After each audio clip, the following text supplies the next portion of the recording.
Surprise, boo, it's me. I don't know what the fuck that was about. I was like, oh, I should start the stream in a different way for some reason, and then I decided to do that. I don't know. I'm not doing that again. Hello, how's it going? I have managed to pull myself away from my Factorio save for 5 minutes, which is honestly, like, I was gonna stream past couple of days. I was like, I should stream, but I was like, I don't want to play anything. I just want to play Factorio. So I just played Factorio instead. Now I have like 40 hours in that fucking save that I started on Monday or some shit like that. So, oops. Uh-oh. I'm gonna feed Koudelka the small in bed, yeah. I was like, I wonder how far I am into the game, because I'm assuming that, like, I know the game is not that long, right?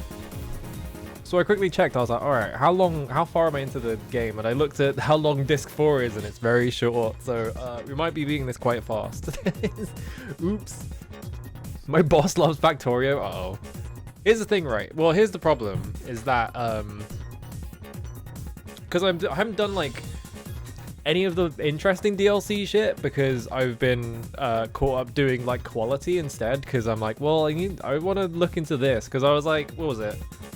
I had to build a big fucking wall, because I have to leave, basically it's like, you have to leave your house, you have to lock the doors, right? So I had to like build a big fucking wall. And I was like, well, I guess I'll let the bot network do that. And while I'm doing that, I'll look at like how quality works and shit like that. And then I'm still doing that like 10 hours later, because it's fucked. It's so fucked. It's like Factorio, but like you have to play like hard mode, because there are like 10,000 factors you have to you have to like sort all of your like inputs and shit like that. It's a nightmare. Anyway, enough of that. If I just sit here talking about that game, we're never getting anywhere. I wanna here's the thing, right? I'm like, I spent too much money recently, so I'm like, I really want to play Slitterhead, but I don't want to like, I don't want to throw even more money into a hole, especially because I want to buy a capture card at some point soon, which is even more money. So yeah, you know, like, so I'm like, well, I do want to support Boki on release, but I guess I'll just sit on it for like until like December or something. I don't know, when I have a little more money. That game looks good. Like, it's got a parry thing in it, which is stupid, but it kind of looks like I can ignore that, maybe. So I could probably play that game and never have to parry anything. Well, I'll have to find out. But that game looks cool. Like, I've watched other people play it, because there was like a weird thing where, like, if you pre-ordered it, you got like fucking pre-released access to it. It's a single-player game. I don't know why that's the case, but that. The text-to-speech is very loud. Oops, that's fine. I don't think I changed the text-to-speech volume, actually. Never mind. Think of the single bit to put in my money hole. Yeah, it has a parry, but it's like a directional parry. It's weird. I can't tell if it's like, because watching other people play it, right, the way that it happens is that an enemy will do an attack and this like little icon will appear like centered on the screen. It will be like in one of the directions, and I can't tell if it's like the Code of the Samurai dodge or if it's like Revengeance parrying or whatever. You gotta press 1 in the 4 directions. The only game I can think of having that is the Surge 2. It is the fucking Code the Samurai dodge. It's probably better coded than the Code the Samurai dodge though, because that game is terrible. It's just, every decision involved in it was really bad. So even if that game did something, it doesn't really mean it was a bad idea. It just means that that game did it the worst possible way. Also, yeah, I'm assuming that it's optional, because like it seems like the whole thing in that game is like, well, here's the thing, right? I keep calling it Siren 3 because it's like expanding on a few concepts from Siren that already existed, and that clearly, like, maybe they were just sitting on that for like since like Siren 2 in like 2006. Is that a 2006 game or 2005? It's one of those two. But yeah, they've probably been sitting on those concepts for years, because in Siren 2 you have the, well, I can't remember her name. There's the fortune teller character in Siren 2 who is like she's like a psychic. Is her whole thing is like, you know, she is like bullied, and she gets bullied because she has psychic powers, and everyone's like, that's stupid, you're an idiot, fuck you. So like everyone bullies her, which is a really strange reason to bully someone. But also I need to turn the fucking desktop volume down a bit, hang on. There we go. What was it? So that character in Siren 2, when she gets the sight-jacking powers, it like the powers like combine and she can like take control of characters. So the whole thing in her character in Siren 2 is that like there will be missions where there's a character like in your direct path and you kind of have to use her like it's called mind jack. It's because you have sight jack, so it's like, well, you take control of them, so it's mind jack. So you like mind jack characters to like pull them around and get them to do other things. I think the very first mission you get that power, I think the first thing you have to do is you have to like take control of one guy with a gun, run him to the other end of the stage and shoot someone with him like before it like kicks you out because there's a time limit on it. So like that concept is basically what the whole thing of Slitterhead is like, oh, you're not a character, you are like it's called like a Hyoki or something, right? It's like a little spirit, and the spirit flies around and it like goes into people's bodies, and people keep being like, oh, it's like the third birthday, and it's like, no, it's not like the third birthday, it's like Siren 2. You haven't fucking played Siren 2 because it only came out in PAL and no one played Siren 2. But yeah, that game looks interesting. I really want to play it. It looks exactly like the kind of PS2 jank shit I wish more people made nowadays. So, and also it's a Toyama game, and I fucking love Keiichiro Toyama. That guy has never missed once in his entire fucking career, so it's probably good. Mindjack's the most unfinished release game I've ever seen. The bosses just shoot at the floor and die when you defeat all enemies in the room. I don't remember that. I need to watch or play Mindjack at some point. That game was that Koei Tecmo or something? I can't remember who made that. Because that's like an Xbox 360 era Japanese games making games for Westerners. It was Square, that's it, yeah. Mindjack video game. Because yeah, there was that whole period of time where what's his face? Keiji Inafune like convinced the entire like Japanese industry that no one was gonna buy any more Japanese games because, you know, everyone's panicking because mobile games was like kicking off right around the time. It was very funny considering it was like 2004 or 5. Like the quality of like mobile games in 2004 was not very good, and everyone was like panicking. So it's like, oh my god, there's like everyone's just gonna buy mobile games. They're not gonna buy console games anymore.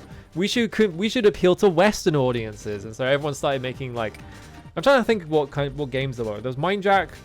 What was the Koei Tecmo one then? Because Koei Tecmo made one. I can't remember what it is, but it's like a fucking Gears of War clone. The front mission game that is like a third-person shooter. I'm trying to think of. It's so hard to remember any of them. There's so many of them. It's a nightmare. You possess a guy and take it to the other side of the map to shoot someone. How do you play XCOM Terra from the deep maps once you have psychics? Is that a thing in it? I should play XCOM at some point. I have those games. I just haven't played them any time. Lost Planet. Lost Planet is a weird one. I want to play Lost Planet. I keep saying I'm going to, and then I forget to. Lost Planet is a weird one because that game is good. Quantum Theory, that's it. Oh, thank God. Yes, the Bionic Commando reboot, yeah. Because the thing with Lost Planet, right, is that game is kind of actually cracked because it is literally just Monster Hunter with guns, and you have that fucked up, like, what's it called? The, like, heat system or whatever. It's like, they're, like, doing, like, interesting things. They're not just doing what everyone else did, which was they copied Gears of War, you know. Yeah, some of the Western appeal games are good, but there is definitely just like a absolute dearth of just absolute fucking slop from around the time. Like, you know, like Final Fight Streetwise. I should play that at some point. You have like Final Fight Streetwise, and shit like that. Where they were just like, we need to make video games that Americans will buy. What are the Americans like? Open world,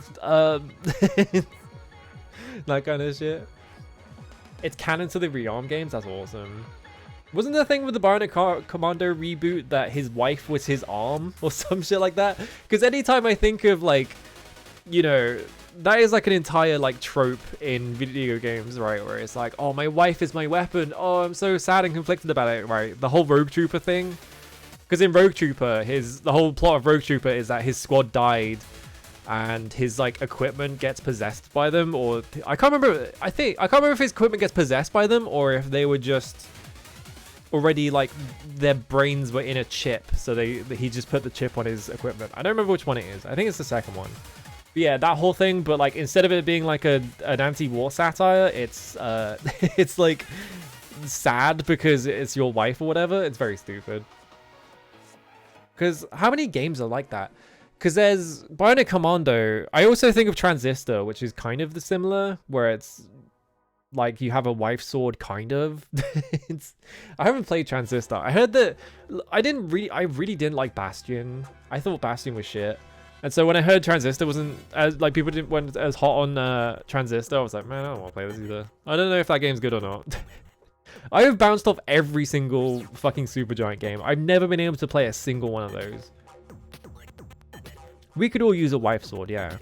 I did not like it. It gets to repair. Yeah, that's why I heard about it. All right, hang on. I'm gonna Google wife sword in. There's more than one.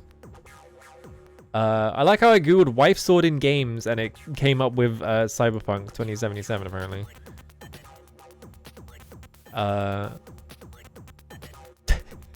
I like how Heavenly Sword was the first Wikipedia article that came up, and on the Google like preview, it's like the game revolves around player character Nariko and her eponymous sword. Oh, the Heavenly Sword.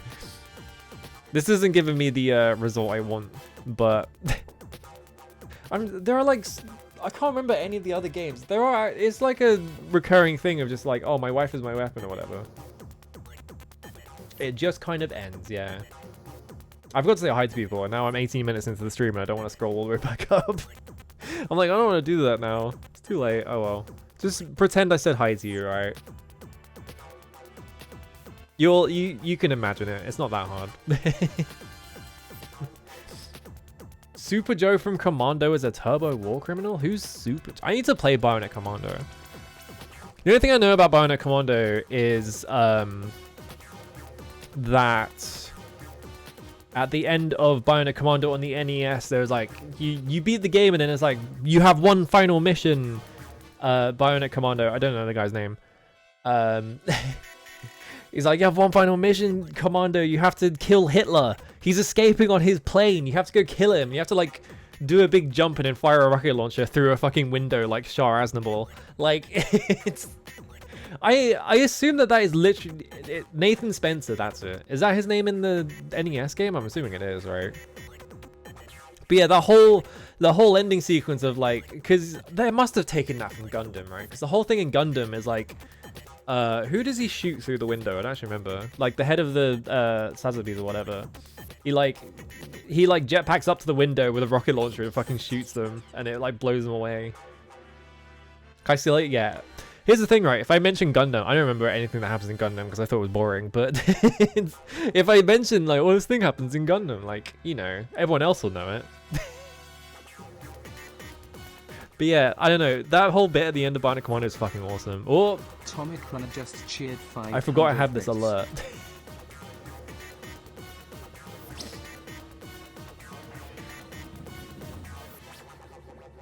I think the alert audio is not capturing. I think I've just noticed that, which is annoying. I wish it would capture. Yeah, it's not capturing. I hate that. It's so annoying that like fucking doesn't capture sometimes, so you don't get any audio. Yeah, I call it boring, but I remember the lady being bazookaed in the head. That's the problem with every Gundam show I've watched, is that they're all boring as fuck until you get to the end, and then everything happens at once. Also, thank you for the 500 bits. I'm sorry that I got like distracted because it wasn't making any sound, but it's fine. Cause what was it? Zeta Gundam is so bad about it. Zeta Gundam is like, everything kicks off in the first like few episodes, right? It's like, oh, like, you know, the good guys from the previous game are like, they're like tyrants now because it's about the people who live in space, you know, and like they don't respect them, and so like it's like, oh, it's an interesting twist on the story. I wonder where they're gonna go with this. Nowhere. They don't fucking do anything for 45 episodes. Like they just kind of like the entire episode for 45 times in a minute. Like it's just like, I fucked that sentence up so bad. Like you know, you have all the setup, and it's like, oh, we're gonna wage war against the are they called the Titans? I don't remember what they're fucking called. And it's like, oh, it's Camille and stuff like that, and then like every episode after that is oh, there's a thing happening, time to send Camille out in the Gundam. And then Camille just sort of like flies around for a bit, and then like maybe he shoots a couple of guys. Oh, I got hiccups. I ate too fast earlier. And then like Camille shouts at someone. I feel like that happened a lot. I remember Camille shouting a lot at people. And then there is like a cut, and Haman Khan is there for some reason. And then they have and then like Shara Aznable is like in the background wearing sunglasses. Like, I'm not that guy. Who's that? Nothing happens in that show for like most of the series. And then like in the last 2 episodes, it's like Yoshika Tomino is like, oh, I need to like actually write a plot into this show, so all this insane shit is gonna happen all at once. There's the whole bit about like, there's the whole thing about like what is it, they build a big laser, right? I think they build a big laser, and then they kind of like just sort of hang around next to the laser for like 10 episodes. It's like, there's just like, oh, we got a big laser. All right, time to look at the big laser for 10 episodes. I hope the Anti-Titan Force or whatever the fuck they were called, I can't remember, the AUGs or something, I don't remember. Like, I hope they don't show up and defeat us in front of our big laser, you know. So like, I found that show really boring, and then like right at the end, they're like, you know, some shit happens, and then they get into a big fight, and then like Camille's like entire brain gets wiped, and he turns into like a toddler or some shit, and you're like, whoa, okay, like stuff happened at the end of this show. Too bad it's right at the end, so they can't fucking expand on any of it.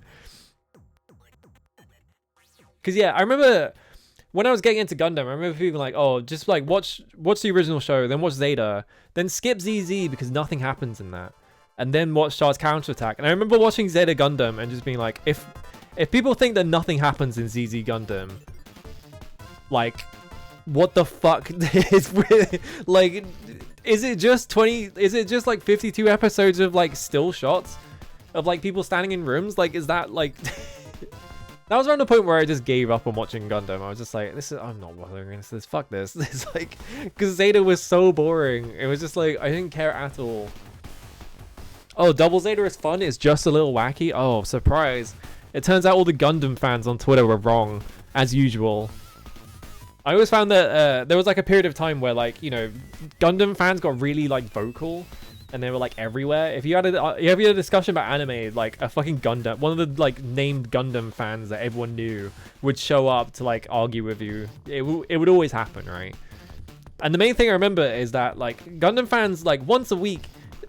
When I say Gundam fans, I mean this specific like named person Gundam fan who would just constantly like constantly start arguments with people, right? Like those people would like constantly start arguments with people about whether real robots or super robots were better, because they were all like, oh, actually Gundam is like the best. It's just like, they were so annoying, and I feel like that's probably why I don't care about Gundam, is that I had to put up with those fucking people constantly show up with my mentions, or not in my mentions, like on my timeline and shit like that. I was just like, I don't care. Go away, fuck off. And then the main thing I remember is that all those people hated G Gundam. And I thought G Gundam was awesome because it was like, oh, they're having fun, and there's like actual plot, and they're doing like fun commentary and stuff. Like, no wonder they hate this show, because it's interesting. Yeah, the division between real and super is also just bullshit now. Like, since like Evangelion, even like Evangelion, I can't believe I just used the two different pronunciations of that. Like Evangelion, like I feel like ended that whole thing, because it's like, well, it doesn't actually matter, you can kind of just do both. Yeah, G Gundam is awesome, and like I remember those people hated it because they're like, no, it's stupid, it's too whimsical, and like they're not taking the subject matter seriously. It's like, they are taking the subject matter seriously. They built a big fucking boxing ring around the earth. It's in the intro. It's like they're making a commentary about like war profiteering and shit like that. They're doing like they're doing jokes about it. It's like, it's awesome. But no, it wasn't like Haman Khan showing up and then talking for 5 minutes in an empty room with like 10 frames total of animation. So they hated it. I didn't like the first 5 episodes of G because it felt like worse Mazinga. Mazinga is kind of cool. Mazinga has a fucking punch arm. I call it a punch arm instead of rocket punch. It's in the fucking theme song. He says rocket punch. Yeah, like the world gets destroyed by climate change. The rich abandon the earth for space. Like all of the countries are just floating around in space now. The fucking Statue of Liberty is out there. It's so funny. That show is awesome. Best Gundam is like I knew people who are way into Legend of the Galactic Heroes, but every time I looked at the runtime of that show, it's like what, every episode is like an hour long, right? And it's like 100 episodes or some shit like that. So I was just like, I'm good. I can't get into this right now. G-Witch. I thought the first season of G-Witch was alright, and then I heard everyone say that the second season was shit, and I was like, alright, it's Gundam again. Alright, I don't care. You probably like Wings despite being less on it shit than G, but insane shit is happening constantly. Is Wing the one where he... The only thing I know about Wing, and I think it's Wing, is the clip that everyone posted where there is like a girl walks up to, it's like from the very first episode, like a girl walks up to him and gives him like an invite, and he like rips it up and he just goes, he's like, I never want to see you again into her ear or something like that. I think it was more extreme than that, but I don't remember what he says. Yes, awesome. If people say the end of G-Witch is bad, that means it's sick. Well, here's the thing, right? Oh, he says, I'll kill you. That's right, yeah. I was like, I forgot that he was way more harsh about it, yeah. The thing about like me hearing that G-Witch was bad was that I was hearing it from people who don't watch Gundam, because they were like, oh, I'm like interested in G-Witch because it's like they're just making Utena, and I like Utena. I'll go watch that. Like, and all those people were like, the second season was shit. So I was like, all right, I'm watching it. And also, like, I don't fucking watch anime anymore. I don't care about anime anymore. I don't fucking want to watch any more of it. Every time I like tried to watch anime in like calls with people and stuff like that, and they'll like watch like some like random stuff, I'm just like, I can't tolerate this. It's actually like, it's like fucking nails on chalkboard for me for some reason. Like, I can't do it anymore. I just can't watch anime. I don't know what it is. Energy, which is bad because it's really obvious the themes of the show they set up in the first half of the show. Yeah, I think that's what I've heard people say, is that like it seems like the producers got a wind of what they were doing and I'm like, nope, you can't do that. Stop doing that. End the show right now. So like, I heard that like, who's the guy who, he's got like two-tone hair and he's like the like child of like the head of the school or something like that. And like the whole thing at the end of the first season was that he killed a guy and he was traumatized. Yeah, girl. Like, I heard that like they did nothing with that. He just disappeared for the rest of the show. And I was just like, man, for fuck's sake, whatever. I do want to watch Turn A Gundam though, because it's got the fucking Sid Mead Gundam with the like the mustache. It looks awesome. But as I said, I'm really bad about watching anime now because I don't know why, I just can't watch it. It's just, I can't sit down and watch things in general, but like anime especially. I don't know. Turn A Gundam is sick and short. Isn't it like 52 episodes? I thought it was 52. Hang on, I'm just gonna double check. Also, I like that when you watch Turn A Gundam, at the very start of the episode, they got like the most British guy voice ever, and he just sits there and he goes, Turn A Gundam. It's like, that guy's awesome. Yeah, Turn A is 50 episodes, that's what I was thinking. Maybe I think of a different one. Oh yeah, I've seen War in the Pocket. War in the Pocket's good. I like War in the Pocket. I watched War in the Pocket because it's got like really famous Mitsuru Iso stuff in it. That's the very reason I watched it. So I was like, oh, this stuff is awesome. I have like way more of a, obviously I've brought this up multiple times. I have way more of an interest in anime as like an animation history thing than I do about like the actual subject matter of most shows, because that's why I can't tolerate like seasonal anime and shit like that, because it's like they're not trying to advance the medium and they're not trying to do interesting things with animation, so I don't care. I don't give a fuck. Get them out of here. But yeah, War in the Pocket is really good. It's like my brain, I started a sentence and then my brain just deleted it. My brain was like, I'm gonna backspace this whole thing. So I just like, I started saying something and then I was just like, time to go blank. All right. Whoops. But But yeah, like War in the Pocket is really good. I really like the animation in it. When it crops up and when it's not just like they had to save money a bit. It is the most like viscerally anti-war Gundam show, yeah, for sure. Because it's like it's not about the Gundams really. Like the Gundams show up at the last minute or whatever, like in the last couple of episodes or whatever, right? But like for the most part, it's about like a kid getting his life ruined by fucking war shit happening next door. It's like yeah, the starting fight. So the starting fight with Hygog, that I don't remember if he did all of it. He did like some of it. That is like a really famous Mitsuo Iso. That is like the thing that made him famous, I think, is that specific scene. Is that he animated that. It was around the time, because I think around the time like every other animator in the fucking industry was working on Akira, right? Yeah, they found a way to traumatize a kid without putting him in the robot, exactly. Around the time, so everyone was working on Akira, right? So you had like Satoru Otsunomiya and like Toshiyuki Inoue was on Akira. Shinya Hiro was working on it. I'm trying to think of like all the other. There's like most of the industry. Anyone you can name was probably working on Akira, right? Because they had to fucking hire the entire industry to get that thing finished. But Akira. So here's the funny thing, right? Is that a lot of people. I see this a lot. You see a lot of people like making video essays about how good the animation in Akira is, and like, oh, it's like the best animated anime ever. Here's my really controversial take, right? I don't actually think Akira is that well animated. Here's the thing, right? The way that Akira is animated is a one of a kind like production in anime, because they did it once and they found out that it was impossible to, like, you could not do that twice, because the way that they were animating it was like a Disney movie. All the animators basically had to just like overwork all of their things, because I think the way that they made that film was that they did the entire voice track first, then gave it to the animators to like animate, which is I think how you do it in Disney. I think that's how Disney does that kind of thing, right? Is like they make previses and then they give it to the voice actors do it, and then they give it back to the animators. So they tried to do that with Akira, right? Because they were like, well, this is the most money we're ever going to spend on an anime. The backgrounds in that are fucking amazing though. The insane amount of parallax in that movie is crazy. Like that's the best part of that movie. It's like the animation is really, I know I just said that the animation is not that good.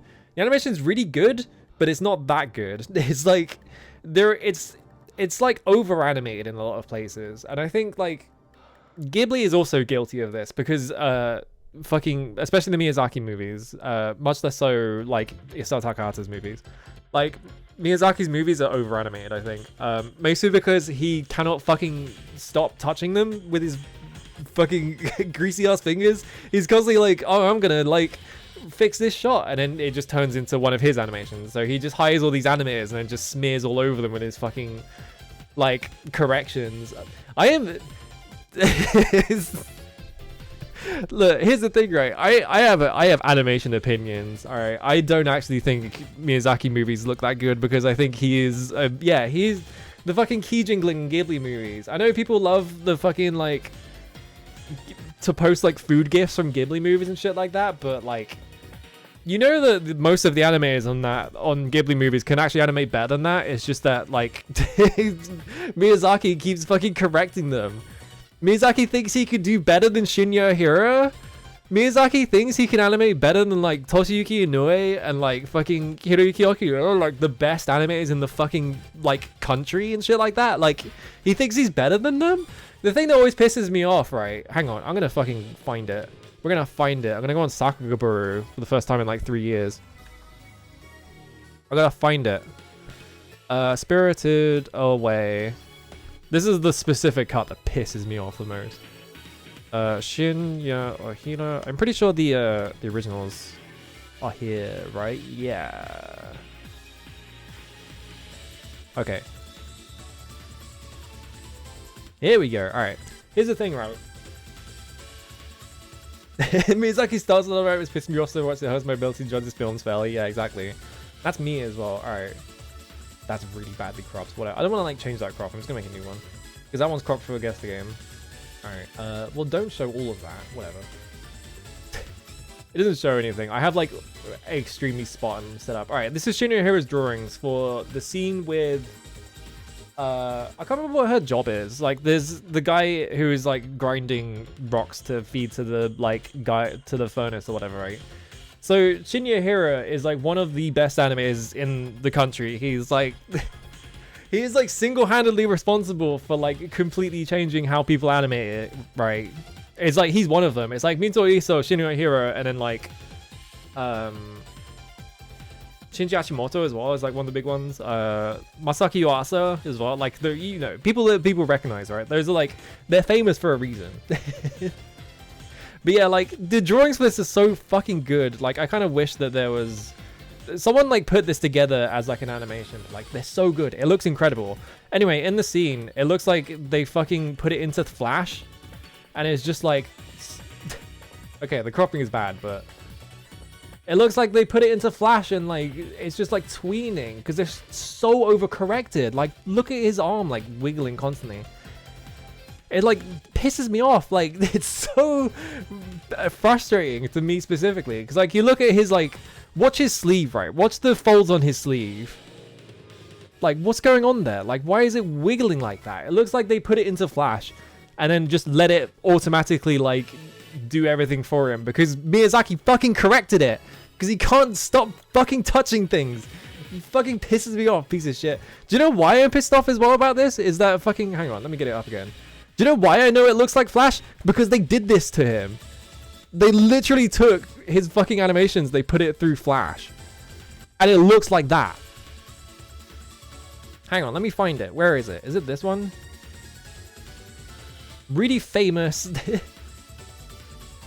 Really famous, like, overcorrection, right? Is from Lou Over the Wall.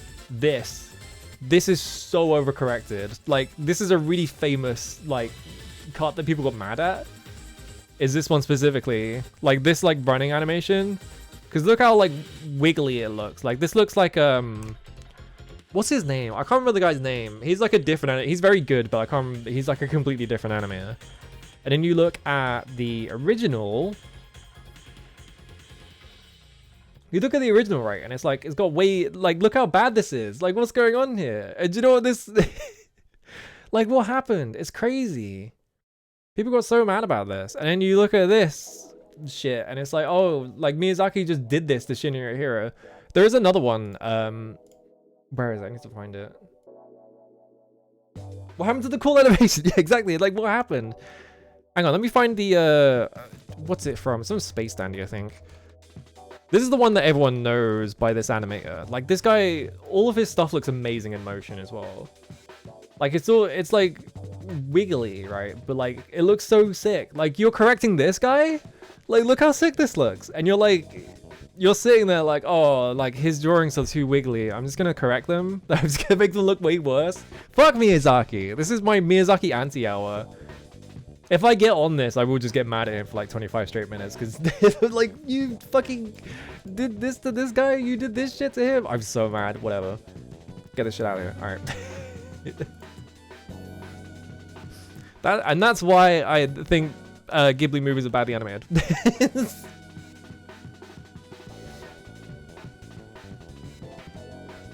I'm out of water now.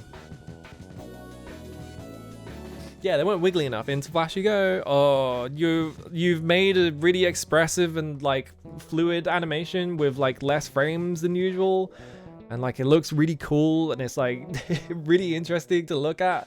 Can't have that. Time to fucking grind it into dust, make it boring looking. Let me find the really cool one actually. There is a really good one by that guy. What's it? It's from Lupin, I think. The funny thing is, I think Shinya Hira has like disappeared because he's teaching people how to animate. He turned into a teacher, I think. Hang on, this is a really good cut as well. I really like this one. This is just, we're just gonna watch fucking animation for the next 20 minutes. Hang on. Whatever guys, look, I'm pretty sure I don't have like 4 hours of Koudelka left, so we're gonna have to make the most of this. This is probably cropped wrong. Yeah. Yeah, this guy, like, Shinya Hiro is like a really famous, he is like the most famous animator like in the country for like this kind of thing. Like, he's so good. And this is like, I don't remember when this is from. This is relatively recent. I love that he just did like the background, like he did all this shit and then they were like, we can't afford to do like animated backgrounds. So they just kind of like wiggling and it's got this like fucked up like angle to it. It's awesome. I love it. I love that they literally just don't know what to do with them. It's great. Swim animation is so specific. You should be able to tell that shit as a series of drawings. Yeah, exactly. It looks so sick. The background is so funny to me. Like, what is this? What is going on here? They just don't know what to do with him. It's awesome. Save us from the Utapon cubes. Oh, let's get into fucking Yutaka Nakamura. What's his most recent? He's like super. Yutaka Nakamura is like super popular, and I think he's one of the worst animators. Let me find, what is the really, really, really bad one that everyone would post? And I was just like, fucking, this guy has like jumped like 5 sharks at this point. I need to find it. This is not the one, but this is like a really famous one he did. Is it this one? No. That's Wolf's Rain. What fucking show was it? It was some like fucking shit ass show that Bones was making that is like completely uninteresting. Will it come up by sort by score? It's order score. It's not sort. Is this it? No, that's My Hero Academia. Boku no Hero School. Is this it? No, that's One Punch Man. God, wait, this one. That's it. Concrete Revolution Show. Yeah, fucking who watched that shit? All right. So Yutaka Nakamura, excuse me. Really famous because all of his shit looks like this. Like, he is like the king of overdrawing things. Like, what if I drew 5 million frames? What if everything did this? I don't like this guy. I think this guy is actually quite bad. I think the #1 mistake that Bones made was letting this guy do everything himself, because it just ends up looking like this all the time. Like, it's impressive. Yeah, he used to be good when they keep him on a short leash, but then now it's just like, I think he's allowed to storyboard all of his own sequences, and now they all look at like this. Everything he does looks like this, and it's always over animated, and everything has like a million keyframes, and it's all like this weird slow motion shit, and then like this stuff happening all the time, and it's just like doing this shit. All right, this is the one I always think of. This is one of the worst cuts of all time, in my opinion. I can't scroll down. Hang on. You can't see the whole thing. Like, it's just bad. Like, the motion is shit. This looks terrible. Like, there's no impact to anything because everything just turns into cubes all the time. Like, and it's just like, this is like some random fight in the middle of an episode. It's just like nothing. And they keep just giving this guy like, this like what's going on with his face?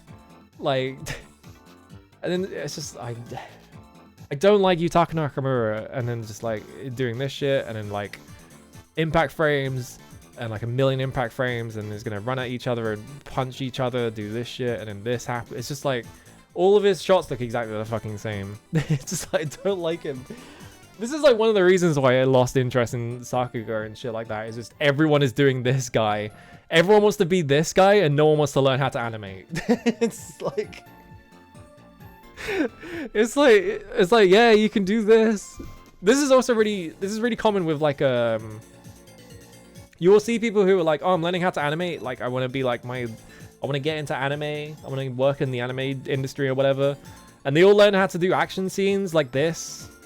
And they don't learn how to animate people doing anything else. So it's just like, and I'm gonna reveal something to you.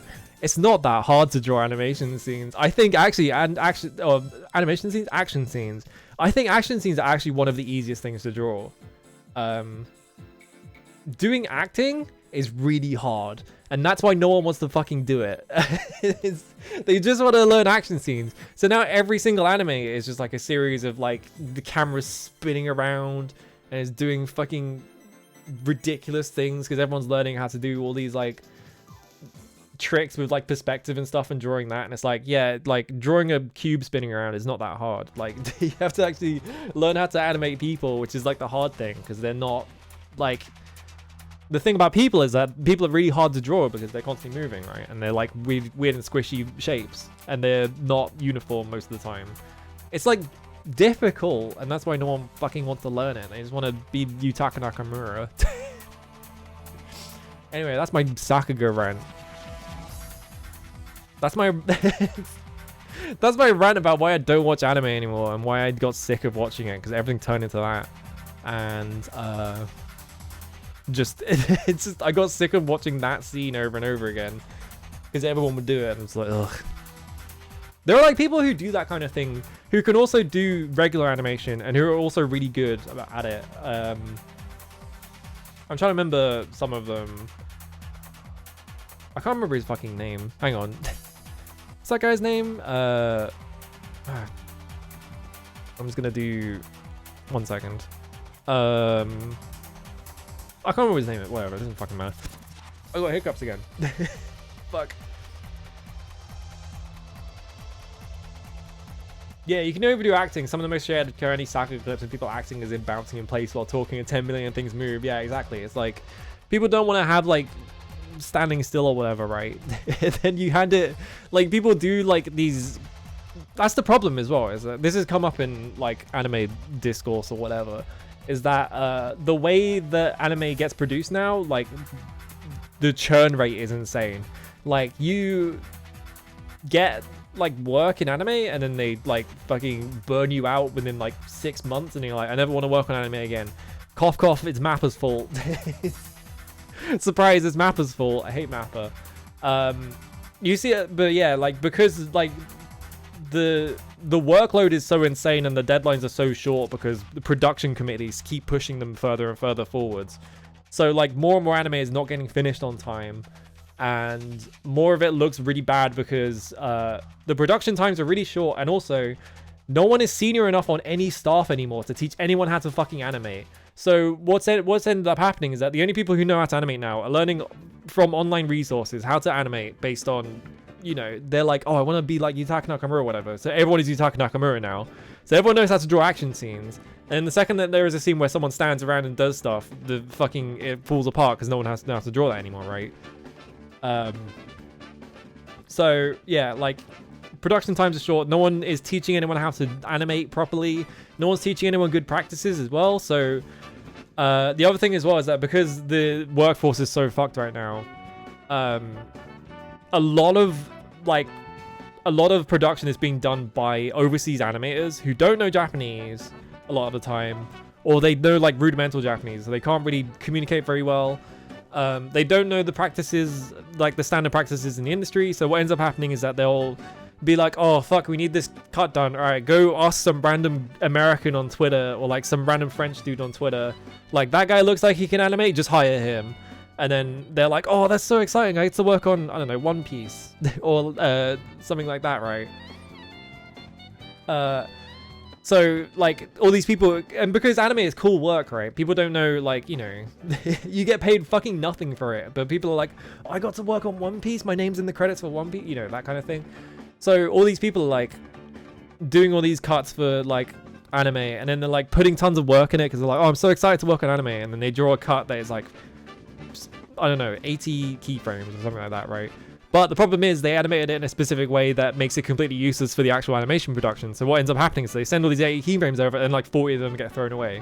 Because like, well, all of these keyframes are useless because you haven't done it properly. So so this is just what anime is like now. That's why anime looks so bad now, is because no one knows how to animate. No one knows the standard practices. People are over animating everything, which means that a lot of the work gets thrown away, which means that it's just wasted work on top of everything being really difficult and like really short turnarounds. It's like no one's getting taught like anything properly. There's no one around to teach anyone. It's just fucking work crunch like forever. Nightmare. Yeah, being self-taught in anything sucks. Like I had to, like I took a like, hang on, my brain emptied again. Like my school did not have an art department, right? Or like my like high school had like the art department was literally like the attic. It was a completely unair conditioned, like there were tons of windows in it, and it was just like the top floor of one of the buildings, and it had tons of space. It had like tons of like fucking ceiling space, and it was really cold in there all the time. It was literally 2 rooms, I think, something like that. So like no one there could teach me how to draw. I just had to learn how to do it myself, right? So and then when I got to university, I was like, I had to fucking learn like tons of practices like from scratch, basically. Yeah, more and more young people just expect to learn shit off the internet. Back in the day, right, in the 70s and 80s, if you wanted a job, you could just show up with no experience and be like, I want to learn how to do this. I want to get a job here, but I don't know how to do it, but I'll learn, right? Literally how Ichiro Itano got a job is that he saw a flyer that was like, oh, we're doing animation, right? We're making animation. We're making an anime. We need like work. We're offering work for it, so we need people to do it. And he got the job because he stayed behind to like, because he drew his sequence and he was like, I could do this better. And he like stayed behind to draw it a bit. And I'm like, well, that guy's a hard worker. We'll hire him. Even though he doesn't know how to draw, because I think he was a technical drawer, I think, is how he was like trained. Like, I think he did like an apprenticeship in that or something like that. I don't remember the specifics, but his like background was like drawing, like mechanical drawings and stuff like that. And he got a job in anime because he just showed up one day and he was like, can you give me a job? And they went, yes. Nowadays, if you want a job in anime, or like if you want like to be an animator, you have to like know like so much shit. You have to do like 50 times the work as all these people used to do. Hang on, let me find the thing as well. There was a post that someone made that was like, it was comparing like the level of quality in like comics between like what people expected like back in the day and what people expect now, and it's just like, this is fucking insane. Or you can watch G Gundam, yeah. I don't have, it's really annoying that they keep posting anime on like YouTube and they're like, oh, this thing's free, and I'm like, oh, I should check that out, and then it's not free in the UK because it's only licensed for America. Let me find like, I don't know, 70s manga. Actually, let's just type Kazuma Mezu. RIP Mezu, but apparently he died recently. He was getting on a bit. It was kind of yeah, he died like 2 weeks ago. He was 88. It was gonna happen. RIP to a legend. But yeah, like you look at the kind of things that like Kazuma Mezu was drawing in like the 70s or whatever, right? This is just a random page I found on the internet. Will this crop correctly? No. But, you know, like the level of quality, like, you know, the lines, there is like heavy line work, right? But like, you know, the like shapes of like this guy, his face is not that detailed. Like his hair is like kind of just a shape. Like it's pretty straightforward, right? It's pretty simple. Like this like sink, like this is not like a photorealistic sink, right? It's just like a slab with like a hole in it, and then but you get the idea that it's a sink of the things that she's doing there, right? So like this is like the level of detail that you would genuinely expect from like a high quality like anime manga from this period, right? Is that you'd expect something like this. All right, I'm gonna look up I gotta think of I gotta think of like a modern like realism-ish anime. I keep saying anime manga. I'm trying to think of like or like horror related anyway. I guess we could just say Junji Ito. Junji Ito's an easy one. So compare that, right? And like one of Ito's like influences is fucking Kazuo Uematsu as well. So like compare that to even just like, I don't know, Tomie even. Well, Tomie was from the 1990-ish, right? I can't find you. Just fucking show me a page from Uzumaki. Yeah, here we go. Nope, that's way too small. Why are these pictures so small? Can I find like a recent Junji Ito manga? Why are all these pictures so small, dude? It's like I'm trying to get a detail shot. All right, here we go.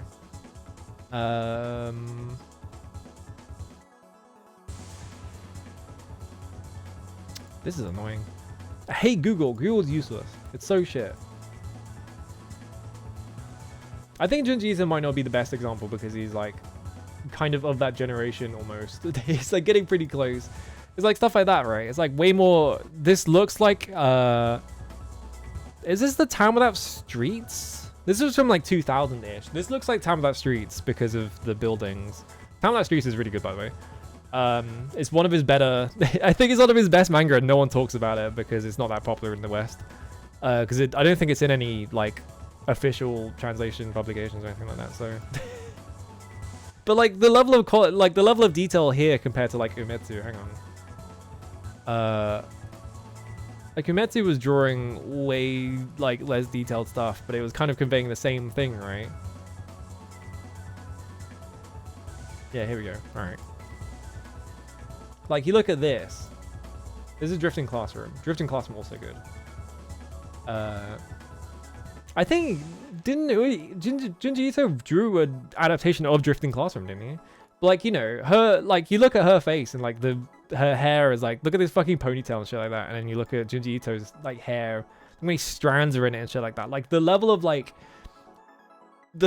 competence you need for like detail work, like she's got like fucking jean short like pockets and shit like that, and like there are folds in her clothes. Like there's like not that much of that going on in Umetsu's art, right? But like Umetsu's art was like really widely praised. Like he's one of the best artists ever. Like just the level that you need to be at now is so much higher than you used to have to be. Oh, don't show that. Okay, we're fine. I was like, I clicked it. Do you know what's really annoying about Google is that Google is now like showing details from your location. It's like, I don't want details from my location. Just show me any. It's like, stop showing my fucking like postcode. Nightmare. It's really bad in music as well. Music is even worse about it because in music, if you want to make like, I don't know, like dance music especially, the level that you have to be at just to be like considered now is insane. I've seen Captain Tsubasa, the Saint Seiya manga. I haven't actually. I don't read. I need to read more manga. I'm like really behind on reading it. Yeah, the original Devilman. That's a good one actually. Is like Devilman and stuff like that. Hang on, I need to get the important picture up. 1 second. Hang on, I just need to like. Really famous for silly reasons, but oh, this is laced with drugs. Like if you drew this nowadays, no one would fucking take you seriously. There's no way you'd get published putting something like this out. But this is like one of the most well-regarded like manga of all time, like fucking by one of the greats. So it's just like, come on. What's the other really famous Devilman one? It's hang on. I need to find the other really funny one. I need to find one that isn't redrawn because it got redrawn a bunch. This one. This is like one of the best. This is one of the best pages ever. It's so stupid. I love it. His like stupid ass face while he's driving and just, my father died. What? Professor Asuka is. Because of that, I became totally alone. He was my only family. I love it. I love this page because it's fucking nonsense. I love his fucking sour ass face and then just, my father died. Great page. Yeah, you gotta throw more and more ice into the grinder for basically the same effect. He's so squished. I don't know what happened to him. Why is he so squished?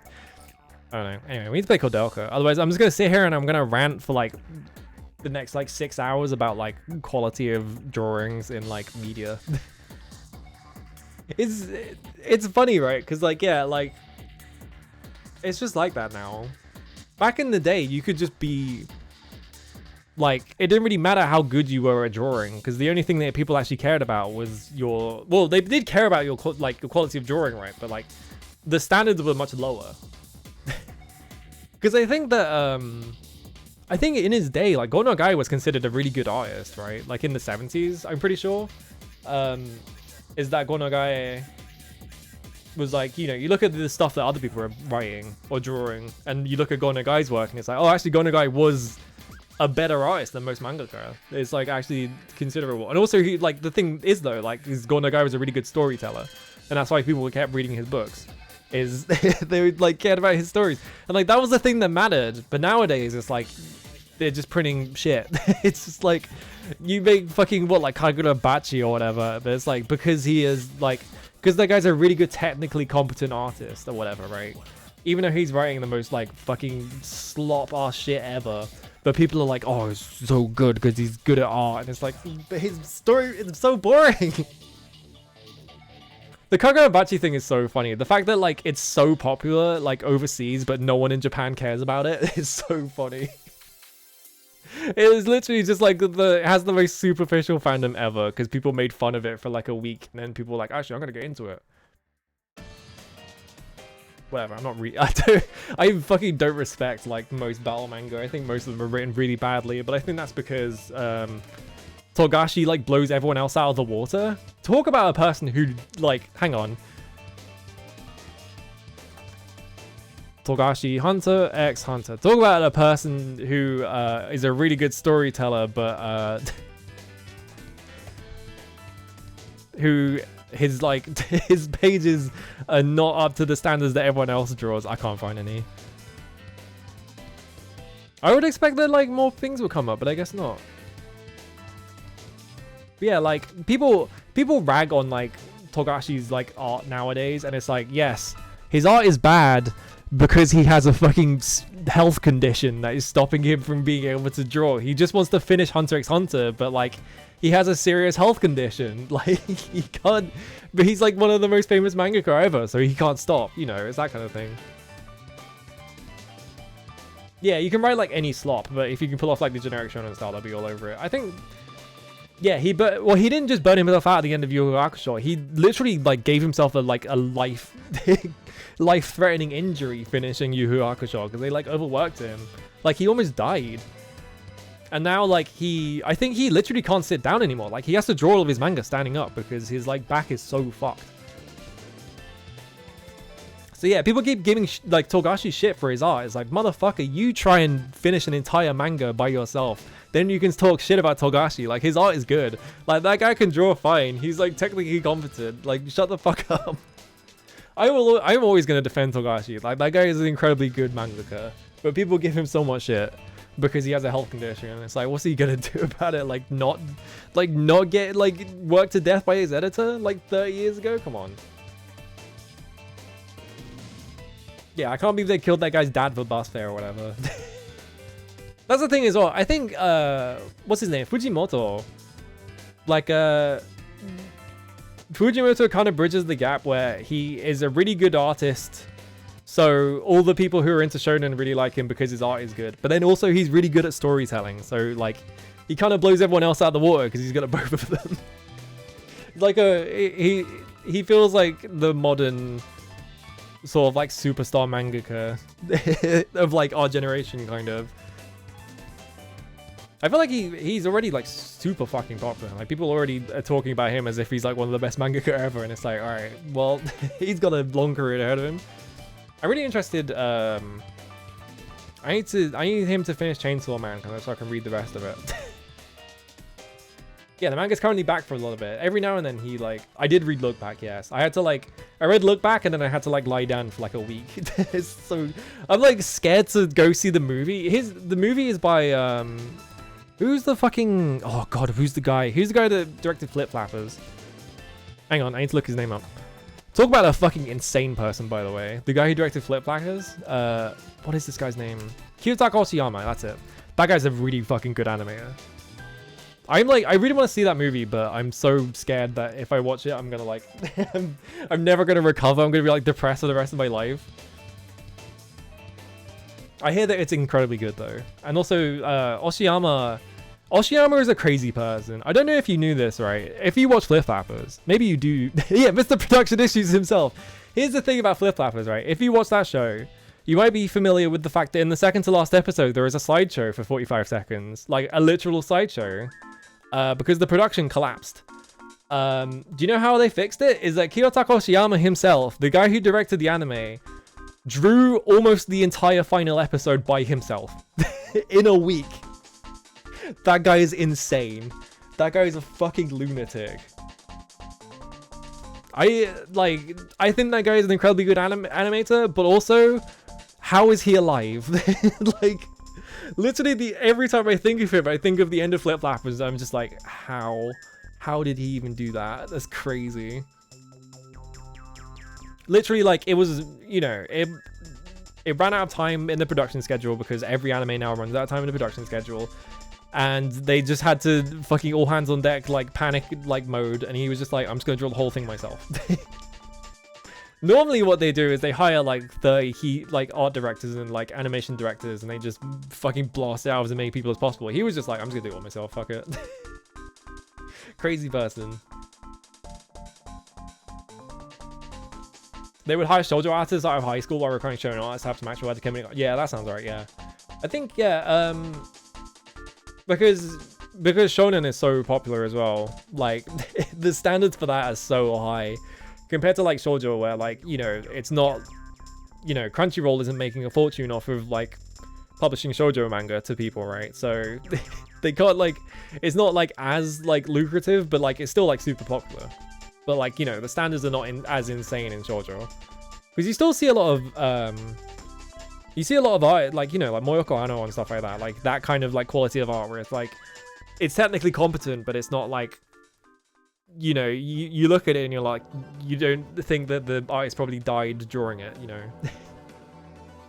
Which is for the better. Never heard of Togashi, I could do it all myself. New repercussions easy, yeah, exactly. Yeah, Oshiyama, I'm trying to remember what else Oshiyama did. He did the monster designs in Devilman Crybaby. That's the only thing I can remember.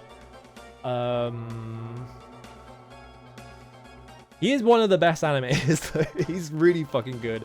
I think when they made Look Back, I think that one of the things specifically they did was they figured out, by the way, welcome back 101 Dalmatians. They figured out a way to just go directly from the line art instead of, like, you know, touching up the line art, which is what they do in manga, my brain, dude. Instead of touching up the line art, which is what they do in most anime, right, is that you draw the keyframes and you send it off to someone to fucking touch up, right? They were just like, we're just gonna skip the touch up step. We're just gonna go straight from the keyframes, which is what they did in 101 Dalmatians, and Walt Disney got so mad about it, they never did it again.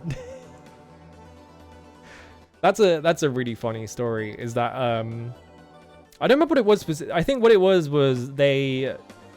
I think Xerox technology was new, and Disney were like, oh, we can, like, use this in our production, right? So when they made 101 Dalmatians, which is probably why it's one of the best looking Disney movies, they Xeroxed the whole movie. So, like, they would do all the keyframes and then they would Xerox them, and the Xerox would be used as, like, the touch up instead of them, like, actually touching it up. So it was like they sped up the workflow and stuff like that. It looks amazing, but Walt Disney hated it, so they never did it again, if I remember correctly. Something like that. Anyway. I need to fucking... If I sit here and just talk about animators and stuff like that, I'm going to be here forever. We need to play Koudelka. Hang on. It's good, though, because I'm pretty sure we don't have that much Koudelka left, so I'm wasting time. It's good. Alright. I'm going to go get water anyway. I'll be right back. Walt Disney was an arsehole. Fuck that guy.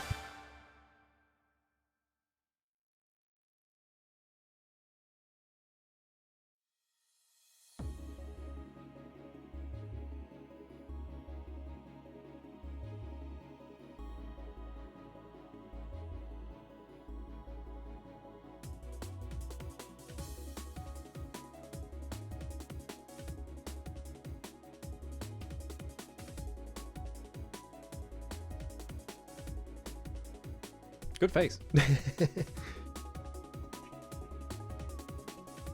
I'm glad we got to call Miyazaki a key jingler. What was...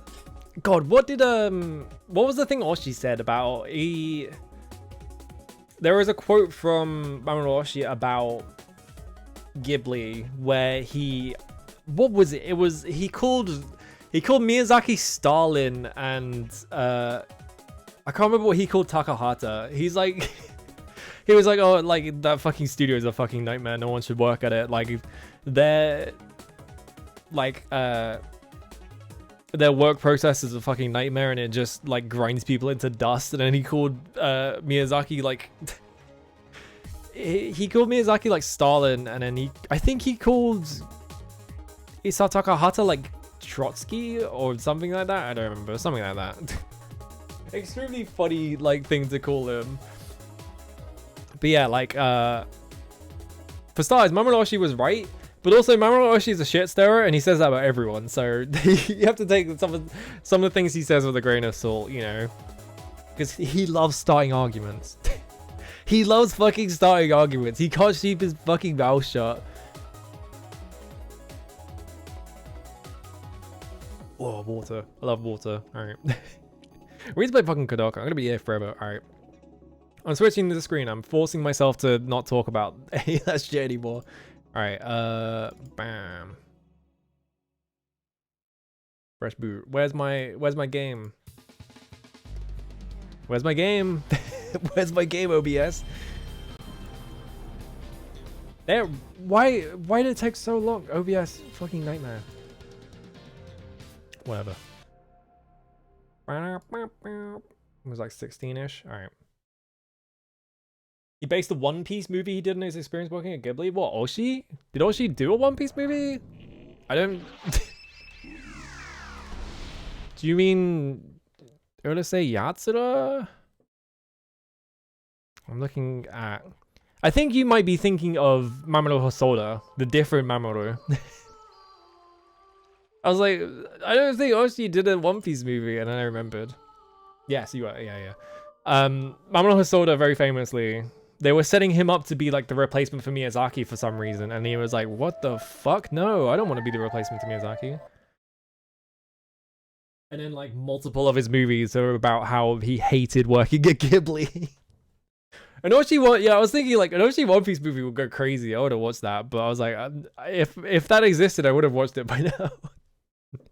Yeah, I want to make furry movies. He made Boy and the Beast. What was the other one he made after that? I don't actually remember. The thing I find interesting about Mamoru Oshii as well is that one of the reasons why he, like, I'm on the fucking animation thing again. One of the reasons why he had such a falling out with Ghibli was that he was trained by Kuniko Ikuhara. Talk about people who fucking shit stir. It's like, so Ikuhara is like actually probably one of the best like production-wise animators out there. Like everyone who's worked with Ikuhara is like had their work like irreversibly changed by it because like the specific structure and stuff like that he uses is crazy. But yeah, Hosoda like is a very Ikuhara style like director and like producer and of stuff like that. So like going to Ghibli where it's like, no, you have to obey fucking Miyazaki, and he was like, fuck that. I don't know. I kind of get it. I kind of understand that, like, why he fucking hated working at Ghibli. Do we know what Ikuhara is up to these days? Probably. It probably isn't that hard.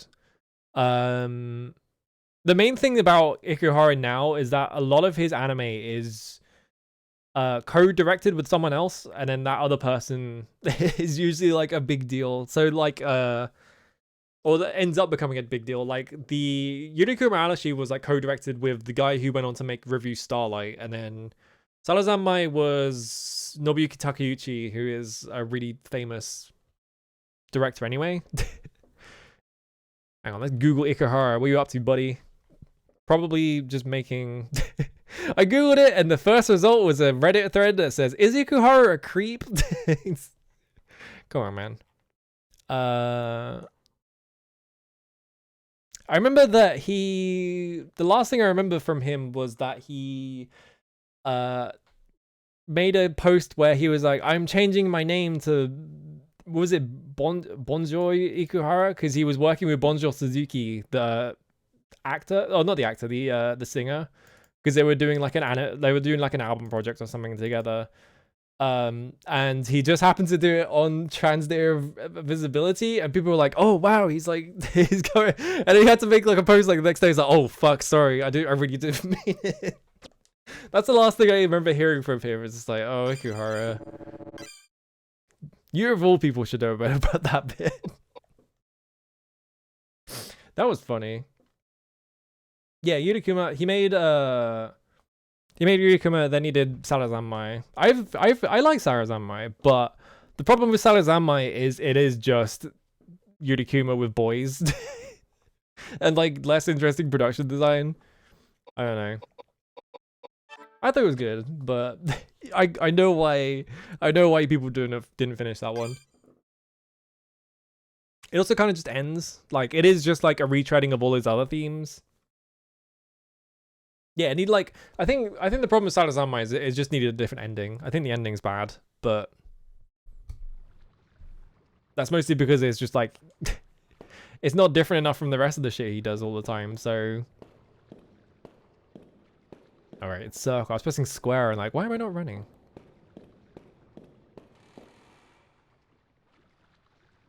I don't actually remember the ending of Salazar. I don't remember the ending either. Apparently.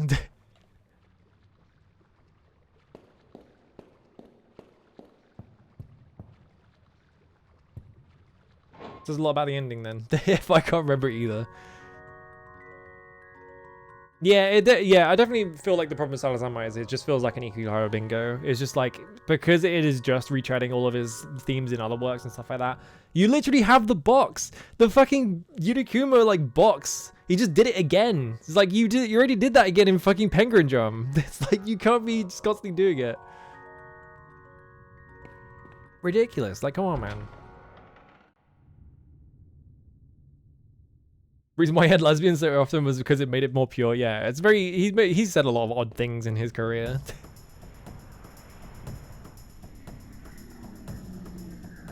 I think the thing that pissed people off about Salazar was that they were like, oh, he's gonna make a gay anime and they're gonna fuck at the end, and then they didn't, and then they got really upset about it, and it's like, yeah, it's because it's on Japanese television. Like, what did you think they were gonna do?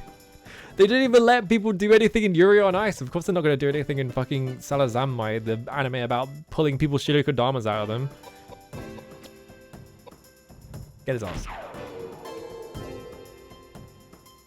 Did it die already? No. How loud is that, by the way? It looks alright, so it should be fine.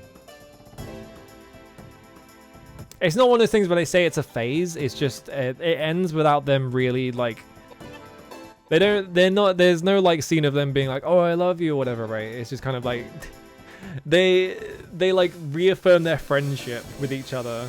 So like, you know, people got upset about it for that reason. It's just like, well, yeah, because it's Japanese television, you know. Yuri on Ice is crazy. Hang on. There you go. There is the two very gay adult cops, which it felt like the show was originally about, and then they changed it. I have a jack on the back of my chair that's getting in the way. Let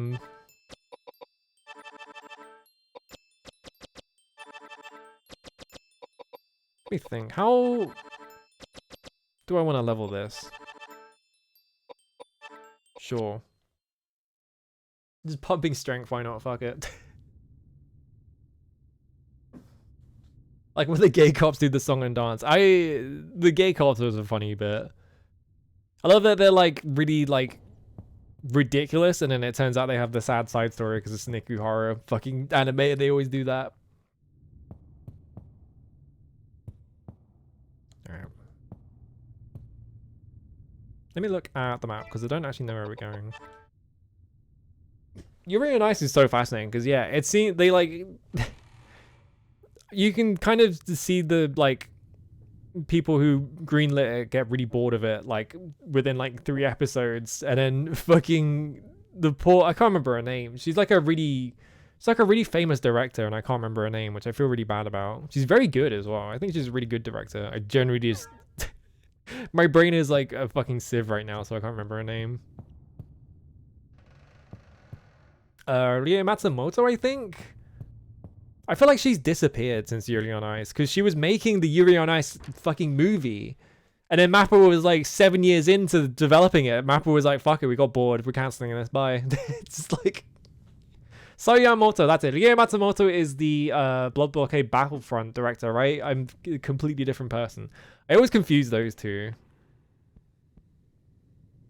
See a scroll with a picture of a dragon. Above the dragon, it reads Hestia.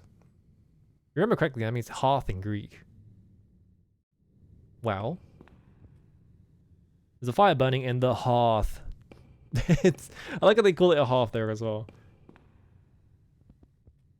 Yeah, she did the intro for Persona 5. She directed Fujio Mine, and then she disappeared to make the Yuri on Ice movie. And then Mappa cancelled it because they seemingly just did it to fucking. They seemingly did that just to. I just allowed the word very gay. Come on. They seemingly did that just to like torment her, I guess. I don't know. What anime from the past 5 years should I watch this weekend? Fucking, I don't know. Sunny Boy? I don't know. I need to watch Sunny Boy because it has like a Toe. It has an OST by Toe, and I love Toe. I don't think they did the whole OST. I think they were just part of it, but.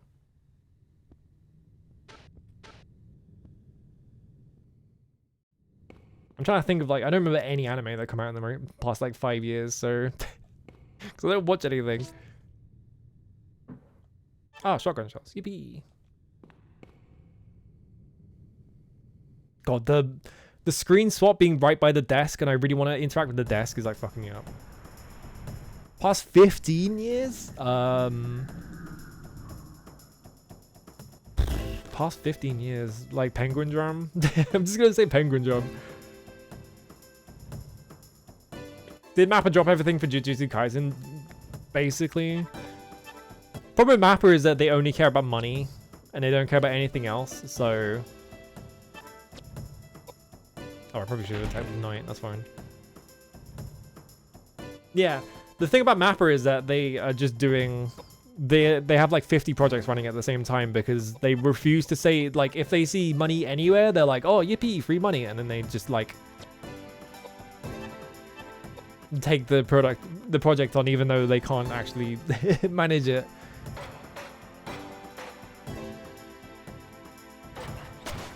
Guess what? They're doing fireworks again. Really annoying.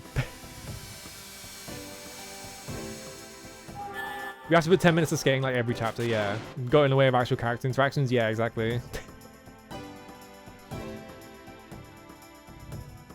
Oh, fucking hate fireworks. Nightmare.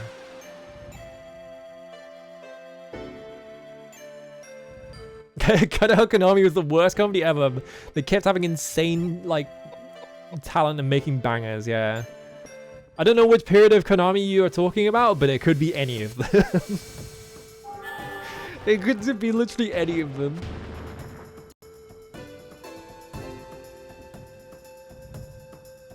Yeah, like, the thing about Mappa is just, you know, I think the start of it was they...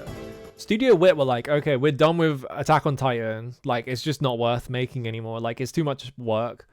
I'm just gonna stop making it. And Mappa went, oh, free money. We're gonna buy the rights to Attack on Titan and we're gonna make the next season. And then everyone's gonna be really happy because we're continuing the manga after Wit said they won't. And then after the first season of One Punch Man, the director was like, I don't want to do another one. It's just like, it just wasn't worth doing. So Mappa went, oh, free money. We're going to make the next season of One Punch Man. And then they just kept doing it. And now they make literally everything. And everyone fucking hates them because they suck ass.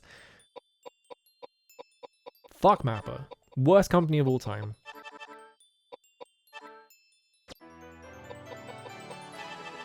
I'm going to just pump his agility. I want my characters to be faster, I think. Actually, let me... Pump is in... Let's put 65 and just do that, alright. Is Konami still doing anything these days? I think they... I don't know if they have... Because, like, they're still doing Bimani. They still make tons of money off of, like, rhythm games. Like, that's the one thing they didn't drop when they dropped, like, making, like, video games for the most part. Yeah, like, Bimani and Yu-Gi-Oh! Are the two things that make them, like, infinite money, right? So they were just like, we're not going to bother with console games. So they still do things. It's just that they seem to piss everyone off all the time. I just got an empty bottle of sulfuric acid. Oh, some scales. When you step on it, it points to 45 kilograms. Okay, so what affects my weight then? You found Patrick's memo. The Metal Gear Solid 3 remake is going to be awful, and it's going to... I'm shocked that people keep being like, oh, I'm so excited for the Metal Gear Solid 3 remake. It's like, why? It's just the PS2 game with a skin on it. Like... Yeah, I'm pretty sure Konami just bids out their franchises now, yeah. Which is why like Silent Hill has had like a massive resurgence, because everyone was like, I want to make a Silent Hill game, and then Konami probably went, oh, we have like a bunch of people who want to make Silent Hill shit. Let's just like give it to them. Can I not interact with this? Oh, there it is. That was a really fiddly hitbox for some reason.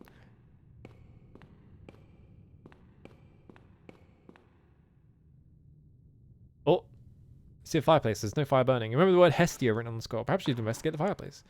The opening beneath the fireplace containing a ladder that goes on the ground. Do you want to go down a ladder? No, because I haven't read the memo yet. And there's also this weight, this scale that I'm suspicious about. What's the over under on MGS3 Delta? 0, because it is literally just a reskin of MGS3. They're not doing anything with it. God, fucking, and yet another reason to hate the FF7 remake. I know I'm like the world's biggest like FF7 remake anti. I think this whole like thing of people making remakes and then being like, actually it's a secret sequel because we're doing Evangelion now, and it's just like, that pisses me off so bad. I'm just like, stop. Just make a normal video game. Glass bottle with sealable top using story medicine of other perishables. The label reads acid proof. Actually, the label says sulfuric acid, but I'll allow it.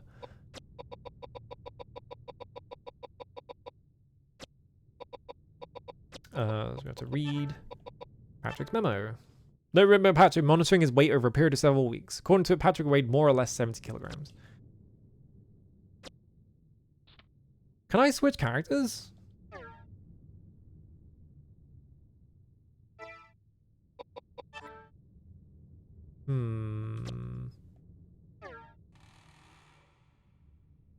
I see footage of them doing the mocap for this game. Yeah, people talked about that. I want to see it, but I want to finish the game first.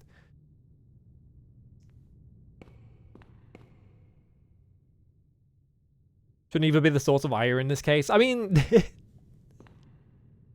I mean, the problem is that, like, you know, we're like 20 years out from fucking Rebirth starting, right?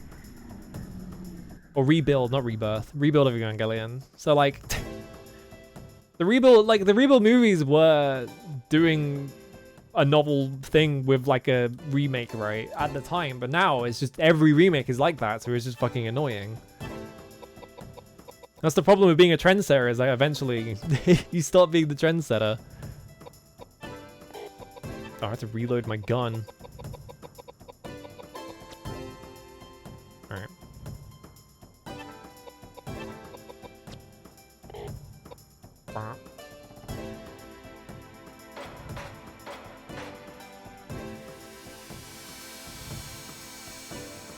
Yeah, I mean, like, if you feel like it's a retelling of FF7, something weird is happening, that kind of ruins the point of it, which is that, you know, they're trying to catch you by surprise with it.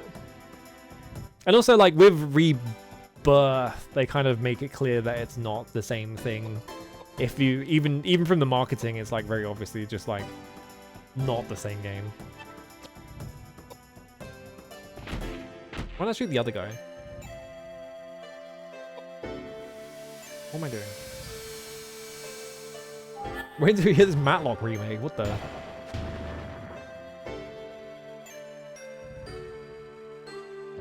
I mean, there's not that many like that, but there is a lot of high-profile ones like that. And now that if you make a remake now, people kind of expect it, which is very strange. Like, we've hit the point that, like, you know, because of FF7 remake having, like, plot twists, having the big, like, plot changes and stuff like that.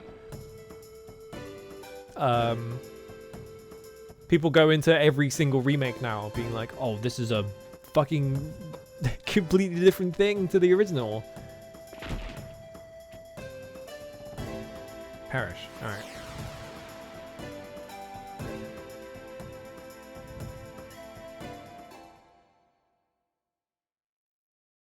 I like the first episode of remakes. They're very firmly. I mean, yeah, but that's the point. They keep the they don't really keep the pretense up though, is the thing. Within like the first like 30 minutes, they're already like, oh, got a female. And I got a J ring. Within like the first like hour of that game, there are already like significant differences that obviously clue you into like, this is not the same thing, you know. Yeah, getting it, and like, the other thing is as well is that like FF7, the original, is like unlike every other remake, is like the original was actually very easily accessible because they keep porting it. So it's not like a thing where it gives you one more bit. It's not like a thing where I think just fucking equip it, whatever. Not a thing where they make a remake like Silent Hill 2 and the original is not actually accessible at all.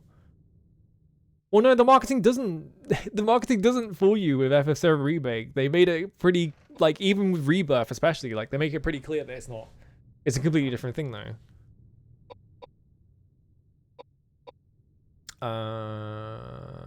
That's, like, slightly better.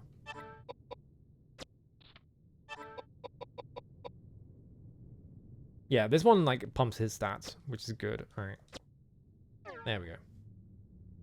Did FF7 ever get a good fan translation? It got a translation by a guy who used it to learn Japanese, I think, didn't it? How can I make myself heavier also? Because I'm 45 kilograms. I need to like gain like an extra like, what, like 25?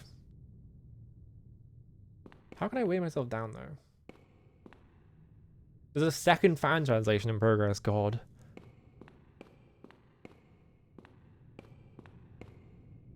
The thing, I got like items there, but they didn't weigh me down, so I don't think it's like an equip thing.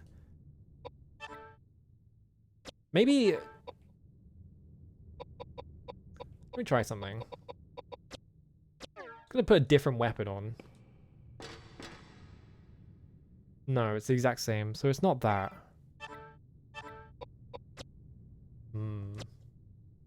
They'll never stop franchising FF7. It's never gonna like stop. People are gonna want to fix it every time they see this guy are sick. It's just never gonna change. Yeah, the other one is like one of those translations that is just like they took the English script and they like did an editing pass on it, which is not the most ideal translation.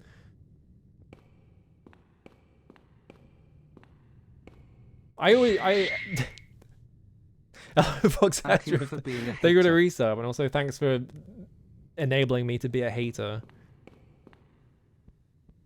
Am I missing an item, or maybe I do just have to go underground? Someone's got to do it, yeah. Yeah, they're wrong but written better is the problem with like doing editing passes on those things. It's kind of like, you know, it's kind of like taking like the Spanish translation of a Japanese game and translating it into English, you know, it's that kind of thing.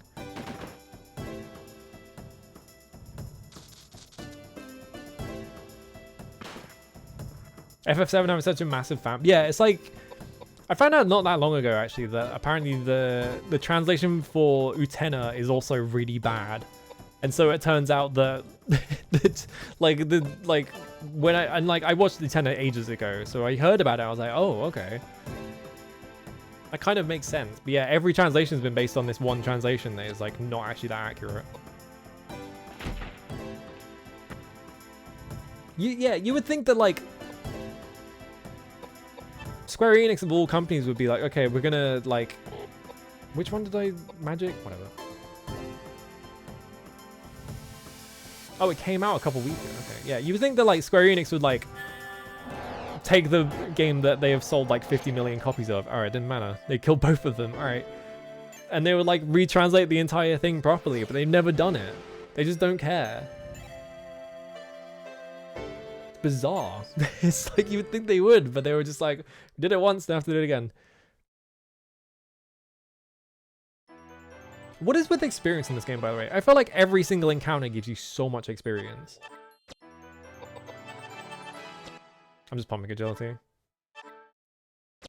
Yeah, Panacea.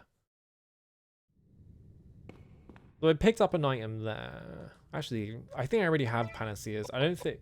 My guess was that maybe it's like how many slots you're using. Something like that.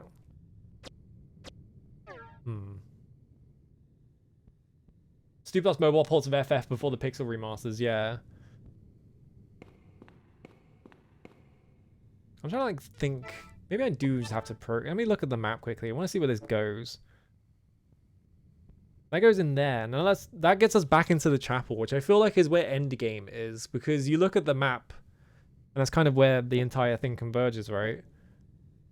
I feel like if I go into the basement, maybe there's stuff in the basement though. I don't know. Let's just go. Naught to sop on, but broth of a bean.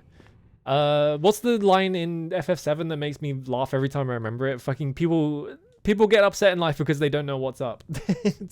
it's something like that, and they're trying to do like. They're trying to do a serious scene where like Barrett's giving you a pep talk and he says that and you're just like, what the fuck do you mean? Do I want a hint? Is it really obtuse or is it like a thing that is really easily figure outable? Because I'm trying to like, yeah, like wait, like can I switch to another character? Like I'm not sure. Oh, okay, it just gives you a hint. Okay. Because yeah, getting the thing that was like 70 kilograms, it was like, maybe I need to use this to make myself heavier. Maybe to become 70 kilograms. Okay, the thing you, all right. I thought there was a puzzle there, but there wasn't. I'm trying to think now. Is there anywhere where you need to like weigh something down? It's like, oh. Why did I even ask? Alright. Maybe just adjust the counterweight to that weight.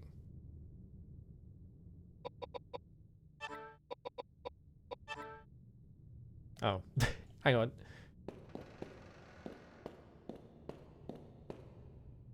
Do I have to...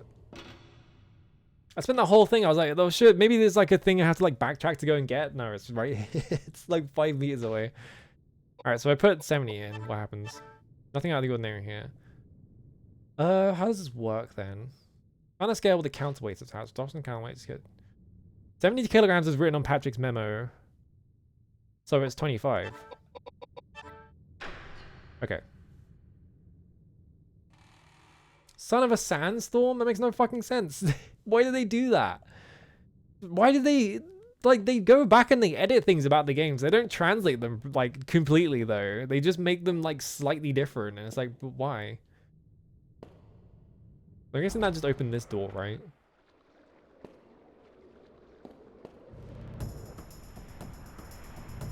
I mean, the line happens in the desert, but son of a submariner is, like, a turn of phrase. It's not, like...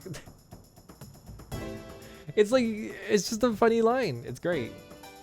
Yeah, was there a guy at Square who was like, we need to re-release FF6, but first of all, I'm pissed off because they fucking mentioned submarines in this game. Those aren't real.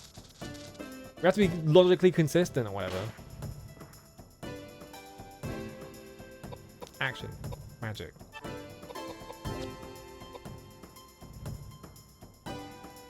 There is a diving helmet, yeah. This is like... The castle goes under the earth. Like, that can be a submarine. Like, who cares?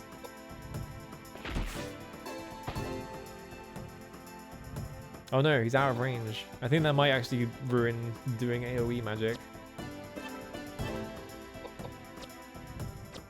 Let me like... I think heal is like miles away from getting leveled up, but that's fine. Yeah, it travels across the sea too. Like you literally use it to switch continents, don't you?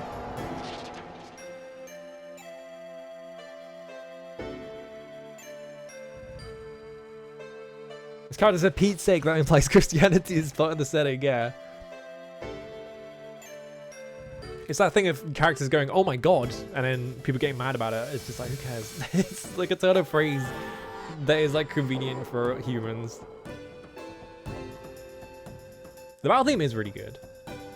I think, actually, maybe I don't think I actually need to level up healing because I think, actually, I already do his entire health bar on a heal, so.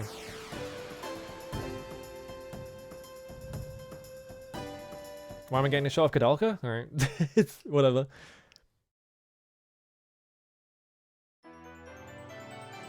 Alright, this is fucking pump agility. I don't know why I'm leveling up agility. I just want to be able to do things before the enemy does. So I just get to body them. Alright. Wait, there's a corpse here. I found tinderbox. Okay. Cool. I can't carry more items? Shit. Cool, what can I get rid of? What does Mars do? I don't know.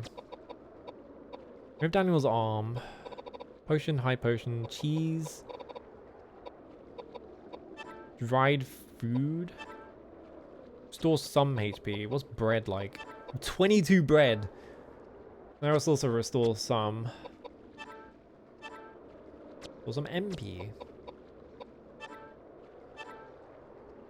Oh god.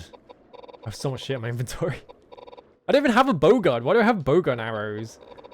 Why am I holding onto this? Should I just chuck the bowgun arrows? I'm just gonna chuck the bowgun arrows. I don't have a bowgun. It's not useful to me. Yeah, buy the 9. What's the Elder Scrolls one? The 9's Divine or whatever?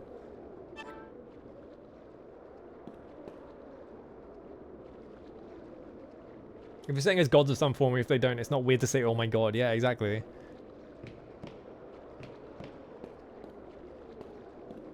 That looks like a door. Mashing on everything in the room just in case. Okay. You gods, my roast is ruined. The vestry. Ooh.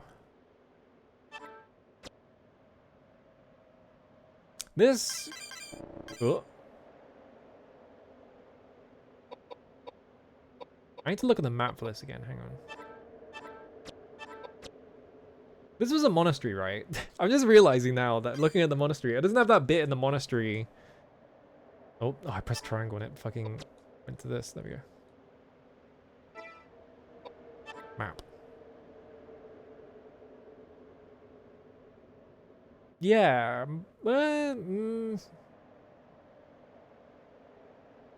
What's the thing in monastery? There is like a specific like building part of a monastery.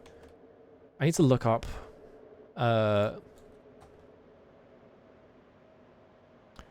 There is like a... Yeah, the cloister. I just realized, yeah, this monastery doesn't have a cloister, like, at all. Which is odd. Because I thought every monastery had to have a cloister, but maybe I don't know enough about monasteries.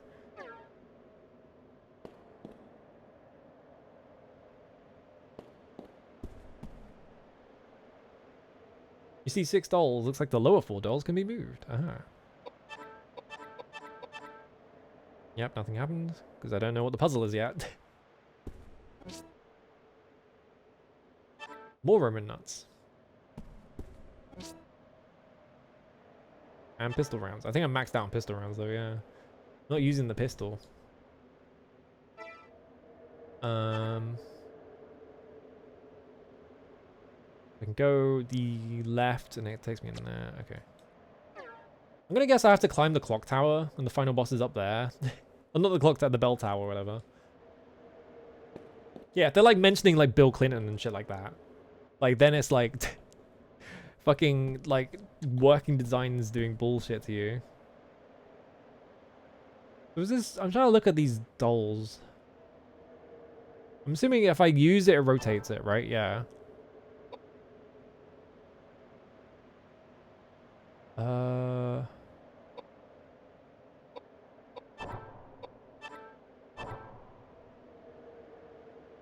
It kind of looks like the first one is not... If I interact with it again. Yeah, they stay the same. I'm trying to like... The one on the left is like facing the wrong direction though. I probably have to come back and figure this out.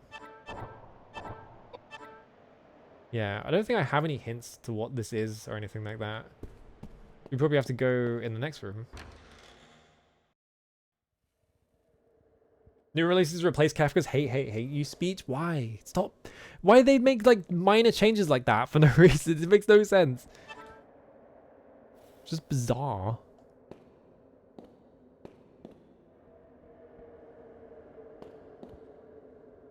What's in there? Oh.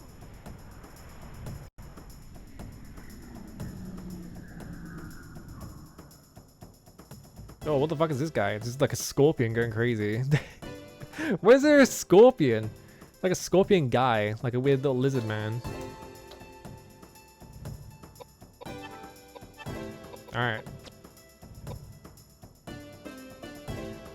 Stopbullying.com.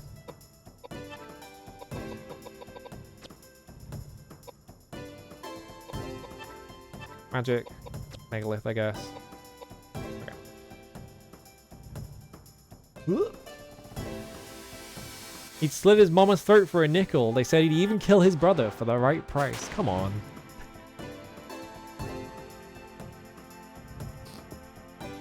Ridiculous.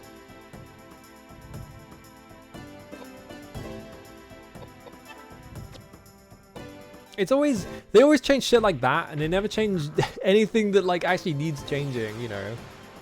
Like grammatically incorrect things, or like things that like spelt wrong or whatever, right? It's never anything like that. It's always some shit like a single inconsequential line said by one character they change. It's just like, why? Stop it. Why does it make that noise when it hits the floor?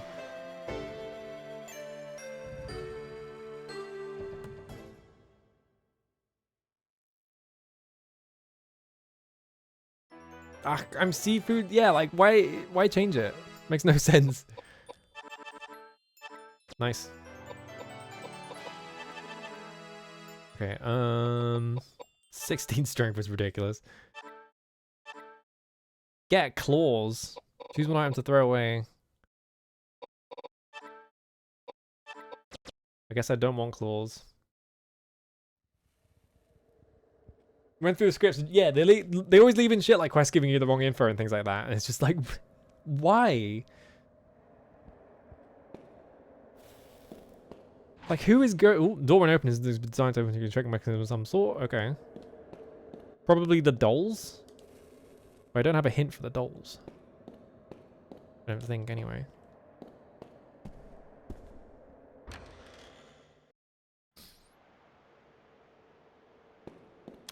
Do I have a hint for the dolls? I have the tinderbox. Oh, I don't want to save. Let me out. There you go. I want to go in my inventory. Items. Tools.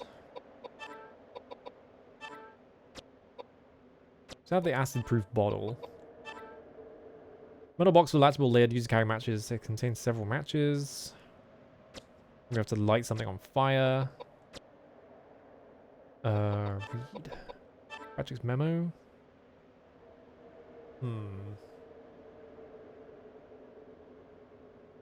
Just remember if there's a doll's hit or if it's just fucking brute forcing it. Because it doesn't seem like you can brute force it. It's just like,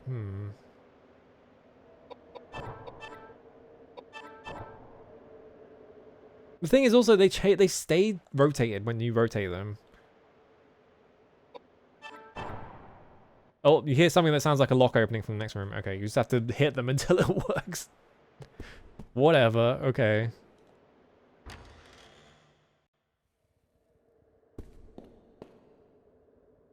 Some writers can do that invented universe language stuff well, but most can't. Yeah, it just seems really... It just sounds really... It sounds like, you know, the fucking TikTok of you're crying at a party and the two steampunk twins come to console you. It just sounds like, it always sounds like that. Like anytime like someone writes some shit that is like, oh, they have like in-universe swears or like turns of phrase or whatever, and they start using those, and it's like you are just doing that shit. It's yeah. What was it? What the cog or whatever? Which door am I in front of? This is like really hard to... Hang on. Because this is a room with 4 doors on it. Every Pody user was banned for this post, yeah. Okay, so the room is always... So if I go through this one, I think that takes me into this room on the right. Yes, okay. Going to the left is the one that takes me into the main. Here we go. Where are we going here?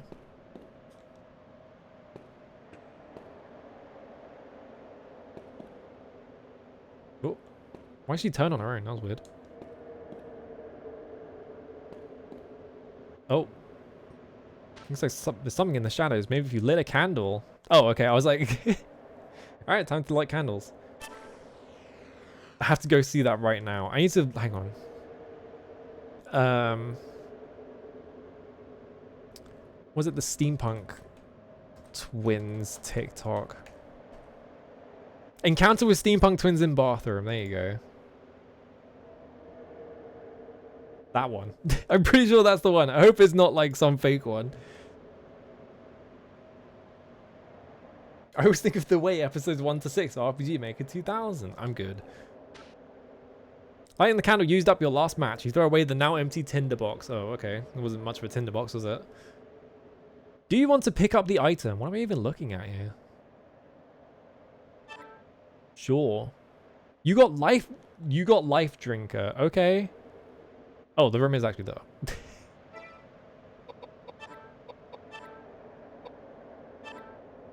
It's a weapon. It did look like a sword. A necromantic blade that gives its user great power in battle at the cost of his or her life energy. Well, Ed, my boy, life has many doors, and you will be opening the one that drains your life power. I need to like get him a couple of levels in Vit, I feel like.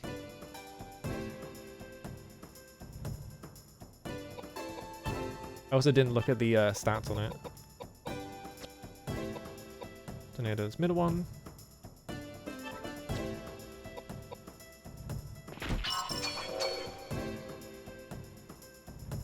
Terra's mom in the SNES translation gives Terra to Kefka willingly because she's like, please take care of my baby, and doesn't know who he is.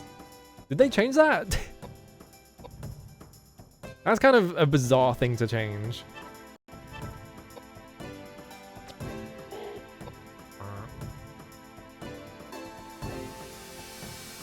Why did you said Alice thinking about Max Payne?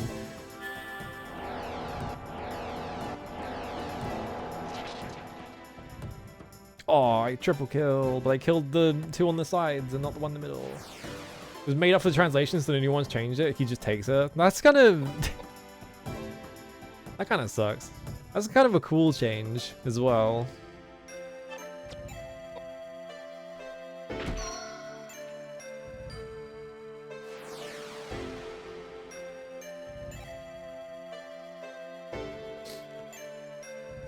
We need to look at the stats for Life Drinker. And also need to pump. I'm assuming that it just takes your health every turn.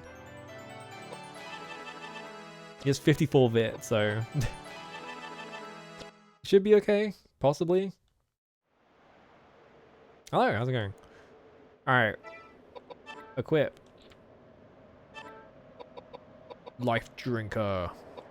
96 strength, alright. Dexterity goes up, your agility goes down way far as well, and so does your luck. Piety goes up as well. Ooh, that's kind of like slightly demonic. Is the fact that you get all this buffing, but it also increases your resistance to healing. That's really sneaky. It's like a nice stat upgrade to have, but then you think about it, it's like if his piety was too high, you'd be losing health every turn and you would just be dying and you can't heal it up. That's fucked up.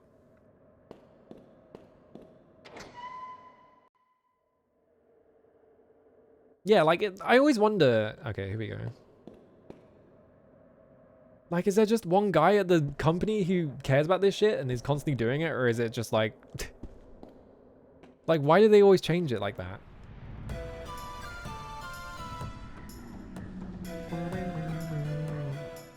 Whoa, cool.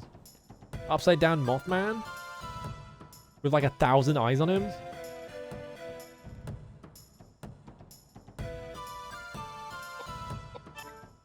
Magic. Tornado because he's in the air.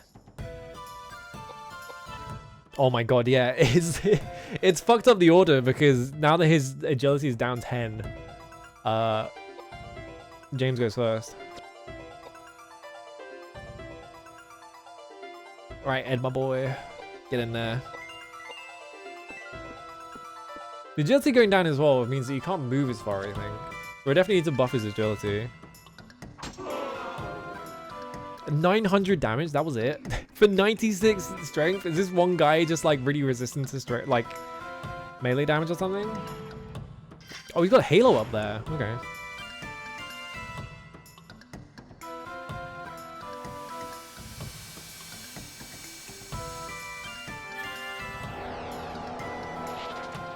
Miss! Oh, fuck. Shit. I don't...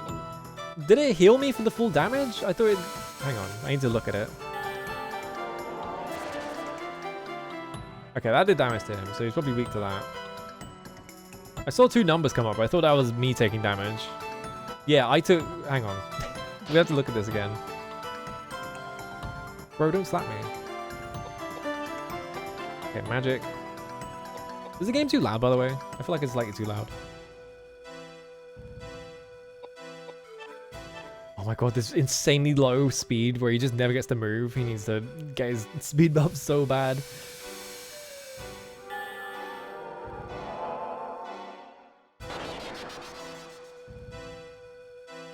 Didn't I just geyser him? And he... Why is he healing off it now? What the fuck? It's been fine? Okay. Well, I just geysered twice, so... he's gonna get all his health back. I guess he just heals off of it. Maybe he, like, switches his, like, resistance every turn or something. Ed, can you take a turn, please? I'm begging you. Right. Action, attack. I'm gonna attack him. And I'm gonna miss. Well, so much for that. Action, magic. Tried him with tornado last time and it missed. Megalith, maybe? God, he's so slow with that sword as well.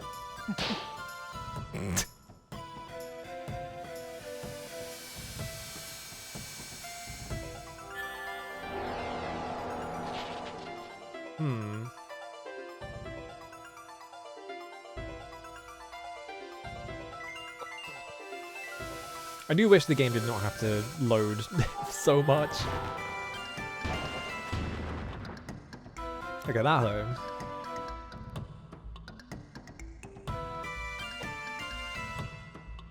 Action, attack. Yeah, it does heal you. Okay. So, is that a mistranslation or something? Because I thought that the sword would be really strong, but it would drain your health over and over again every time you used it. Like Dark Knight shit or something, right? But it seems like it just heals you. Straight flare.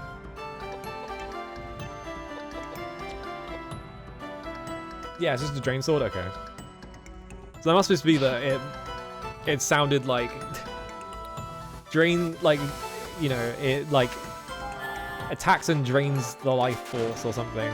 Okay, come to fire. But it just looked, they like misread it or something, I don't know.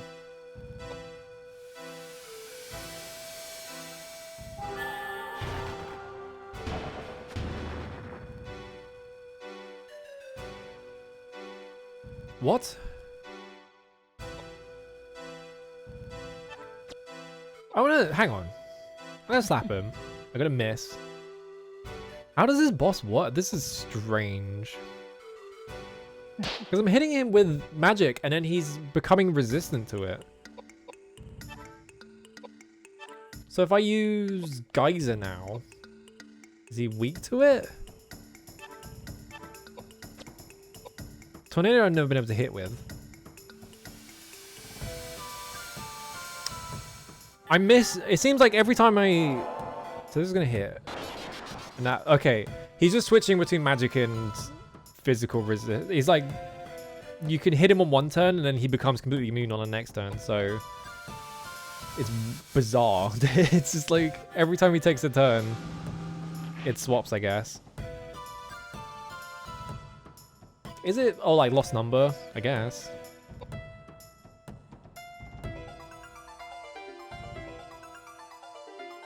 Because yeah, he took a turn, but he didn't do anything there. So I'm guessing that was him swapping, right?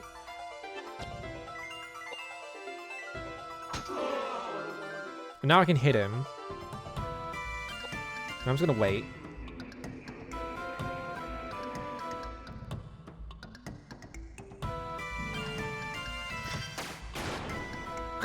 Alright.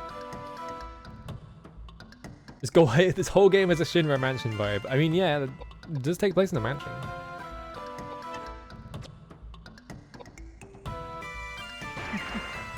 Well, it does no damage because she doesn't have that much strength, so it wouldn't do anything, so that's fine.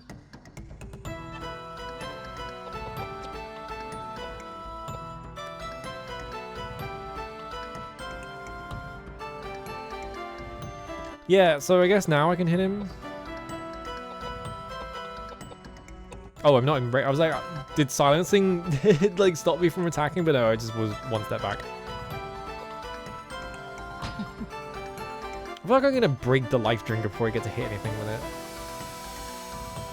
Maybe I shouldn't be using it. Okay, he still gets full healed.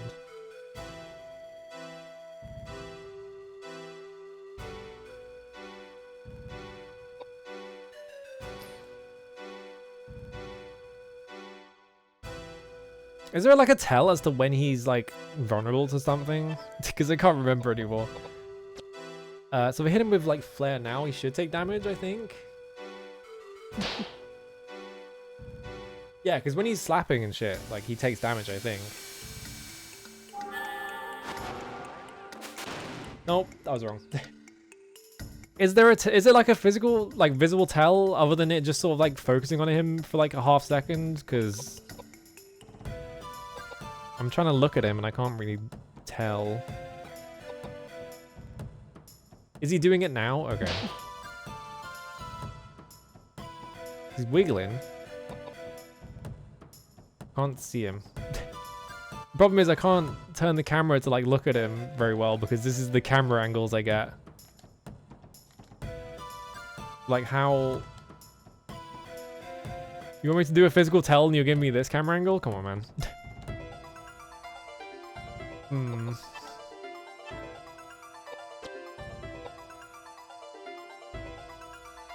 So now he's like not wiggling as much. Can I hit him now? Oh yeah, I have reflect, I forgot. Hang on.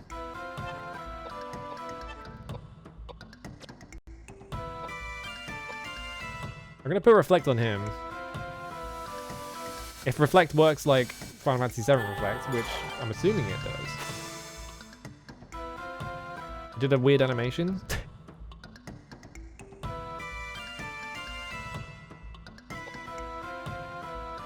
Silence, reflect.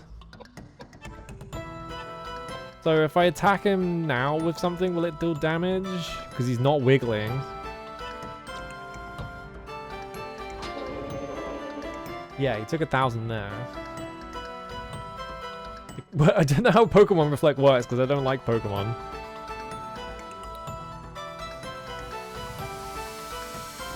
He like popped his wings up there.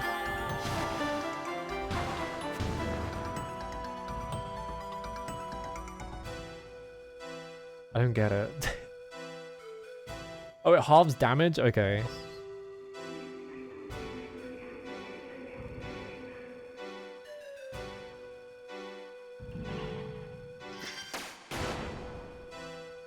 $15. What did the 15 mean? That was a weird color. I think I can hit him with Megalith right now.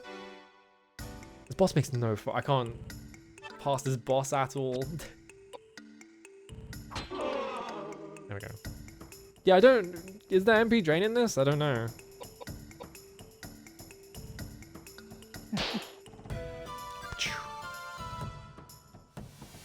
Maybe every time he takes damage, it swaps? Yeah, because now he's healing, because I hit him physically, right? I don't understand this boss at all. He's also wiggling.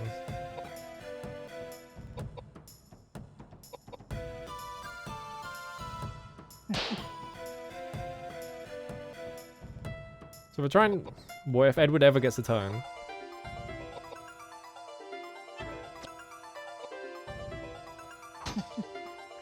I don't get it.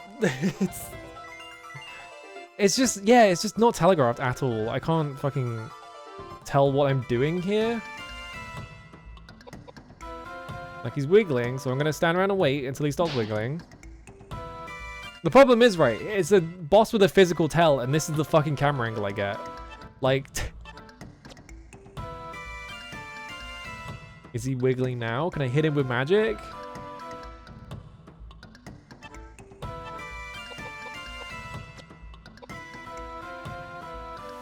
Like, actually bizarre to have a boss with a visible tell, and then the camera angle is this. There we go. His cast preparation overrides his wiggle animation? Cool. I could move up just so I can see, but like that will take time and I don't want to do that.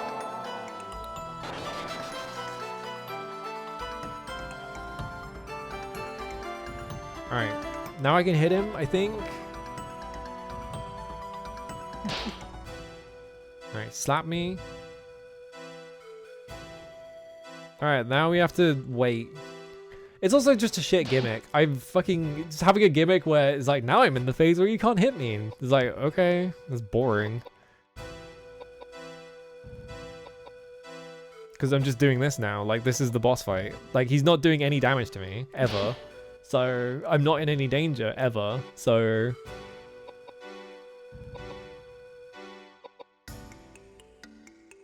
Is he wiggling? Or is he casting? I guess I'll hit him. Okay, he's not. It's just like, it's bad. This is not good. Alright, let's fucking move. If I can see anything.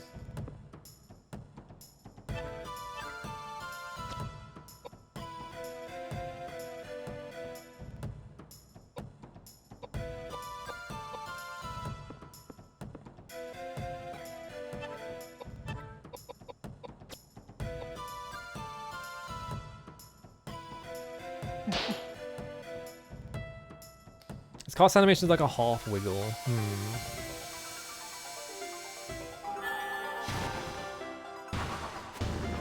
This boss is just strange. Oh, did it die?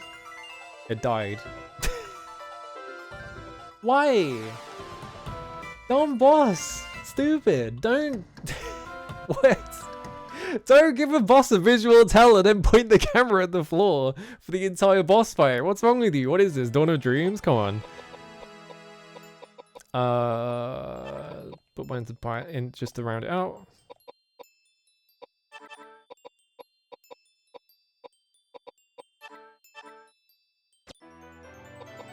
Oh, we got another one? Okay. Sure.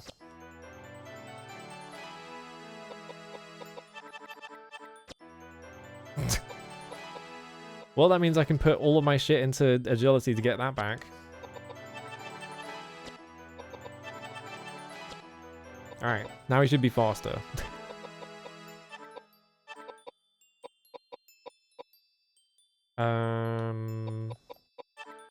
Yeah. Okay. Yeah, like having a visual tell as a mechanic as well. Oh, good, I got the crossbow for all those bowgun shots I was gonna get. I don't want it.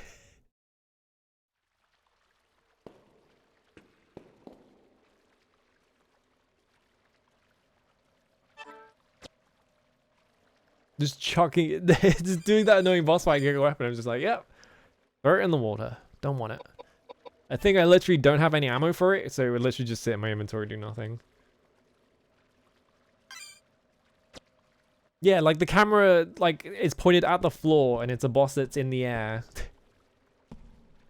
Slightly, it's just strange. Feels like they had an idea, and the idea was not very good. Oh well, at least he died. At least it was like a boss fight that did like basically nothing to me, so... I really hope that the life drinker is not going to explode the next time I hit something with it though. Okay. Oh. This must Hang be on, the I've got temple. a million fireworks going off. If I put a bullet through it, it wouldn't budge. What are we gonna do? How ironic to have made it this far and not have access to the temple. Koudelka, Edward, you both must go now.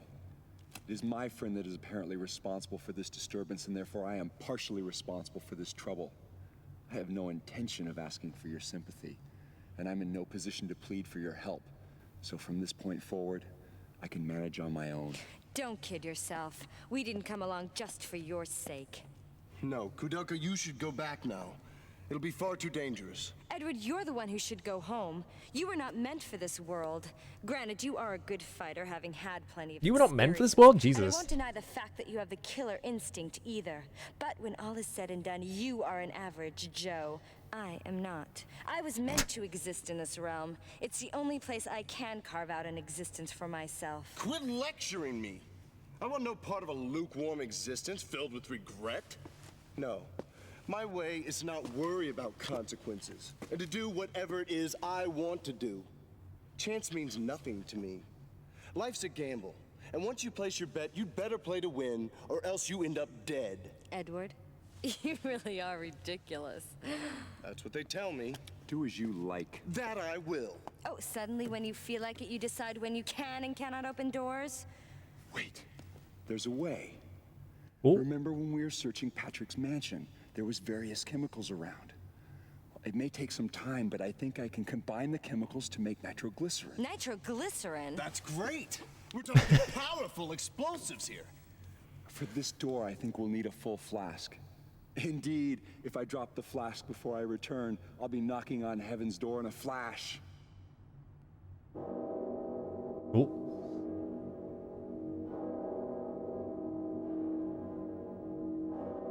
I go, and it is done. The bell invites me. Hear it not, Duncan, for it is a knell that summons thee to heaven or hell. Okay. Well, we're gonna put nitroglycerin on the door. Awesome. The second that cutscene started, oh, this fall. Okay. The literal second that cutscene started, my neighbors were like, "All right, time to set off like one of those really annoying fireworks that's just constantly going off." So I couldn't hear anything they were fucking saying because I could just hear like it was so annoying. I fucking hate fireworks season. We should ban fireworks. Fucking go back in time to ancient China and I'm gonna uninvent fireworks.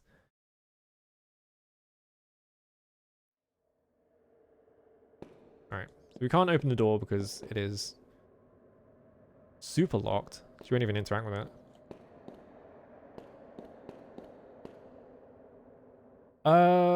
Do we have to backtrack through the entire game just to get nitroglycerin? How far back do I have to go? Actually, no, I can go out the manor door into the main court. Oh yeah, the Sagnoth is there as well. Can I get the Sagnoth yet? I gotta get the acid goop.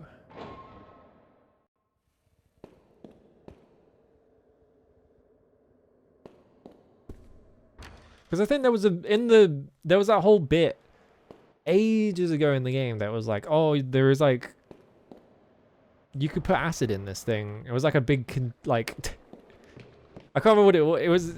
You know, it was in the basement, and there was like a thing they remarked on it being full of liquid or something. But we had no container for it, so we had to just leave it. But now I have a container, so I had to not use Life Drinker on this random encounter.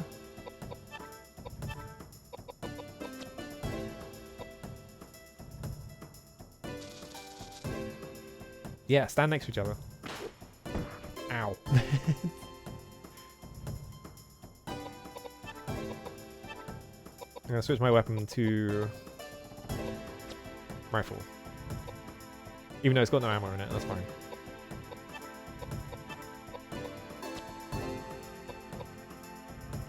I have to check what magic this guy is at. See if there's any way for me to level anything up.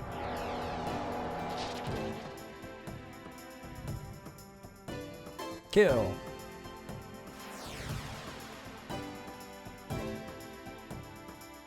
Yeah, what was the deal with that cutscene? They were like, oh, we're like... They were about to go through the door and they were like, oh, it's time, like, you know, it's the final step or whatever. And then they were all just like, time to fucking argue with each other. Just like, what the fuck? Okay. Sure. Just put it on to Vit. Sure. I'll take Panacea. Why not?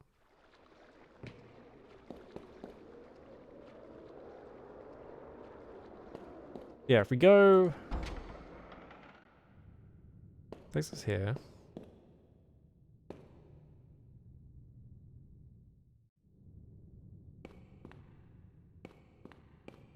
Yeah, they were like... She was like, oh, like, Ed, you're just a guy. You don't have, like, you are not connected to the mystic realm like I am, so you can just go home if you want. And it just like, she was just, like, decided to convey that by going, fuck off. Alright, we're up here. Let me go down here. So if I go out the front door...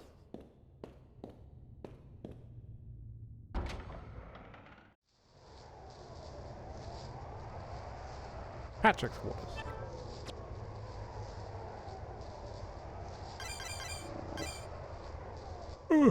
Oh my god. How the fuck do you make nitroglycerin? I ask a Twitch chat as if they'll know. Alright. I want to go look at Sagnoth again, because there's that whole deal with Sagnoth where I just couldn't get it for some reason. Yeah, James said it to them, and then they were just like, alright, time to fucking say it to each other. Let's just get the fucking Mexican standoff, right? Hang on, I need to, like... This is a confusing screen just in general.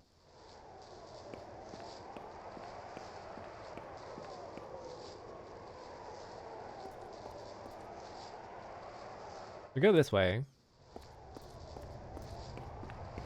Takes us here. I think if we leave the screen this way... No, the other way, I think, right?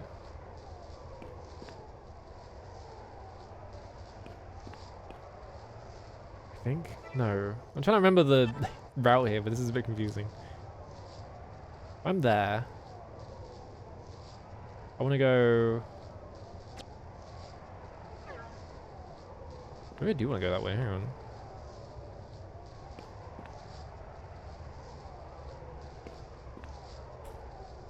Well, there's this one, which is not the one I want to be at.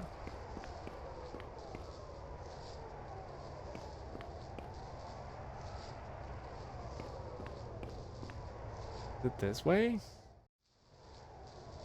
Playground's main gate. I think it was, right? Oh, we're going to a fight.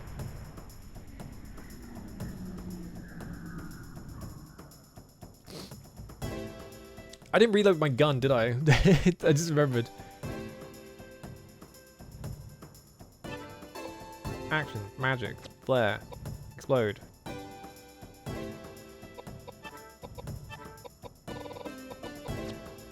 Alright. Use those rifle rounds I'm just sitting on. There you go. Alright. Do enemies like scale to your level or something in this game? I feel like... But I feel like I one-shot like almost everything. It's like hard to tell. It is really not a very like engaging or thought out combat system in general. It just feels like you kind of steamroll everything. Yeah, it's just 3 different color variations of each enemy, yeah.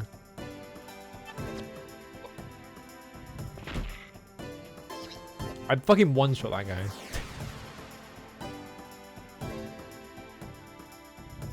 It's probably for the better that you steamroll everything, because if every fight was really long, this game would be like 40 hours long.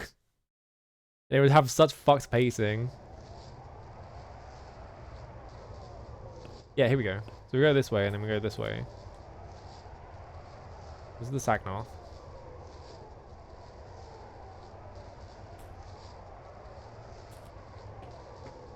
Yeah, not work and be fucked up. Yeah, exactly.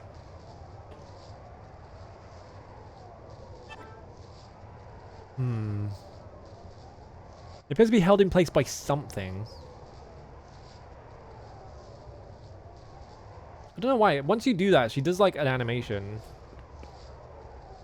What is that window? Where is that window? It's got a view of the Saknov for some reason. It's the caretaker's room. Hmm.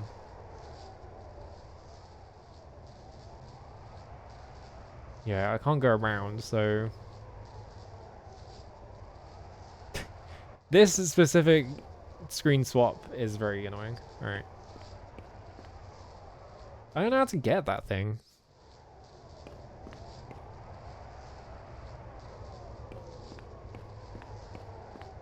Oh, I have to press X. I forgot. Oops.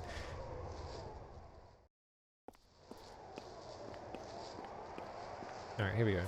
So if I go down here, this is where the caretakers were. They're still dead. You got anything? Oh, Roman nuts. Yummy.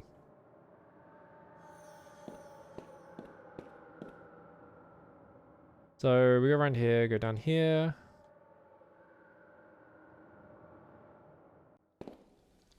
Now we're down here. I think we use... Oh wait, no, I can't go through this door because it's fucking... I have to really go around. I forgot that the door is like fastened so you can't actually go through it.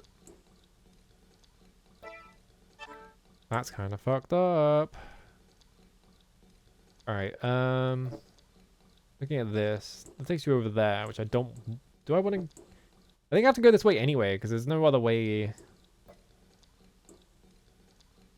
Yeah, from the courtyard, there's no other way back into the mansion. So I literally do have to go here, go all the way down that section, go up those stairs on the left, and then I go into that, like, bottom section, and then use that. Go through the graveyard again, go all the way back through. It really is just a fucking... drag you through the entire game type subquest. They were like, well, we're on disc 4. We better prove that we put the entire, like, mansion on this disc for some reason.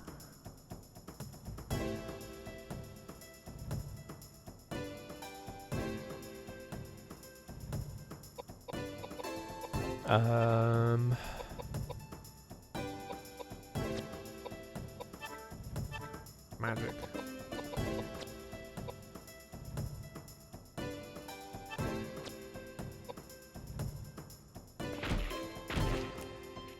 Perish. Okay. I'm gonna run up to stop it from moving around. Not really any point, but might as well.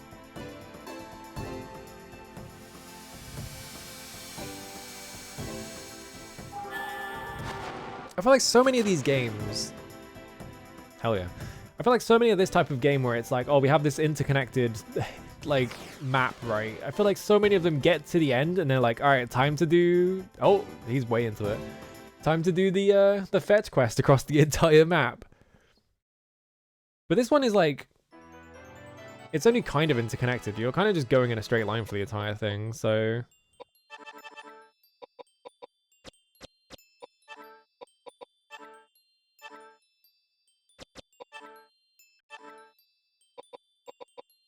Sure.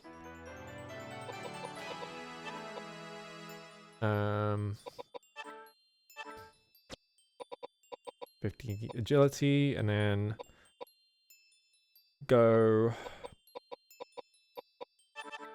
Alright, so just gonna put it onto agility, because we're gonna go up to, like, -3. We want it to be higher.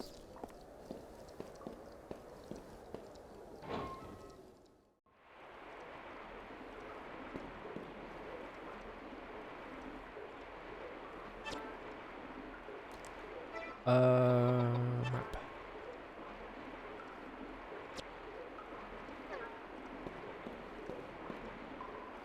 I didn't want to interact with that.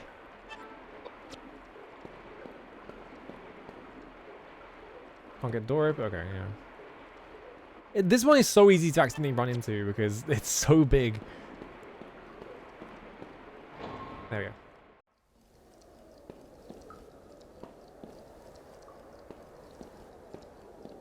There's this guy here as well, which I haven't figured out. It's a creature of some kind. It says, must stop the star that Charlotte leaves behind, or the flare.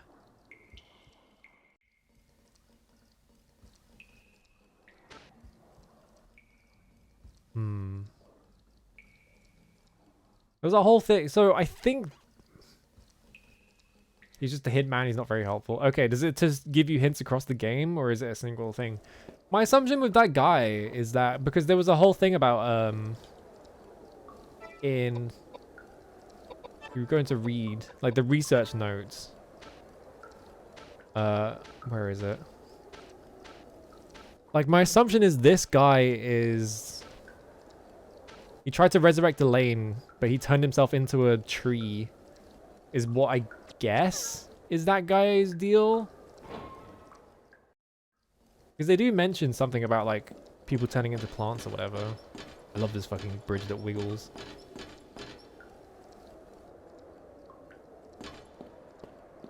Very strange guy.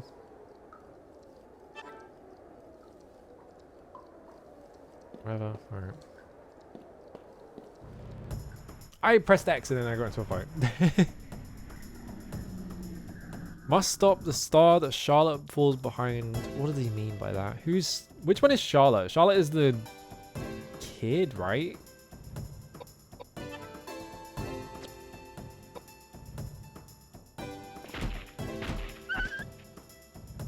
Do you remember going?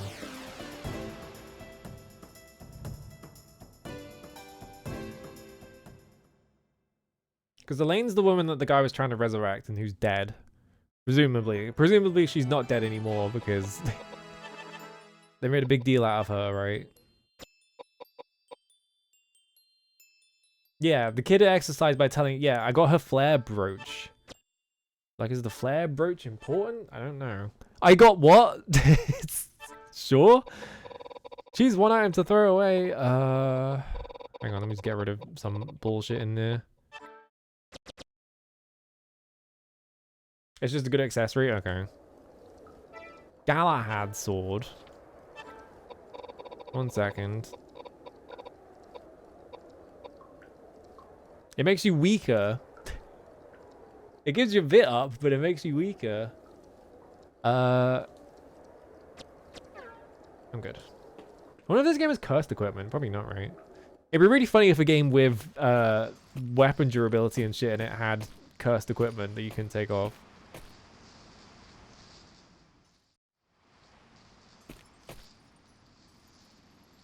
Do I remember how to get out of here? I think you just go up here, right?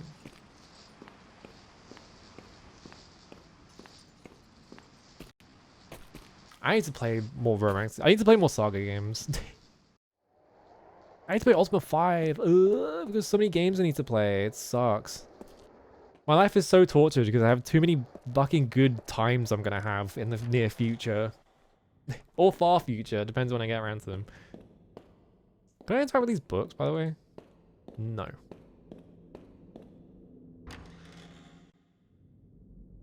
Yeah, I watched Vox play like the entire remake. I was like really impressed by it. As someone who is like the biggest remake anti, like it isn't doing weird shit or anything like that. Like it's pretty faithful to the experience of the original without just being the experience of the original. Yeah, just delay Wizardry 8 forever. So I don't play it for 300 hours. Was there a hint as to how to make nitroglycerin at some point? I feel like I saw one.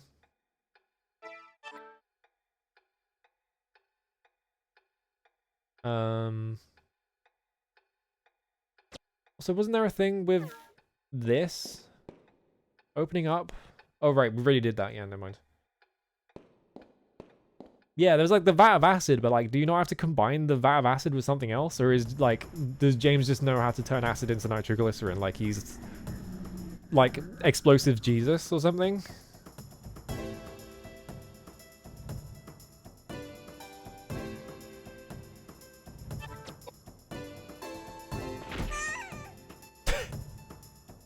Die.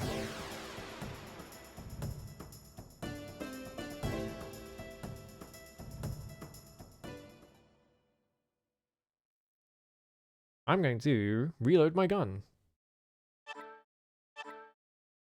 I got W Patar. The fuck is W Patar? Yeah, I know that well, James just straight up said that he should know how to make nitroglycerin, right? Mystic W Patar gives you way more vit, but it reduces your dexterity. What the fuck is a Patar? I need to see this thing. Oh, it's like a fucking wrist blade. Weird. Can you grab these fucking stairs, please? Thank you.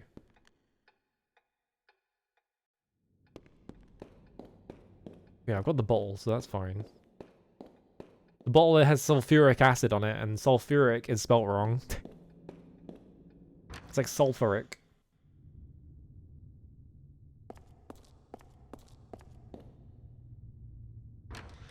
There's a crazy one that's like 6 blades in the propeller fashion in this game. Awesome. It's so weird to me that there is like this whole... like... this whole mechanic in the game of like, oh, you have to use X weapon and the durability runs out on it and you can't use it anymore. But then like magic is so overpowered that there is no reason to ever like risk losing weapons, so you just have an entire inventory full of fucking useless weapons. Because there's no reason not to just have like one person tank everything and just the other two just stand in the back and like magic everything to death. Am I going too far? I think I might have gone too far.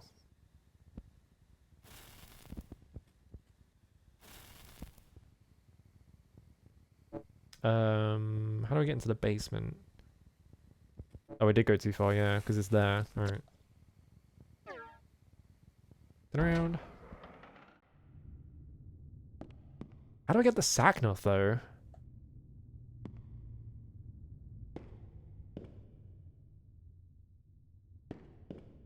Held in place by something, which makes me think I need something to... I need like a item to like free it or something.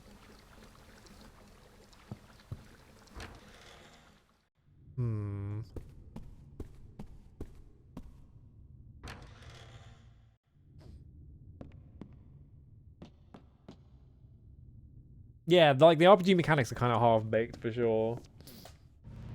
Like there are mechanics in it, but they feel like they don't really matter most of the time. It's weird. Yeah, like the team wanted to make an RPG or whatever. Oh, it's this guy. Remember this guy? This guy's awesome. I don't have any fucking ammo.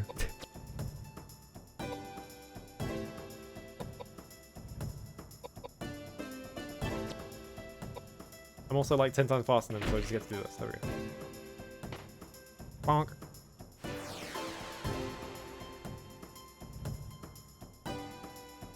Yeah, I kind of wonder what this game would be like if it was a survival horror, though. Because it feels like the map is... It's like a cool map, right? I got backs. I don't want it. Alright.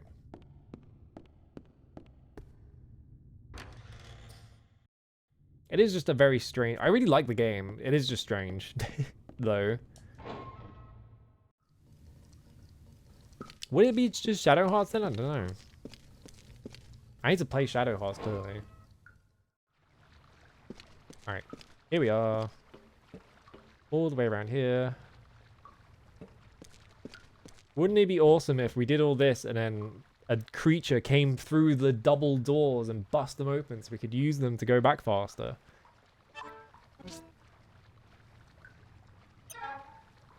Oh, weird noise. How's your Catman? How's it going? You were like the only person I'm saying hi to for some reason.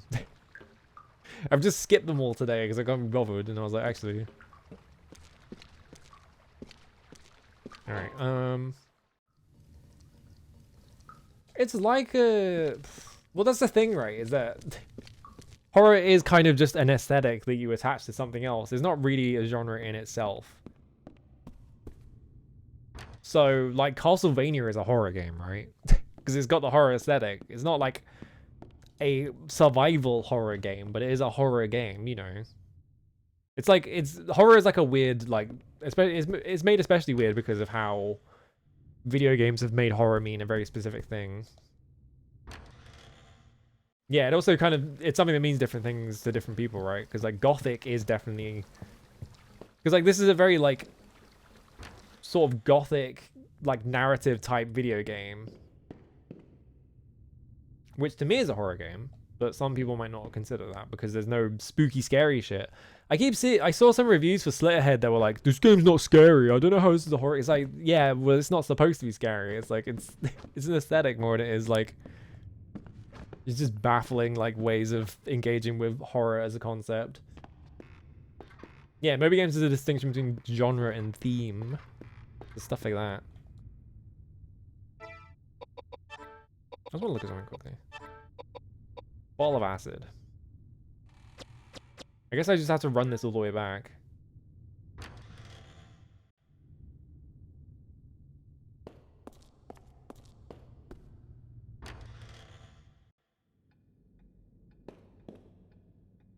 I don't know about this whole bit of just like, yeah, run the whole way back. It's kind of just busy work.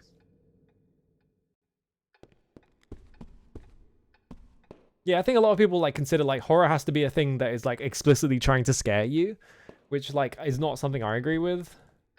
Because, you know, Drakengard is a horror game in many aspects, but like it's not trying to be scary or anything like that. So, and if you called it a horror game, people would like give you funny looks.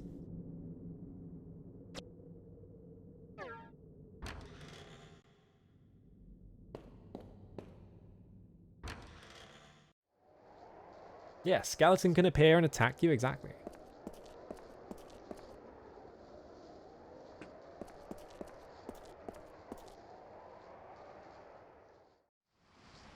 I think horror, do you think of like fear and hunger, I guess? Yeah. I think that's how most people would like define it, as like, oh, the game has to be like a specific type of game and has to do specific things to be a horror game, which is odd to me. Because I feel like horror is such a broad like category of thing.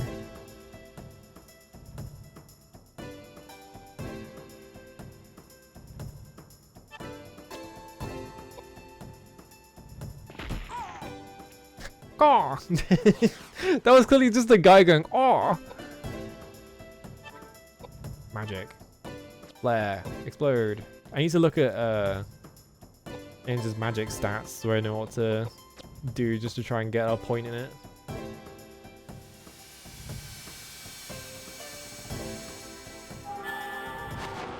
It has to be like Silent Hill 2 as a depressing, yes. Has to be like Silent Hill 2, or it has to be like Outlast. Those are the only two types of games that can be horror. Nothing in between.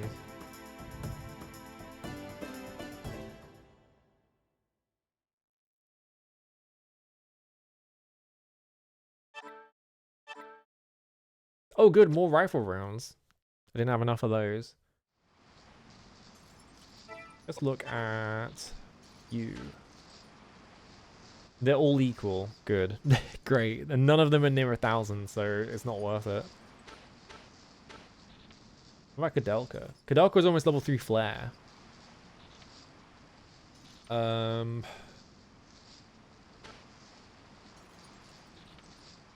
have 480, 45 strength. What was I doing? I think James getting his turn 3rd is really doing numbers for his like skills, because he's not going to do anything. Everything dies too fast.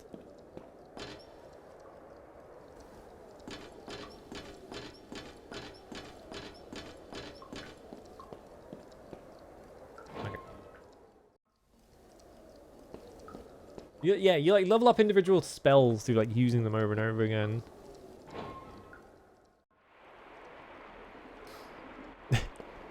Silent Hill 2, in many ways, yeah, is like the Watchmen of horror video games, because it is just, it's hugely influential and like really like groundbreaking piece of work that everyone is like, I can do that as well, and then they just copy it.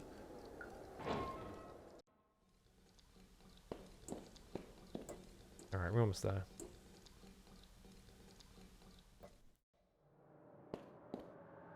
Yeah, horror's when Pyramid Head shows up, and then you do a bunch of establishing shots of Pyramid Head, and he's really scary, and then you don't do anything to like actually like do anything with his character or anything. He's just there.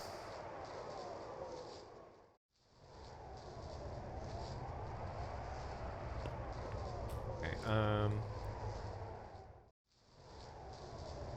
where was it to? Was it this way? Isn't this it? Here we go. Now we're in here. Now we're in Patrick's quarters. I think didn't Masaru Ito like tweeted recently or like in the past like year or something. He's just, I wish I'd never fucking made Pyramid Head. He was so upset about it. Something happened and he snapped. He was right. Oh, James has decided to remain in a laboratory in order to mix nitroglycerin. Oh, he just does it. Okay. Oh, you've been auto-modded because I banned Kappa. Or not Kappa, lol.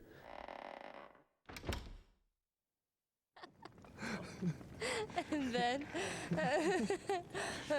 what happened to the girl Melanie? She was gone the next morning. She left with practically everything in the room. You don't have much luck with women, do you? Well, you know what they say. The cleanest breakup is when a woman runs out on you. If people bother me about something 20 years ago, I hate it too, yeah. Oh, but you're lucky. I mean, to have so many people to kid around with. For me, I'm all alone. I've been all alone all my life. What about your childhood? Yes, I did have a childhood.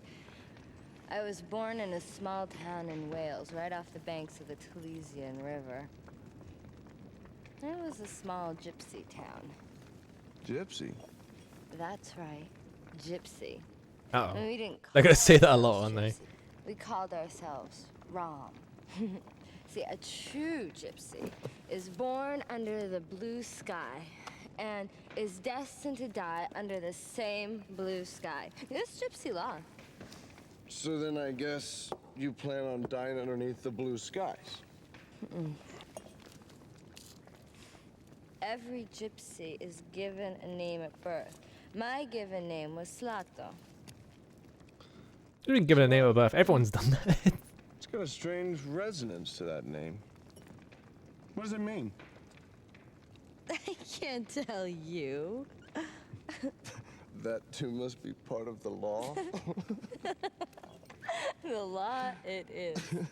You know, ever since I met you, She is dangerously close to that fire, yeah. mysterious glint in your eyes. And it must be the gypsy in you. Oh, brother. A glance from thy soul-searching eye can raise with hope, depress with fear. Byron again? Yeah. You must really like him, don't you? Yes. So I feel as though we're birds of a feather. Then he must be self-obsessed as well. I'd rather be classified as a romantic.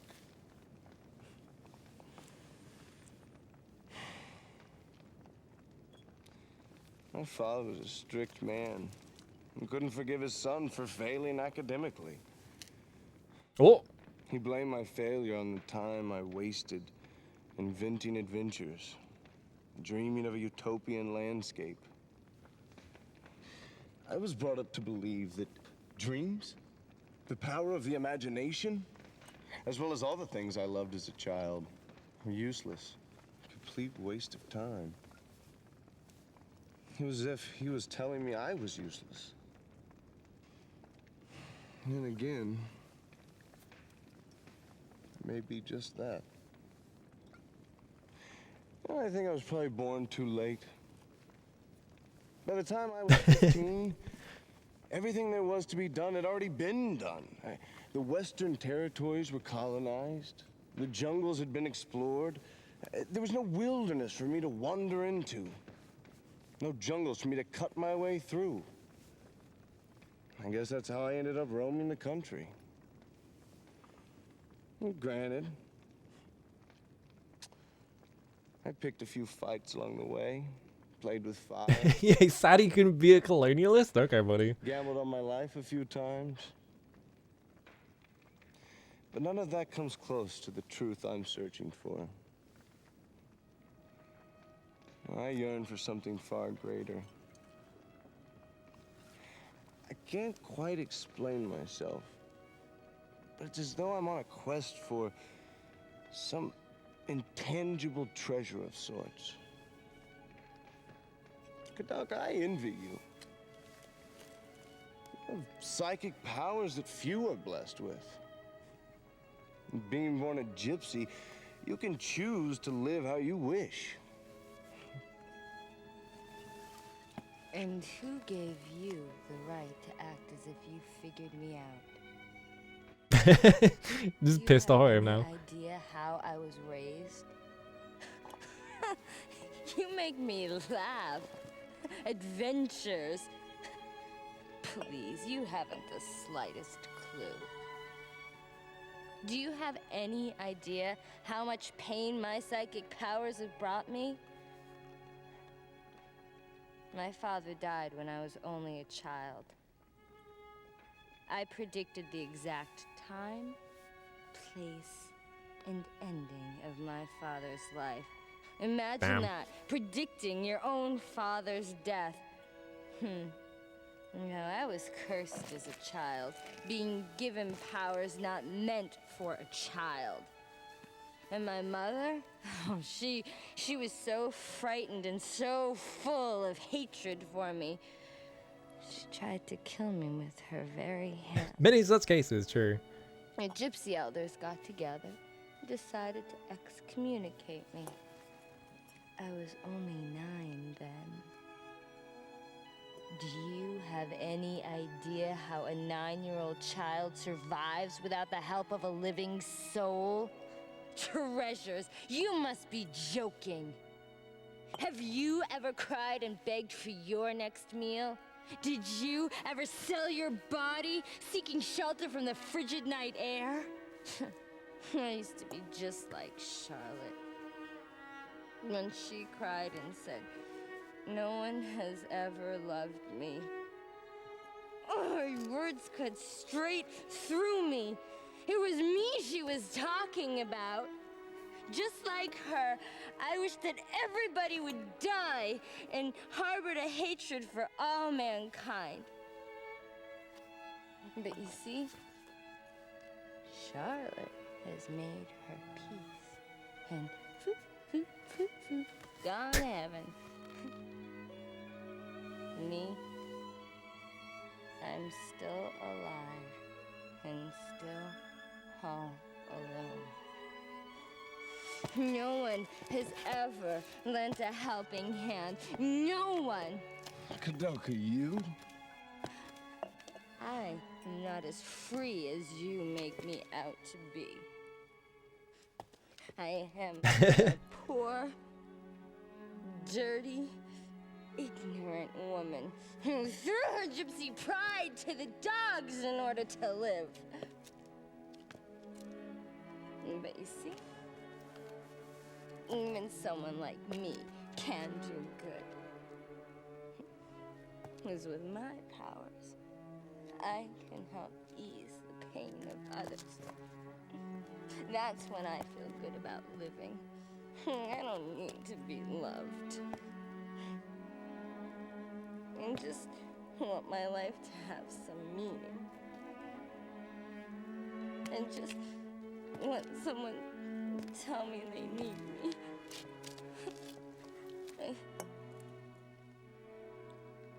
You. No way will you ever understand.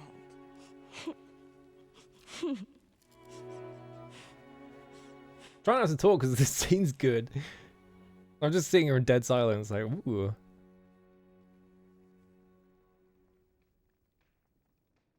That's a really long scene as well. Like they they were just like, yeah, you're just gonna sit here and watch this whole thing. Ooh.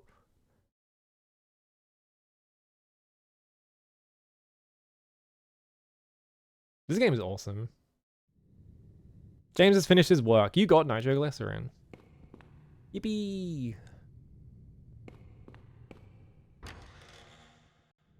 Alright, time to blow some doors up.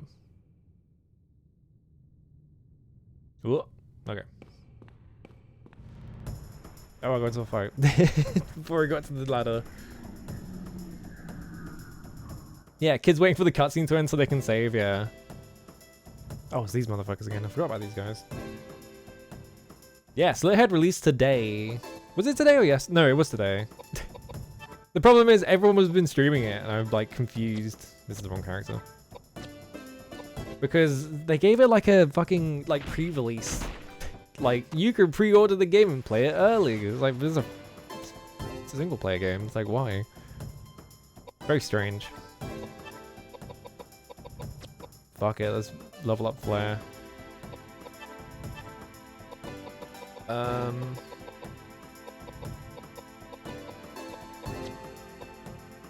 don't know.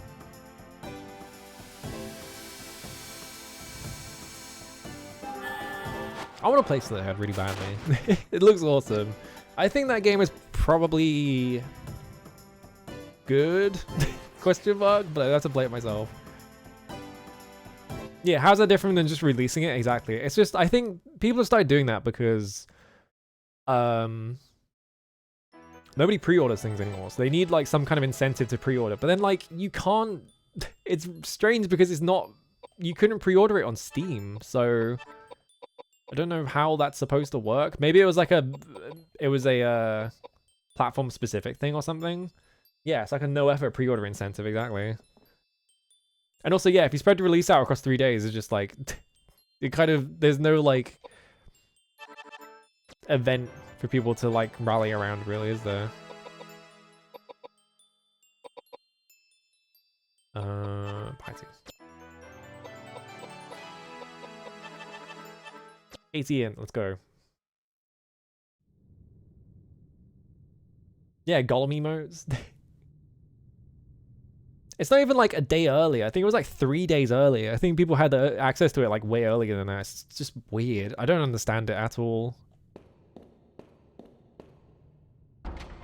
It's confusing. I don't know why they did that.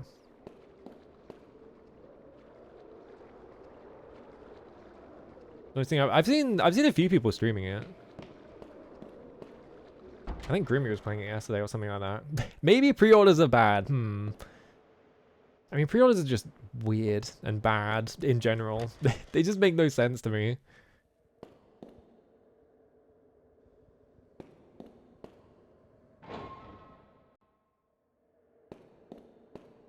I just want to make all the money all at once, I guess? I don't know.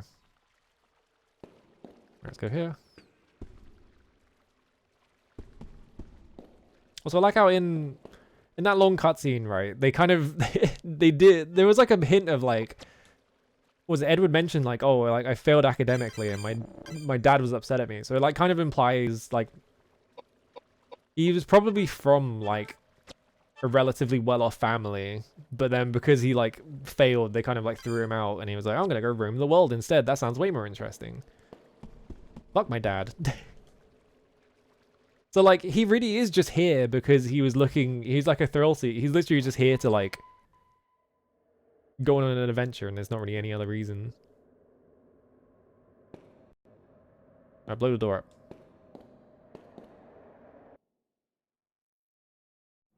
Yeah, it makes sense from a publisher standpoint, but like who cares? It's like, that's for them, not for us.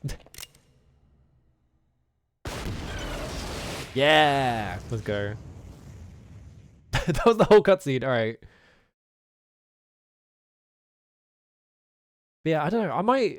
I might stream Slithead on Sunday. I'm gonna go hang out with Cherry Scampers tomorrow because I need to get out the house. But I might stream it on Sunday depending on whether I want to spend 40 quid on it. It's amazing. Ooh.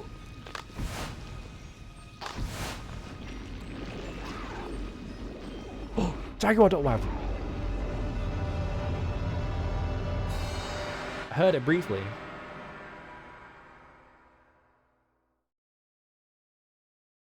I like the whole bit of him being like, oh, like by the time I was born, everything was done. It's like, it's so. I feel like that's true of every generation. Everyone who, you know, they're born too early. What was it? It's born too late to explore space. What was it? Born too late to explore the world. Born too early to explore space. Born just in time to jack off to anime women or whatever the like generic thing is someone puts there. You know. Like, I feel like that's just been the case of every single generation. People always think that they're at the end of history, and it turns out it's not actually true. What are we looking at? Yeah, just in time for dank nuns. Okay, I can't go that way.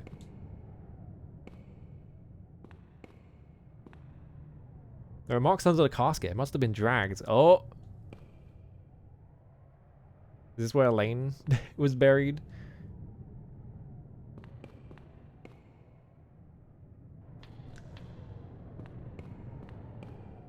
Guess I have to go this way. My ears are twitching. They do that.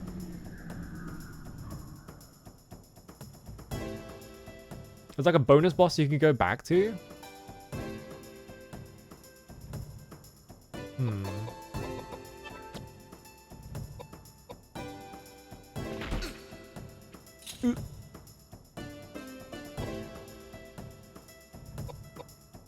Hang on. Magic. Just level up flare again.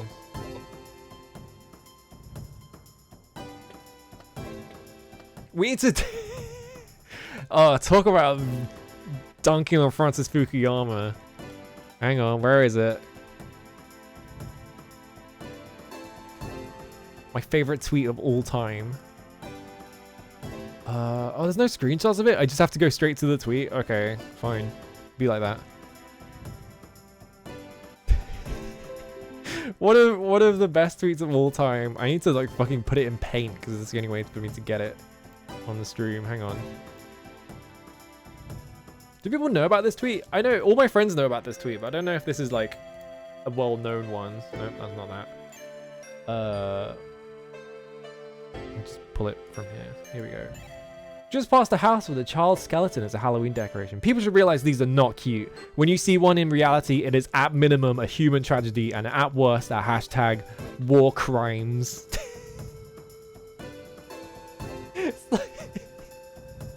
This tweet is so good. It's so funny. I fucking love this tweet. It's so good. Just fucking, I think of hashtag war crimes, plural, every single day of my life. It's so good. Megalith. What happens inside hashtag war crimes? Good question. I love that Francis Fukuyama is like, the two things I know him about, he wrote that stupid ass fucking end of history book and hashtag war crimes. Yeah, it's a drill tweet with capital letters for sure, yeah.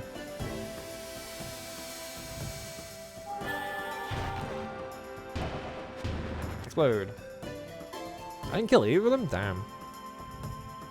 It's like the Dawkins tweet, which... There are many Dawkins tweets. Which one could you be possibly talking about? Because there could be, what, jar of honey stolen by rule-bound dungeoners, or it could be just saw two dogs. What was it? Two dogs engaged in full like 69 or something like that. That one's fucking insane, by the way. Like, why did he tweet that? What's wrong with him?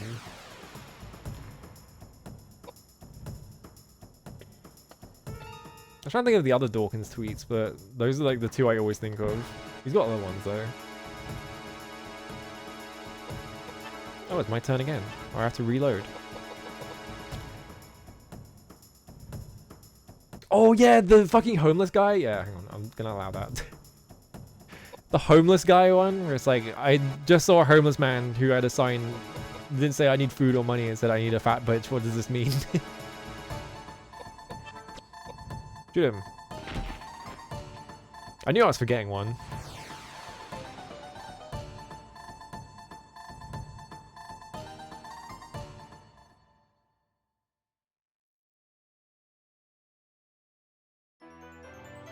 More levels.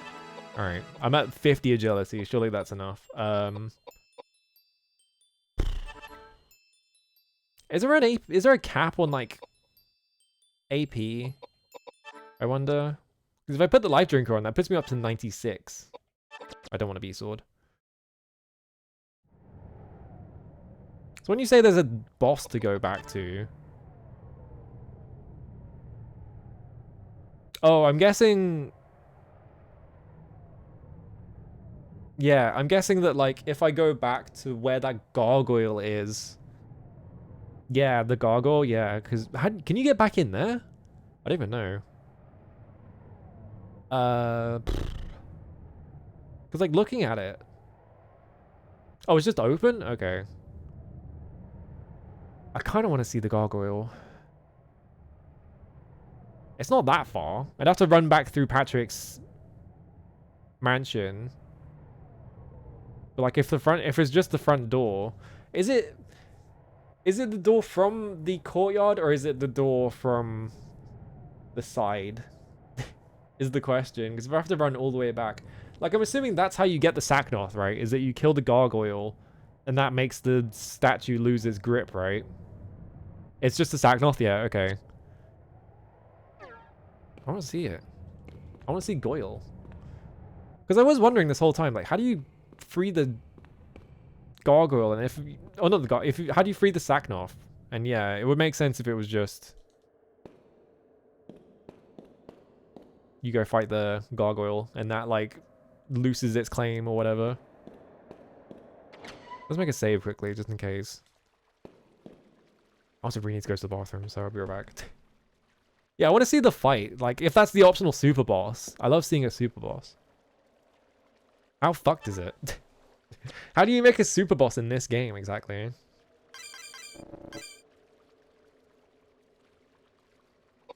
I always find the concept of super bosses is so funny. Just like, we made a final boss, but we also made a boss that's better than the final boss. And you can go fight it if you want. And it's just like, what? Okay. So it just makes the final boss less, like, appealing. I don't know. Alright, I'll be right back. I need to get water.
Okay. Yeah, it's even weirder when the super boss is straight up a greater threat than the final one in the universe. The one I always think of is, obviously Final Fantasy VII has some really weird super bosses because they weren't in the original release of the game, and they were only in... They put them in the, like, the American version, right? Something like that. So, like, in the original release of the game, the weapons just sort of disappear for the rest of the plot, and it's like, oh, okay. But, like, if you play the American version, they're just sort of, like, hanging out. And you can go fight them. And they're, like, 10 times harder than anything else in the game because that game was really easy.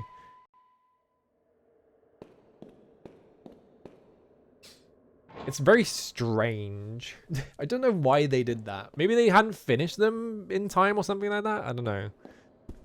In the American version, they had, like, done them. And they're like, right, we'll just release them. Because I think the Japanese... one of the Japanese releases does put them back in. So there is a version in Japanese that you can play that has the weapons in it.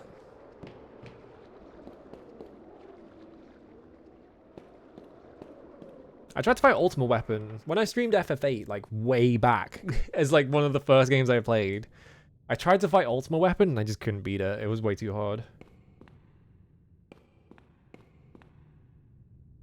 Yeah, yeah. I feel like every Final Fantasy has an international edition, almost.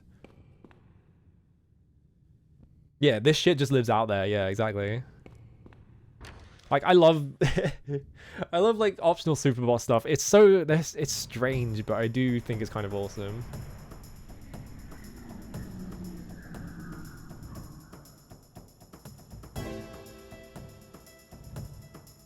Yeah, Kingdom Hearts what's the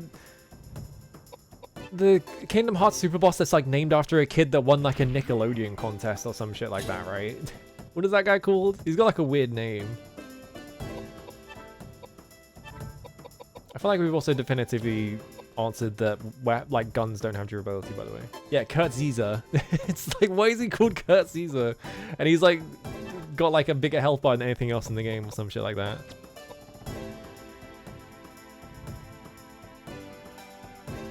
Yeah, like a four-armed snake robot man. He's just called Kurt. Extremely funny thing to win a contest for. It's like, name this boss after me. What if it was called like Steve? Or like Amanda or something. Having a super boss that actually fleshes out a character's story, that's awesome though.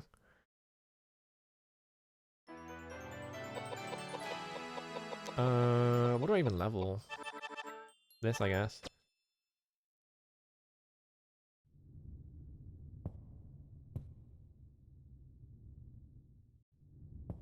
A kid named Sora enters the contest, yeah. Yeah, the Chris Houlihan room. I love that the Chris Houlihan room was like... They literally just had a debug room. It was like a failsafe room, right? Where like, if you try and enter a map... It's something like, if you try and enter a map that doesn't exist... it just sends you to the Chris Houlihan room, and they were like, we're gonna make a contest and you can put your name in it. It's just like, why? Extremely silly. Alright, let's make a save here.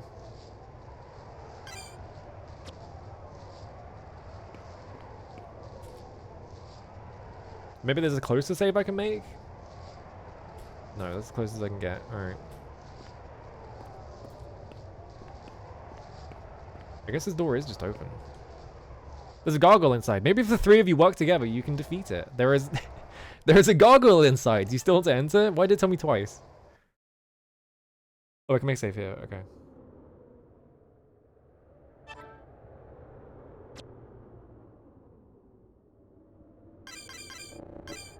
Ring, ring, ring.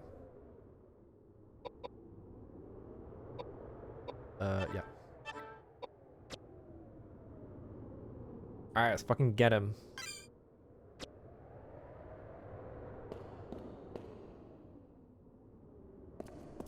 Where is he? Where you at, buddy? Come here. I'm here to beat your ass. I'm probably about to lose horribly, but...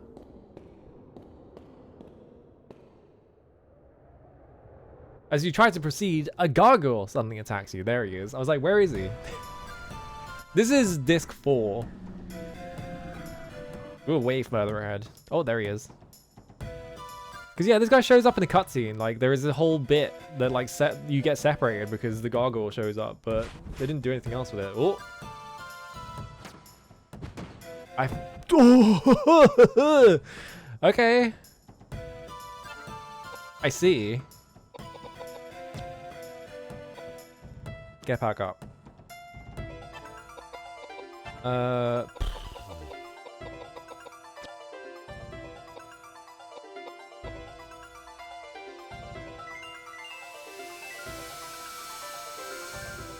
Let's see.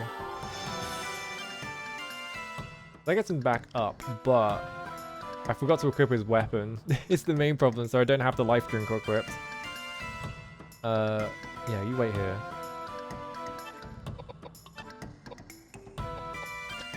It's alright, if he just constantly attacks Edward, we could use this to our advantage.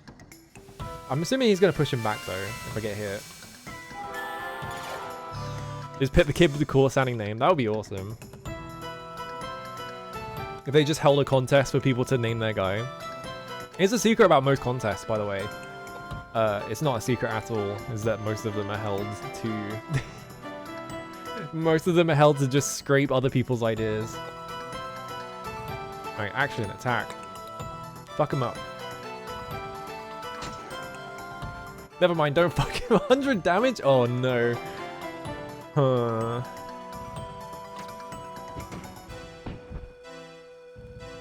That did less that time, but that was because I had the life drink on, I'm assuming.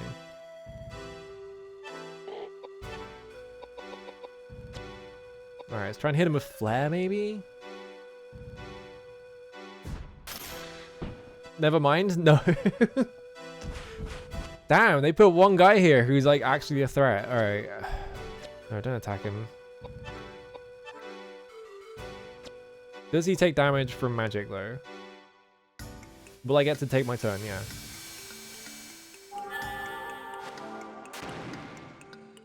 $500 damage? Ooh. So yeah, I'm guessing this boss is for... you run around and get max level from like all the weak encounters so you can fight this guy because he's bodying me. I don't think I'll be able to kill this guy. Drunken Evil 2 is so funny. That entire project is like, we're gonna, you know, we're gonna give you updates on how the project's going, and you look at it and it's like, they're putting all this insane shit in the game that is never gonna get released. And then it turns out nobody wanted to work on it because it was just a nightmare project. Yep, game over. There we go. It's never coming out. I think it might have been cancelled because Michel Ancel left Ubisoft because there were a bunch of allegations against him being a horrible boss and no one wanted to fucking work with him.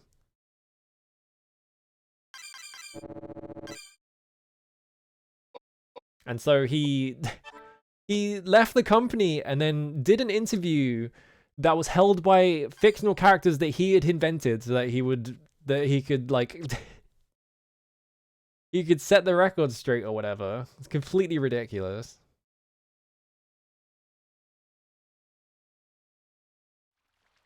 Alright. We're not fighting the gargoyle because the gargoyle obliterated my health bar and I don't really know what I'm supposed to do about that other than grind for a few levels so that I can get like way higher bit. How do you defend against physical anyway? That feels like, that boss feels like a boss that you kind of go, you finish the game once knowing that that guy exists and then you do a second run where you kind of plan out the entire run because it's not a very long game, right? Oh no, the stairs, that's why. It's not like, the game is not that long, so it feels like it shouldn't be that hard to like rerun the whole thing with a plan in mind. Alright, walking up to the organ. See a pipe organ with runes carved into the keys. Looks like there are only 4 keys that can be pressed. Runes on these keys read people, secret, pain, and light. Oh god.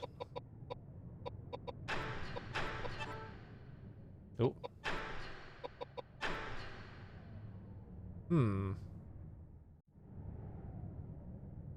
Where's the other side? Is there only on one side? Anything else in here? Doesn't look like it. Yeah, making up a guy to exonerate me. It's just like, what? Okay.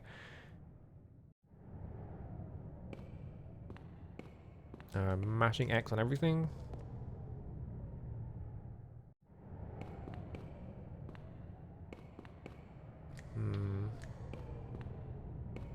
There's gotta be a hint for that, right?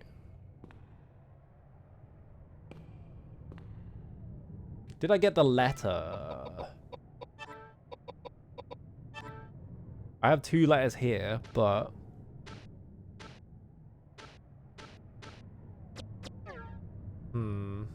I have the hint? Okay. I was thinking that.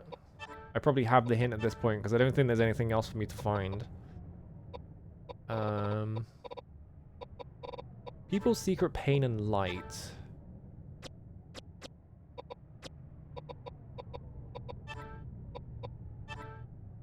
Oh, here we go, yeah. Perform the secret experiment. I forgot about this thing existing completely. I should have checked it. You perform the secret experiment to forget the pain of love. May all people be saved by God's divine light.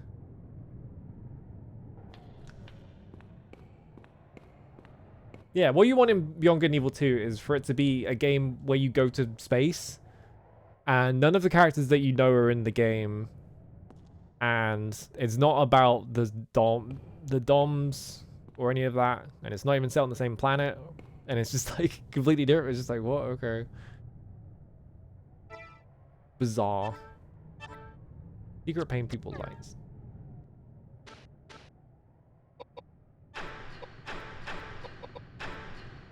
Hyper-organ sounds with a reverberating note. Big people were in the first one. That's like the famous part of it. Pretty good note.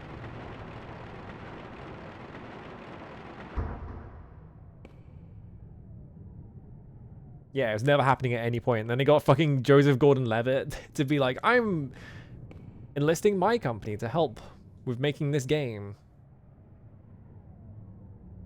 It's like, well, okay. I think that's the last I've ever seen of Joseph Gordon-Levitt. I've never seen him since. Has he been in anything?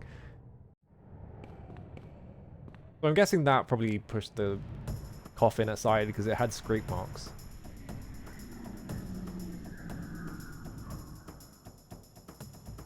Whoa, look at that guy. Weird little dog baby. And this thing. What is that? Like an orb.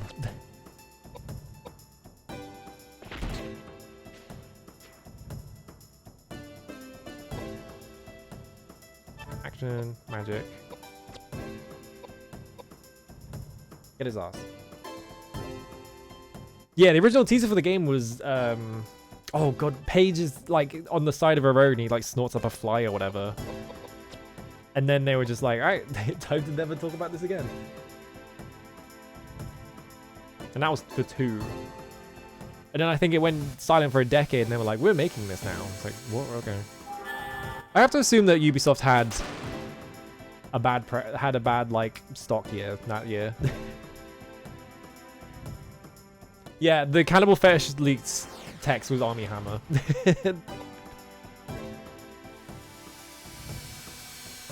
Especially funny because that happened and that guy is in Sorry to Bother You as like an insane CEO who was like who's doing some very strange things to people, and just having that happen afterwards is like, oh okay, I guess it was pulled from real life.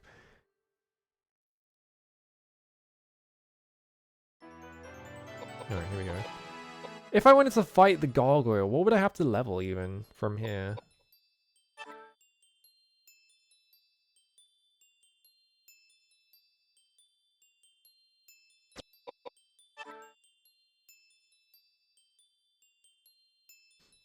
Because I don't know what one of these prevents you from taking damage. Oh, character defense against field attacks is Vit. Okay, so you just have to pump Vit. Yeah. Damn, that's fucked up. Not my problem anymore. It's... So yeah, I haven't really been leveling Vit that much because I haven't seen any need to, but you would just like pump Vit for like a bit if you really wanted to fight it.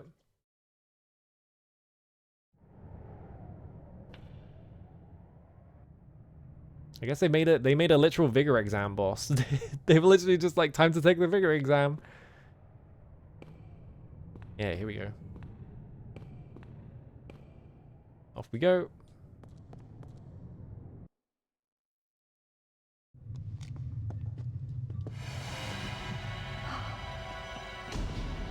Ooh. Oh, this is the guy. Patrick. Poor Patrick. Oh, it actually is Patrick. Okay. So he didn't get turned into a tree, but he did get absorbed by it. Maybe the head is part is like soul or something in the tree.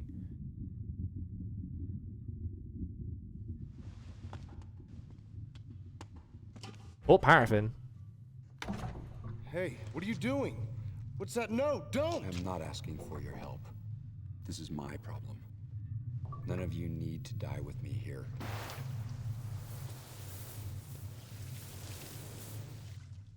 Okay. Do you level up any 45 spell? Fucking sure didn't. Didn't use them at all because everything dies in one hit. So why would I ever use a 45 spell? Cauldron of Life. Yeah, this is the cauldron. The cauldron that they seem to imply came from like a prehistoric period, so it has just existed under the monastery for like thousands and thousands of years. You play more like Prince of Persia, Assassin's Creed. That's fucked up. Whoop. Ubisoft can't make a game that isn't just the slop. If you throw Daniel's arm in and call upon the power of fire. Ah. Do you want to throw Daniel's arm in? Sure. Are you sure? Let's proceed. Saint Daniel Scodius, protect us from these evil spirits and grant us inner strength. Amen. Amen.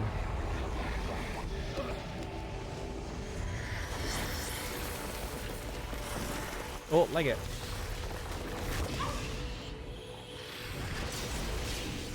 Go!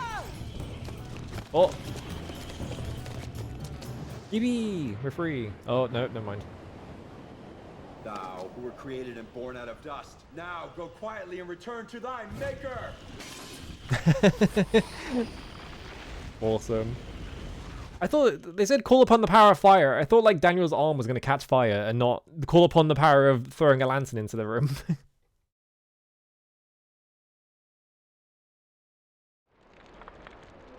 Oh, hell yeah. Just become engulfed in flames. You can't get inside. Well, time to go up the building that's on fire. Fuck it. Why not? Oh. Boss?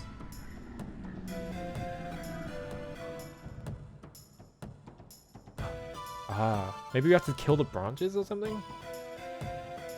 Only fire lives here now, yeah. Yeah, Ubisoft is weird because it's such a big company. And like, it is constantly... Oh, there's 3 of them, okay. They have like 10 different divisions all working on the same shit. Magic. Flare. Hit this middle one just in case it like hits all 3 of them somehow.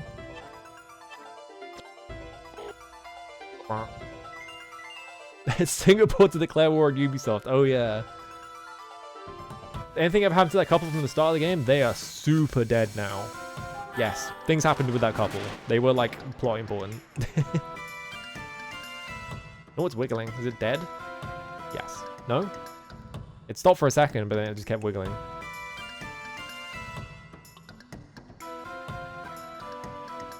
They're all wiggling. I see. Remember Skull and Bones? I sure fucking don't.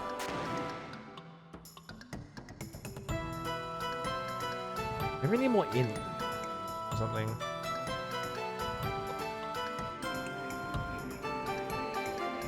That's why, yeah, because the thing with Skull and Bones is that Singapore literally funded like that game because Ubisoft opened a branch in Singapore and the government gave them money to make Skull and Bones with. It's moving? Hang on a minute.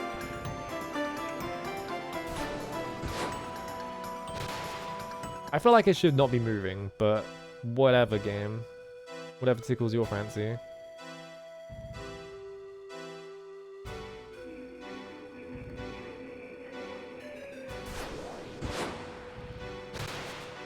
Ow.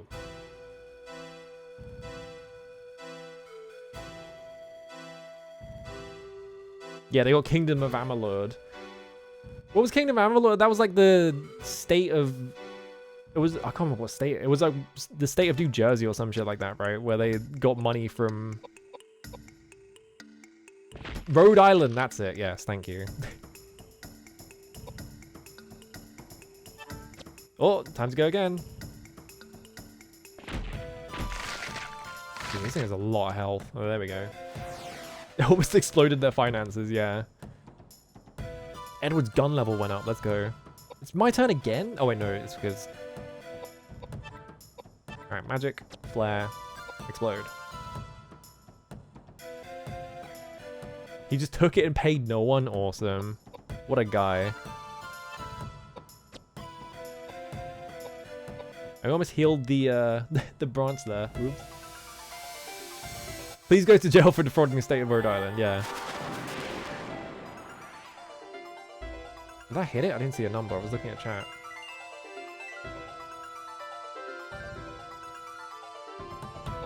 Alright, wait.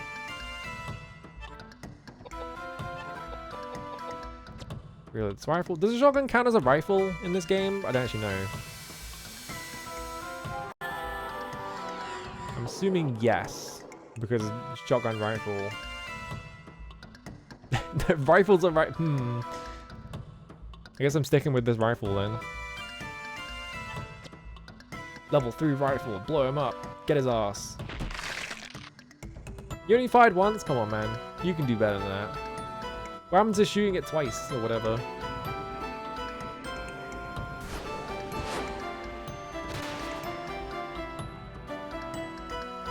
What's the bloody sock thing? I have no idea what that is. I don't know anything about baseball or anything like that.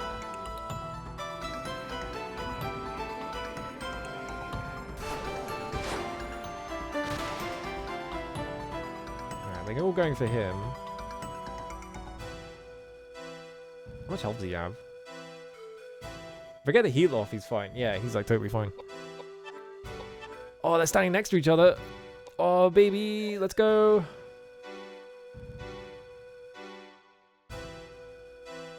In the church, when you first encounter the gargoyle, there is a shotgun 6 somewhere in the room that is only there until the gargoyle appears in its own. What the fuck? Cool.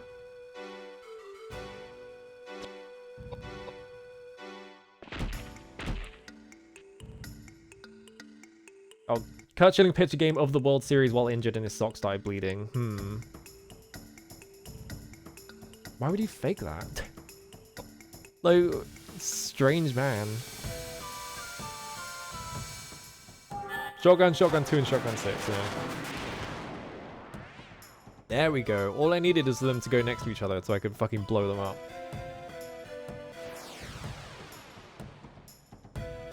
Oh, American League Championship Series. I don't know what the difference is. I don't watch baseball. Where's Amos? He'd know.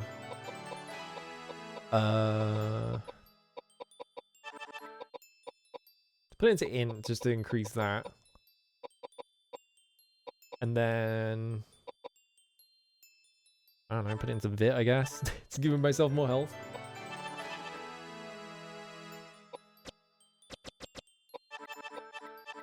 Like this. Yeah, let's go. Alright. 80 strength.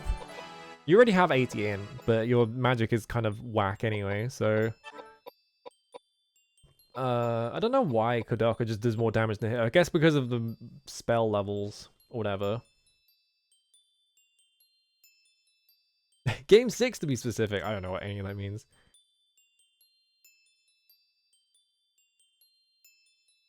It was a week after he got his tendon stapled together. It's like, why would you play that in the first place?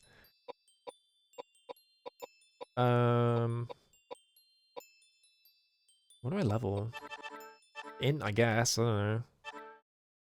Fuck it. Sorry, what? Choose one item to throw away. Sure. Don't mind if I do. I'm not using any of these fucking weapons. What do I get rid of then? Air Dirk.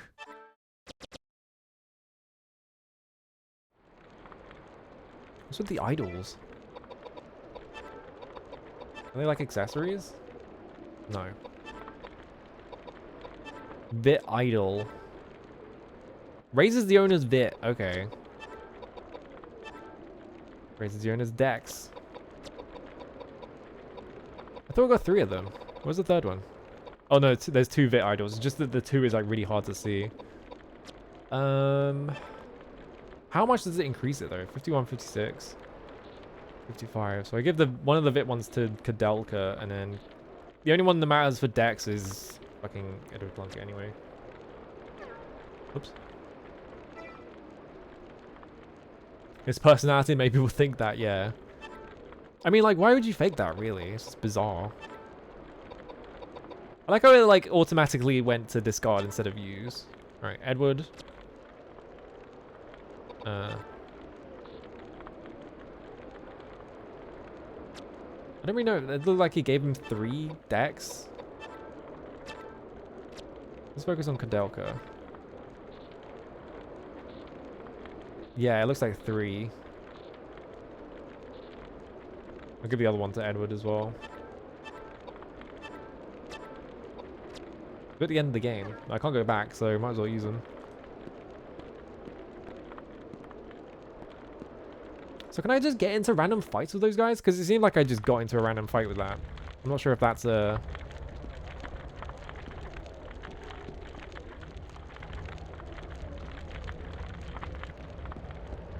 thing or not. Oh, those are set. Okay. It just seemed like a really weird position to stand in to get that to Brock. So it was just like, huh?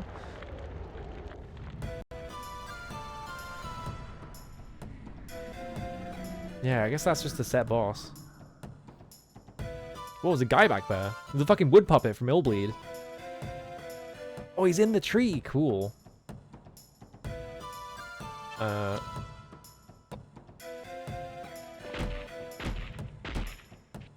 There we go. Casual, like, 4,000? I guess that is Patrick, right? Yeah. I probably should have moved up, actually. I'm assuming that fire is the best against this, because they used fire in the like, cutscene beforehand.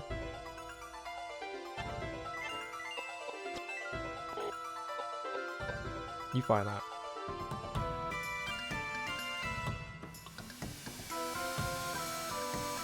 Right, explode and die. Missed! Oh, come on. Is he immune to magic, I wonder? The other one's dead, so I don't have to worry about that. But looks like, yeah. Or did I just miss? I'm out of ammo because I fired 3 shots.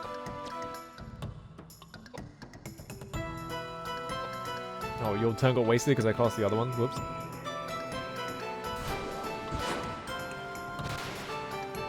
I like how I take, like, no damage from that. I feel like I miss all the time as Koudelka for some reason. I'm not sure why.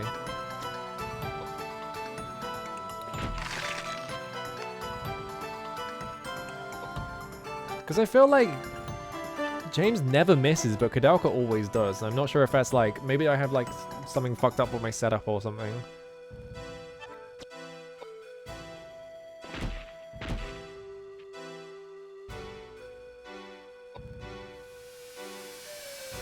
$82, yeah. I have like tons of items in my inventory. I haven't needed any of them because I just magic to heal and shit like that. I don't think her mind is really low. I think she has like 50 mind. I'll have to check.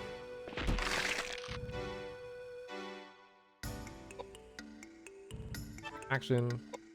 Magic. Blair. Get him. I don't think she has less mind than James. I think they have the same amount. She just misses all the time. That hit.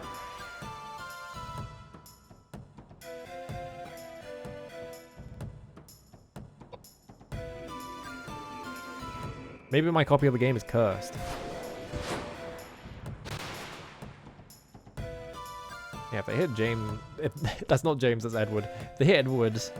that does decent damage because it's just magic and he doesn't have very high piety.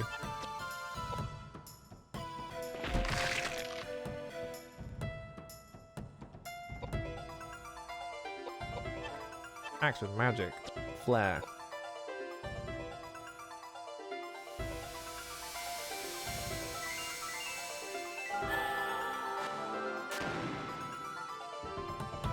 Alright, we killed Patrick. I'm assuming that's Patrick anyway. Because why else would there be a corpse attached to it, right? Kind of unceremonious for that guy.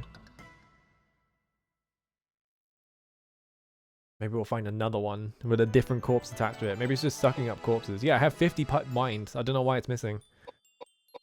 Do I have to have even higher mind? I don't know. I feel like I never miss on like James or Edward, so... I don't know. I got 54 decks here.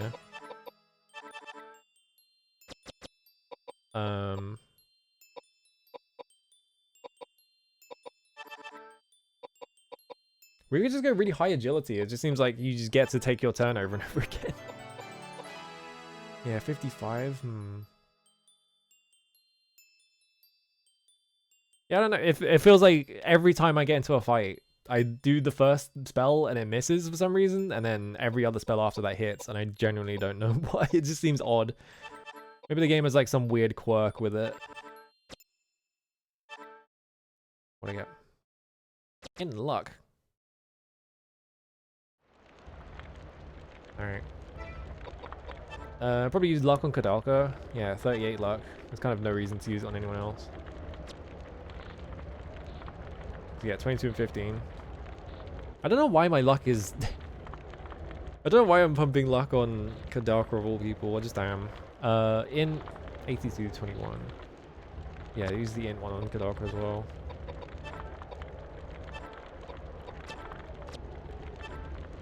Really just Dragon Quest. Dragon Quest stat IMing it up here where I just use them all on the main character.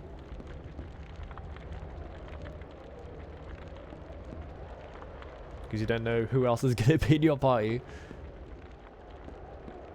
You gotta use the nut of life or whatever it's called in the fucking SNES translation.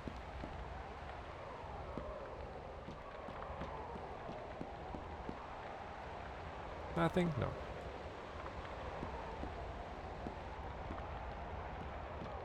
I'm not sure why we're being compelled to climb up to the top, but fuck it.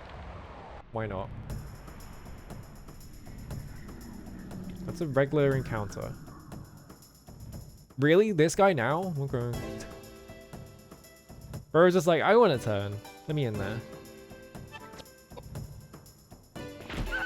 I shot him with a gun and killed him.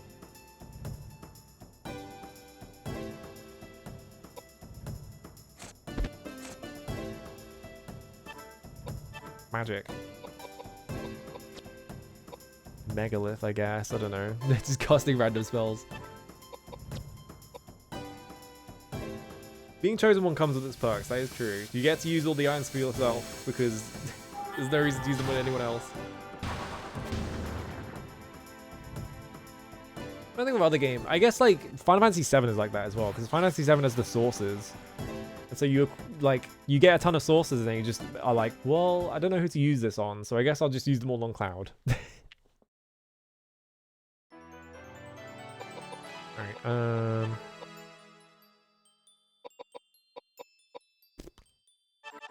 I should level up Piety just so I can have some resistance to getting hit with magic, because I feel like he gets hit with magic and just dies.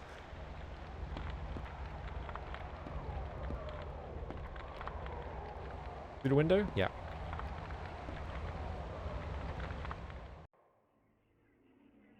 Ooh, there's a cool flower up here.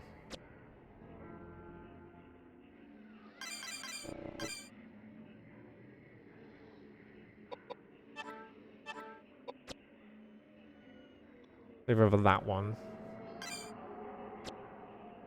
Oh, it's all bomber. How's it going?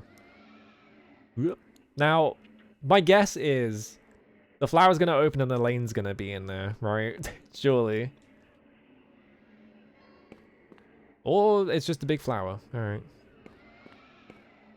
You feel a pulse in the plant. Previously steady, it suddenly picks up pace until it feels as though the plant will explode. Uh-oh. I had so much soup this week.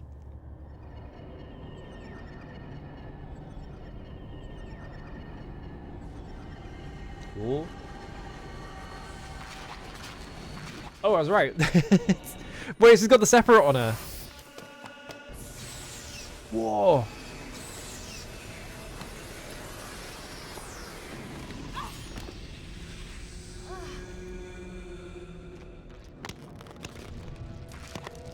Oh, that's horrible.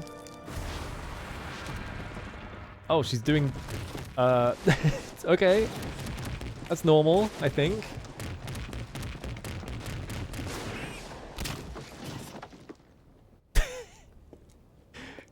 What the?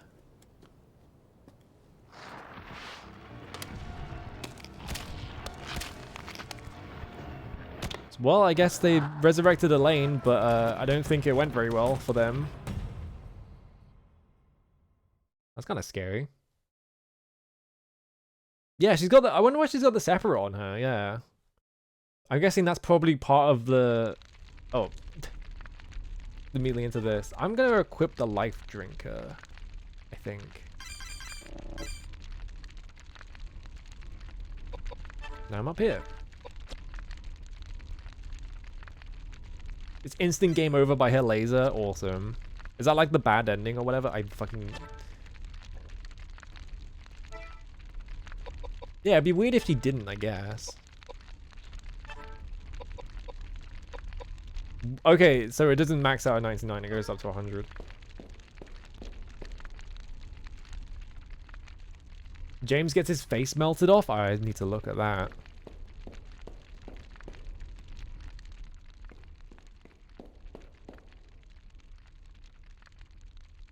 Elaine caught up with you! Oh, okay. The regular fight music? I'm guessing I have to run. Oh no, it's different.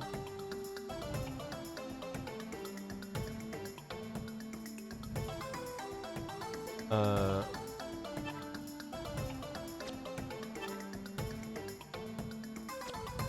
do I escape from battle again?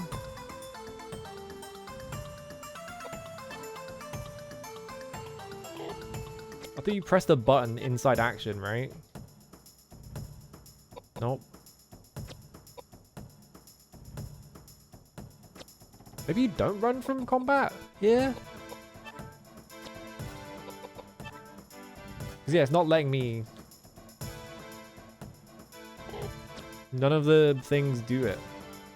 I thought that was how you escape from combat.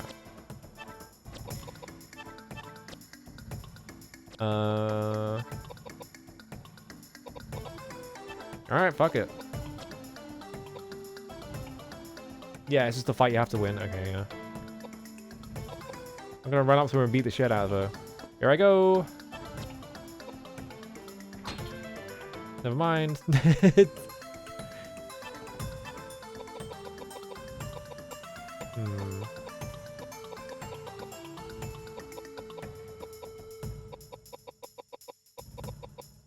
I don't know, Megalith. What she hits Edward and he explodes.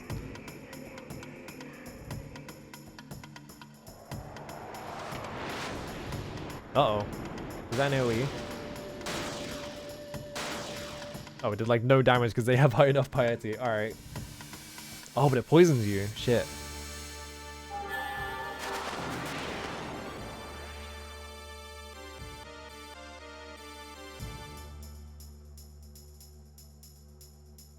I'm super poisoned. Alright, that's fine. I'll probably just use an item to heal. I wonder if Edward's going to take a ton of poison damage actually because he has a low piety. Miss! Ugh.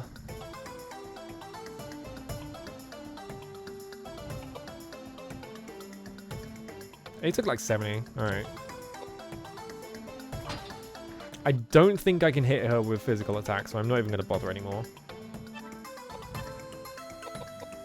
Try and hit her with flare. What would she be weak to? Just try every spell until one of them hits for a ton of damage.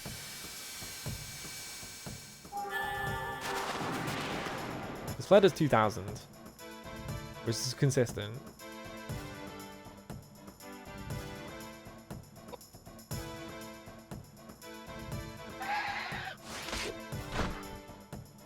Oh, she does like no physical damage. Okay.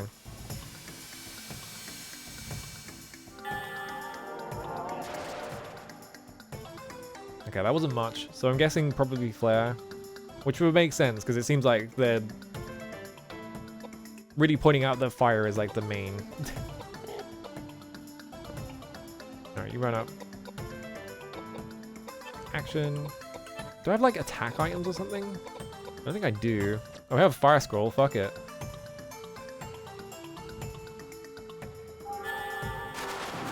Yeah, there we go. All right. Finally made use of that. 2000 ain't too bad.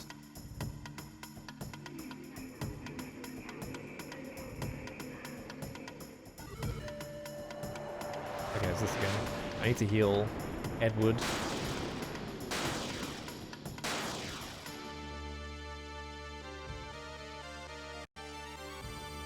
I don't want to get flare off. I want to do damage as well.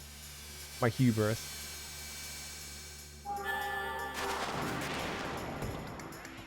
Oh, she's really wiggling down there. You're right back there. She's like going crazy. That's concerning. Action, magic, heal. On you. I'm gonna move up so she can't move up. And I'm just gonna try attacking her. I don't think this will do anything though. Yeah, it's just gonna miss every time. I think I should stop attacking with that just in case it like lowers the durability. Got my health back. I wonder if you level heal up enough, maybe it's just like an AoE heal that hits everyone or something.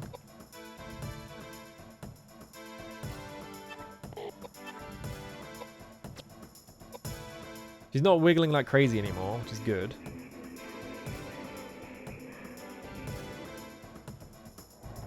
Although she's doing this, which is not so good.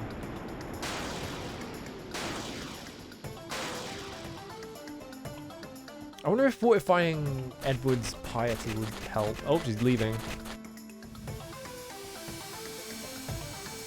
To go crazy in the corner. That like extremely fast wiggle is not very nice to look at. Oh, she's on one knee. Do they win? I'm assuming that she's not dead. I'm assuming that that is...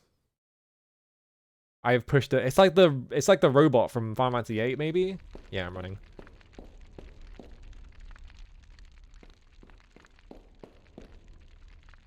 Can you take the stairs with some more urgency? I probably should have healed before I did that. Oh well. Same fight, I'm assuming.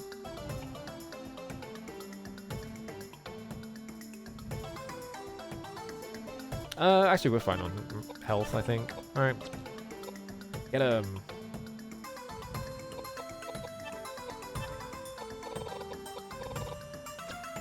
You bred it up. I don't know, but nothing better to do.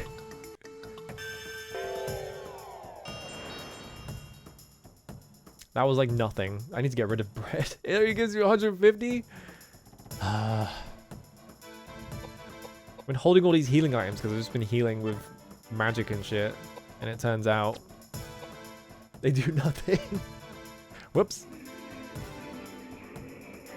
You gonna do your stupid breath attack? Oh, I should have moved up as Edward. I forgot. That's fine. Still does no damage. Alright. He only found breads. I've got like 20 breads. They're just in my inventory.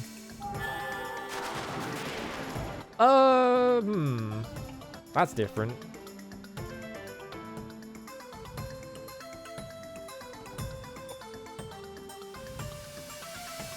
She swapped resistances by the looks of it, yeah. Alright, well, Ed, time to run out to her and punch the shit out of her, I guess, because I'm assuming that all magic doesn't hurt her. Here I come. Alright, Life Drinker, do damage with the 101 strength. There we go. 1,000 damage at a time. This is going to take a while. What if I fortify strength?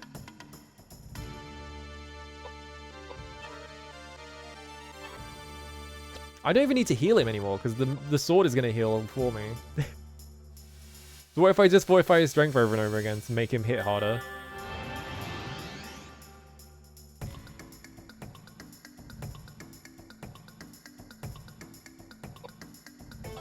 The sword is awesome. I like how horrible that... her like limbs are backwards, so she like stands up with her like knees backwards. It's awful to look at.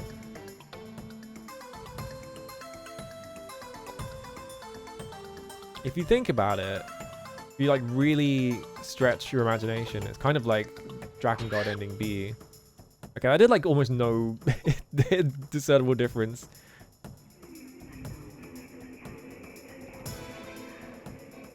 I should fortify his piety then.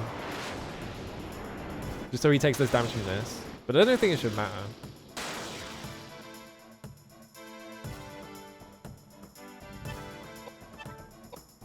Anything else worth fortifying?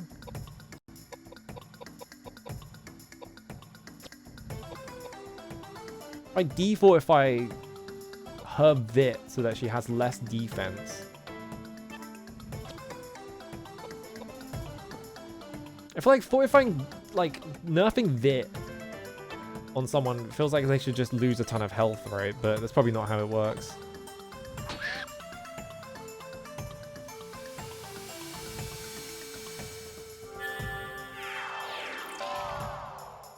Yeah, she lost 3 AP on that.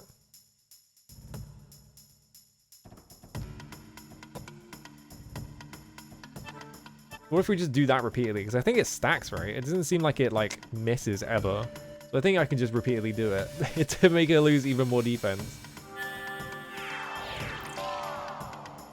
See? It works. I don't know if that's, like, reapplying the same buff or if it's stacking, though, is the problem. Wacko. It's doing the exact same amount of damage is the problem. It doesn't make any difference. Alright, we're gonna fortify Pi. We're gonna think about steak bakes.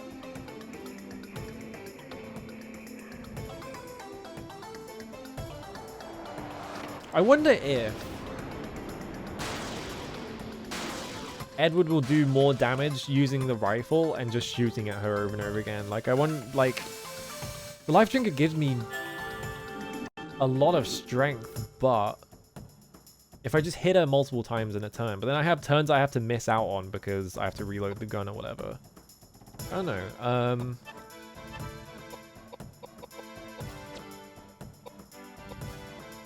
It did seem like he got to take a lot of turns when he was using the rifle as the thing, so let's try it. Is that the right rifle? I think that might be the wrong rifle. Oops.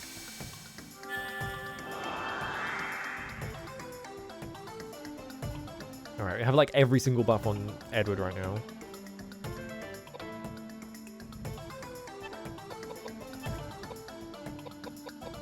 It is the wrong rifle. Rifle RD, which is also not loaded. Shit.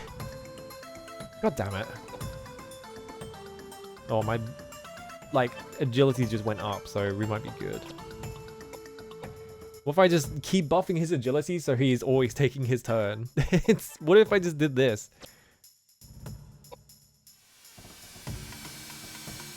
This is the new strat. Is to just go really, really, really fast.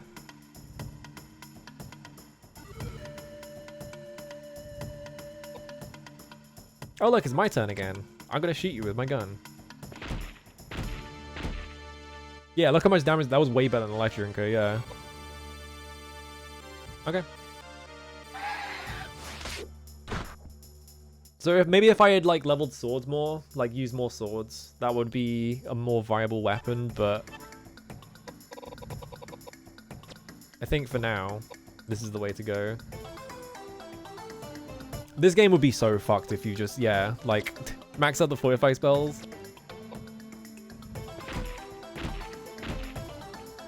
Hell yeah, got all the shots. Alright, please heal Edward, I'm begging you. He's at really low health. Alright, he's at full health now, don't worry more.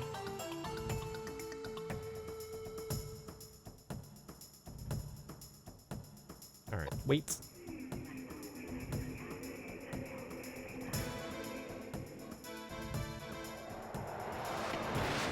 Breath attack. Poison is really not even remotely a threat. It like does like no damage to the back row, so I don't have to ever heal them. And like, is there any? I don't really noticeable damage to Edward either.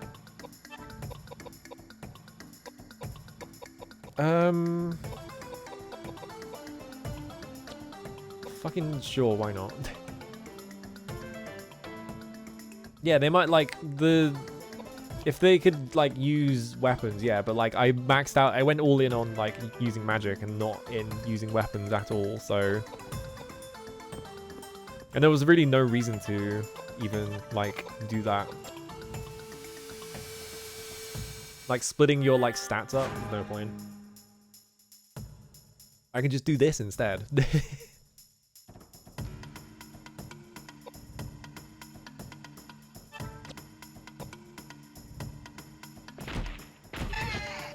I win. All right.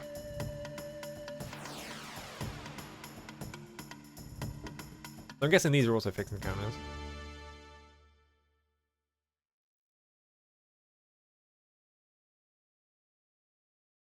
Yeah, I was using fortifies to debuff as well. It just didn't do any noticeable. Because it was only 3 AP, so I'm assuming they have way more than that. Alright, reload that. I'm just gonna... Oh, it pulls you all the way out of the menu every time you do it.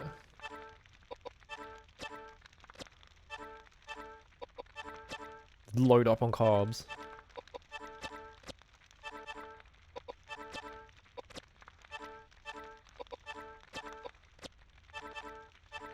Oh.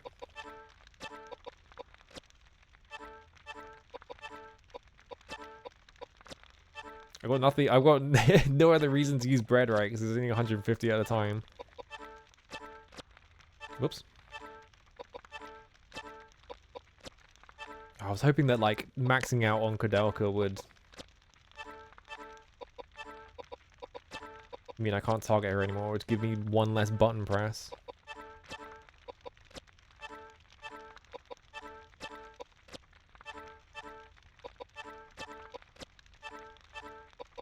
Alright.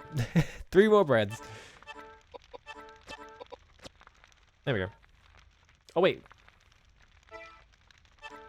Yeah, debuffing agility is definitely a way to go. List all the MP restorer? Yeah. Oh, that's like pathetic. What the fuck? That's like nothing.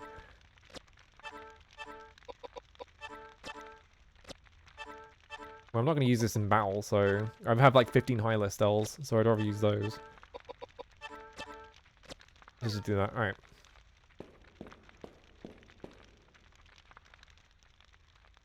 Oh, nice camera angle. Use the stairs. There we go. He's going crazy on, yeah, like, just eating tons of bread and eating shit, like drinking tons of booze. Oh! She's become a horrible worm thing. Oh. Oh, it made the noise! What the? It made the fucking Peace Walker noise. Oh, it just exploded. Uh-oh. It's all kicking off at the end here. When I have to fight...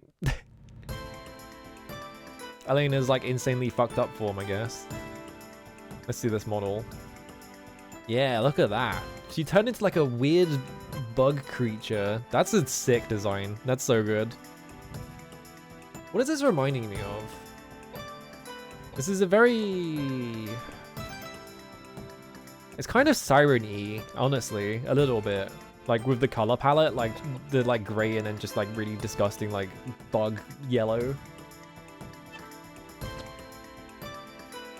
Did I use the rifle right? I did reload the gun, right? Yeah.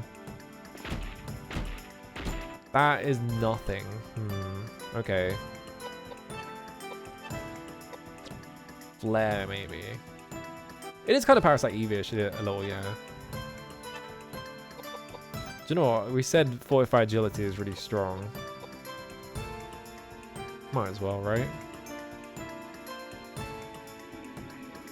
I guess because the magic is so low level, we can just use it on Edward as well if we really want to debuff her. This is a great model. Oh! Ow. Well, that was a lot of damage. Jesus.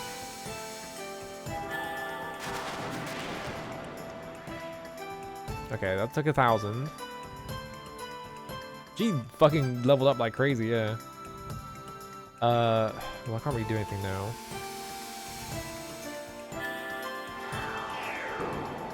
Alright, reduce agility. So maybe she'll go slower. Hopefully, anyway.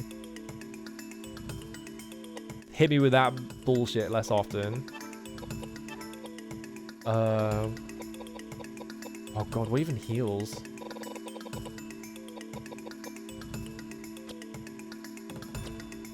I wish I could look at what items do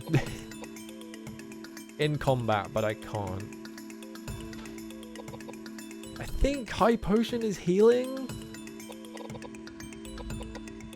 Right? Is it healing or is it MP?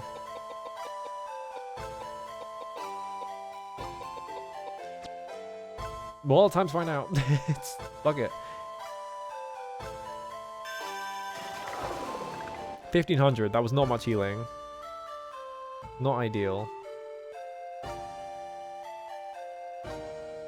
Yeah, that's what confused me, because the potion also looks like a bottle of wine. So they're kind of both just alcohol of varieties.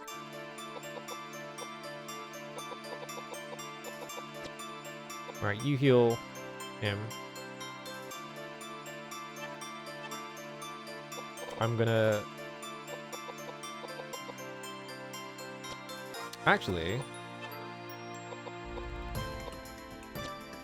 probably heal just everyone in general.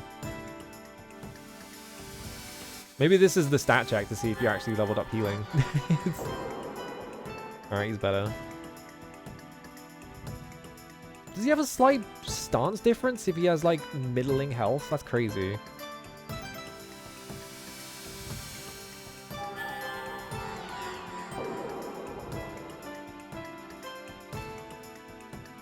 I don't know how they deal with those kinds of PS1 sprite spell. Do you know what's got a really funny effects in it is Grandia 2.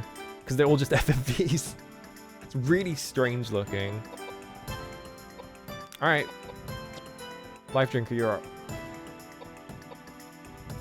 If I just heal through all the damage with my melee weapon. Ooh, ow. I really want to play the Spiria. You just went immediately? Oh my god. You just got 2 turns in a row? That's fucked. That's gonna kill Edward, I'm pretty sure. Yeah, he ain't getting up. Shit. Why did I hit? Wait. Okay, no, we're fine. Roman Nuts is the full heal recover thing, I think. I have 7 of them. Yeah, no, yeah.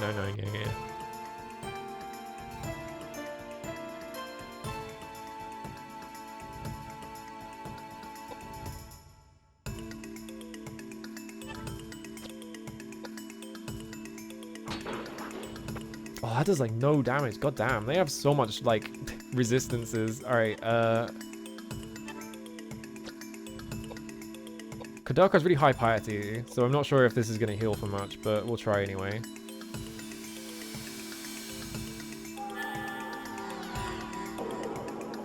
$2,000? Okay, it's better than a high potion. Alright, James, don't get hit by spells. We gotta figure out what to do with James. Just not doing any damage. The rifle only did 100.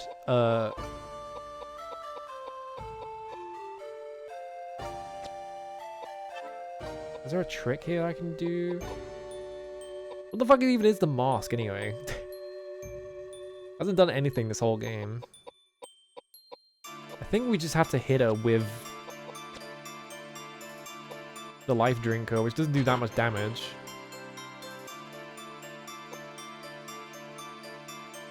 Alright, magic.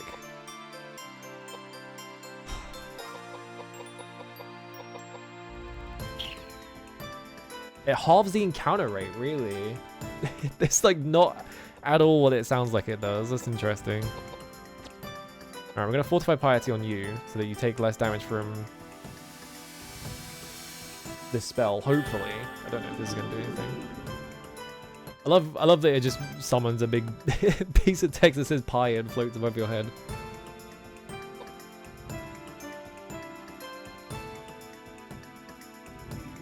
Oh, she's doing it again, Jesus.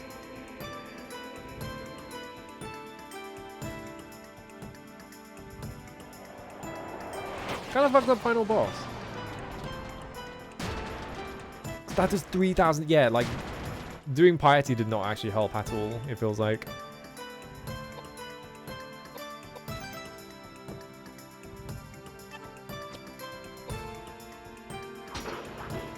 Get some health back.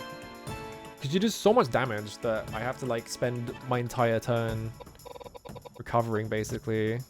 We're gonna have to risk it with Koudelka. Try and figure out if this thing has a weakness. There's a unique game over. Okay. Do love a good unique game over.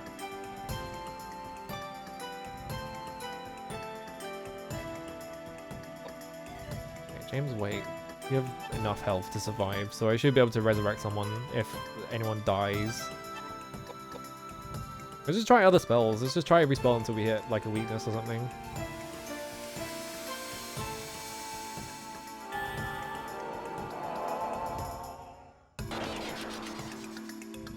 That did the same as Flare, I think. So if it... It's probably not the weakness. If it does have a weakness. Get my health back. God, again? This thing... It loves spamming this attack, and I don't think... Well, I'd assume it is an ending, right? Because it's the final boss. Dying to the final boss is basically an ending. Okay, the back two survived, which is good. Oh, look at her go. Can I resurrect Edward in this state? I'm not sure if I can. Hang on, let's find out.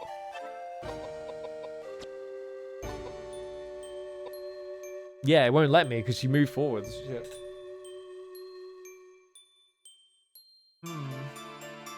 This is fucked. I might have to just run around a bit and level up just to get Edward's piety up. Yeah, that is like a mechanic that has like barely ever come up because it's very rare that you ever get in this situation. It's a cool mechanic though.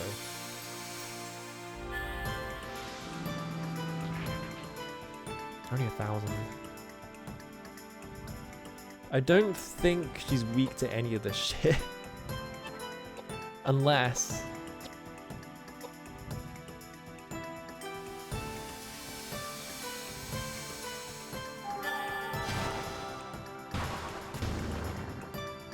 like slightly less resistant to Megalith.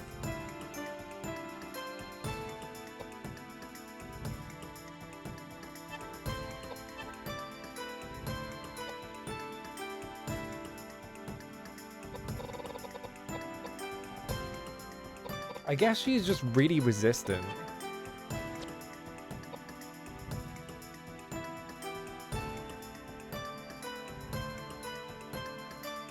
Yeah, she just spams the shit out of this attack, which is not great.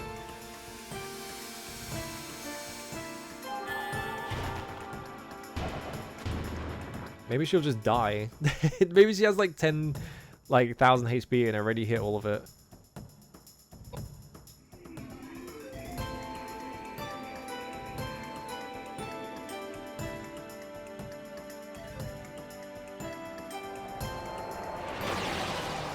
There's that again. I think it will kill Koudelka. Oh, it killed both of them. Okay. God damn. That fucking AoE is fucked. It's like a wizardry AoE. Dear God, is this my fault? Do you blame me? Are you punishing me now because the path to my faith was tainted? I accept my fate. If it is your wish, then I accept my fate. He who has an ear, let him hear. If anyone is to go into captivity he will go. If anyone is to be killed with the sword he will be killed. I am what I am. I am content with my lot. I have always loved you, Elaine. What? Beam? Beam? What?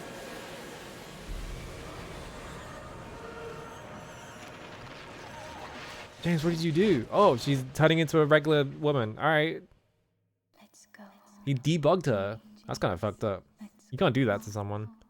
I have such fond memories of those days. I can't hear what. I couldn't hear that. Oh. No! Flames are Well, coming goodbye, this James. way. Don't be silly. You know, when I said I hope James gets shot out of a cannon, I wasn't expecting him to actually kind of get shot out of a cannon at the end of this It'll be game. fine. Trust me. That's an interesting ending. You like lose the fight, but then like James kind of gives himself up. Oh, Roger Bacon. Oh, he looks like a In these fucked up guy. crazy times, young people push themselves too much. Oh, nice 10.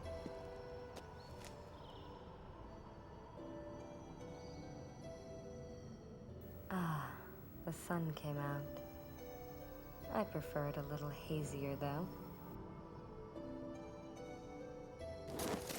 Yeah, this is a cool ending.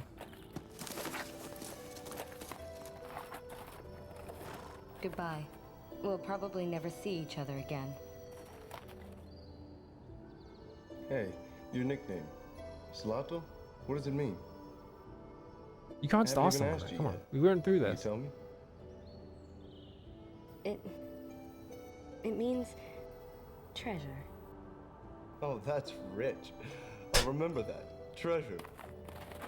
What the? He found treasure. This is what he was looking for, and now he's leaving it Is behind. it okay, child, for you not to follow him? Yeah, it's okay. I have a feeling that someday, somewhere, we'll meet again. He found it, and then he left it behind in a burning monastery where a bug woman almost killed him. Yeah, that's like a good ending for like, considering it's like the ending where you lose the fight, right? It's like a cool ending.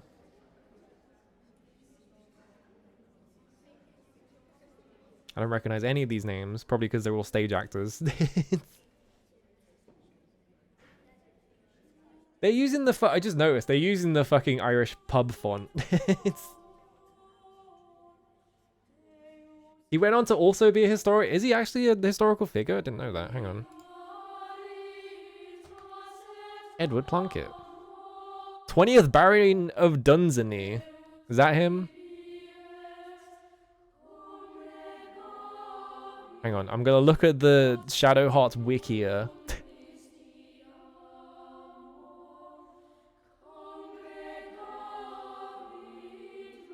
Let's see. Real life. Edward John Moreton Jack Plunkett. 1870. Okay, yeah. He became the Baron of Dunsany. He's Anglo-Irish writer and dramatist. He published more than 90 books during his lifetime. And also he fought a bug woman.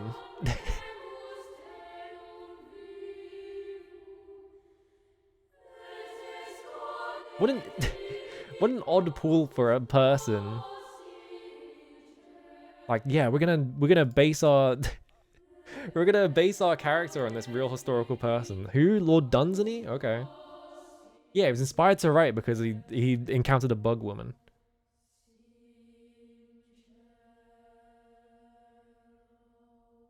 That was a good fucking video game. D3D? What, Direct 3D? This is around the time that Direct 3D started about, wouldn't it? So it probably actually is. The one person at Saknoth that got credited. Motion capture in Santa Monica Studio LA, so the Sony offices, I guess. Video games are cool. Video games are awesome. How do we beat Bugwoman then? I'm trying to think about it. We did like really low damage is the problem. This guy's grandson, who was also Edward Plunkett, was alive when this game came out. Did he like comment on it?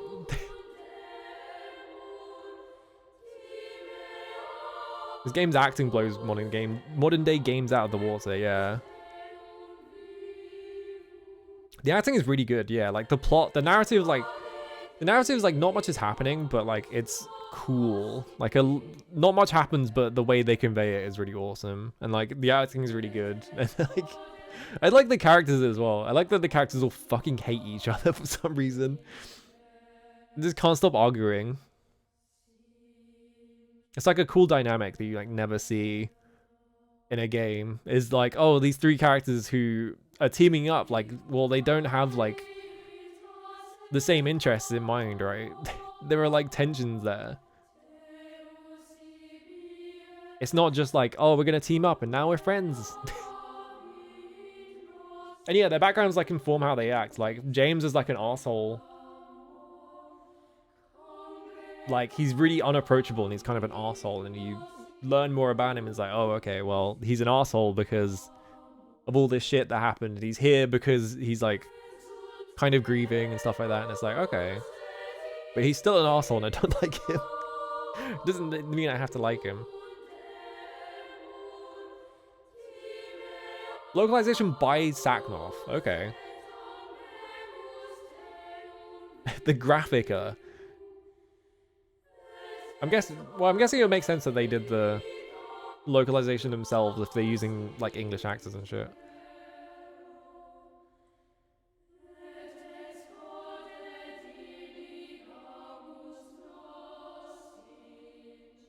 Also, yeah, believable VA. It's not just people talking into like massively over condensed microphones.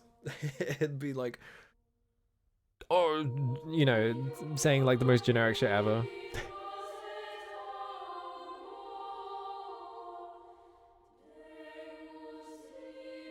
Yeah, James would literally do the same thing Patrick did. I think that's what's interesting as well. It's like, it feels like, yeah, like James is so distraught over losing Elaine, who's this person who he never even had a relationship with, really. He kind of like fumbled her, but he's like so distraught over losing this woman 20 fucking years ago that he's come back to be like, I'm coming back to save you, or whatever. And yeah, James and Edward dick fighting over their literacy. I like that point. Like, yeah, like James being obsessed with Lord Byron and his writing, and then like, or not James, Edward being obsessed with Lord Byron, and then like James like being like, oh, I'm well read, and like Edward is like, fuck you, so am I. Like, you don't really learn until much later that he kind of just fell out of education or whatever. I don't know, it's a cool video game. And also, I really need to beat that final boss. The game presented me with a challenge at the last minute. How much health does it have? Is the question. I was doing 1,000 per turn, or 1,000 per attack, right? So if all three of them hit, it will be about 2,500 damage, because the life drink ring does about 500. So, do I have to go back and grind a bit, or do I have to... Is it a stat thing, or is it just... Hang on. Koudelka game facts. Let's see. Do you list numbers in this random guide? Oh, the guide has a review at the end. They gave speed a 3 out of 10. Speed? They only gave it a 7 out of 10 overall? Come on, buddy. They said 9 out of 10 for gameplay and 9 out of 10 for story and characters. 10 out of 10 for enemies. But only 7 for graphic? Very funny thing to put at the end of your review. Alright, let's see. We have the fire scroll as well. I could maybe save the fire scroll.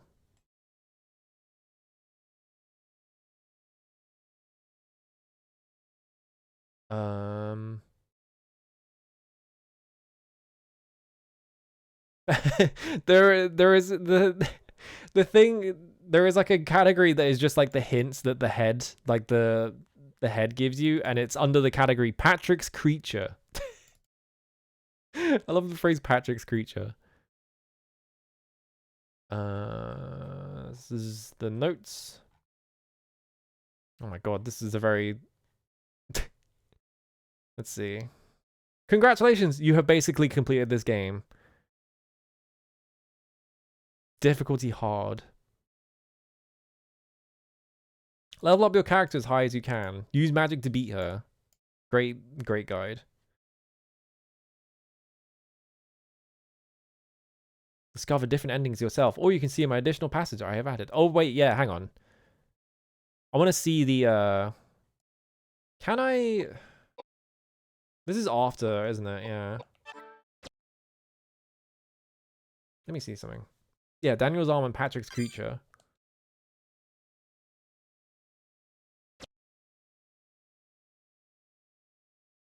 Oh wait, there's a boss guide. Maybe the boss guide has more information, but it's written by the... No, it's not. I was gonna say, it's written by the same guy, but it's not. Minimum level 35. There are 3 things to need to know about this battle. You do not need to wind. Oh, they meant win, but they spelled it wrong. It's like, you do not need to wind, but they meant win. Yeah, tip. Raise your stats level as high as you can. Hope that helps. It's not a good... Yeah, I wanted to see the game over screen for that. Can I, like, discard my pendant? That's what I wanted to check. I wanted to get hit by the beam.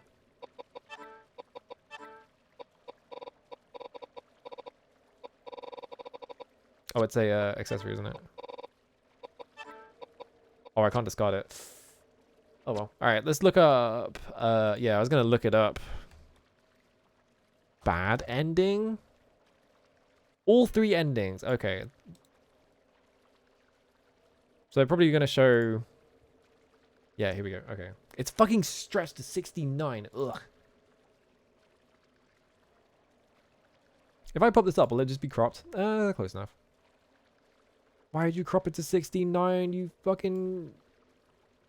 Hang on.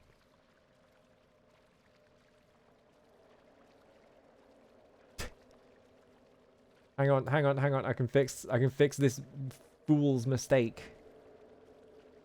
If fucking OBS will behave. There we go. That's about right. Okay. A feeling of uneasiness steals over you to realize you no longer have the pen. Oh, it like hints at you as well. That's interesting. Yeah, we have to find a necklace. Because she uses it in that cutscene. Well, like unstretched. It's fine.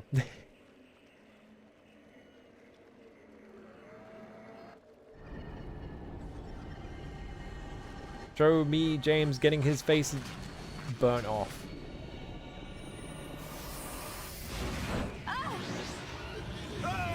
Whoa! Holy shit! Holy fuck! God damn. That's crazy. Awesome. They fucking like Raiders of the Lost Ark to you. That's nuts. It's awesome. Alright, don't show that. We already showed this. Also, fucking shut up. Shut the fuck up. I hate videos like that. Have you got a fucking rant sonar? They have a rant sonar. Get out of here. I fucking hate YouTube. This is why I don't use this website.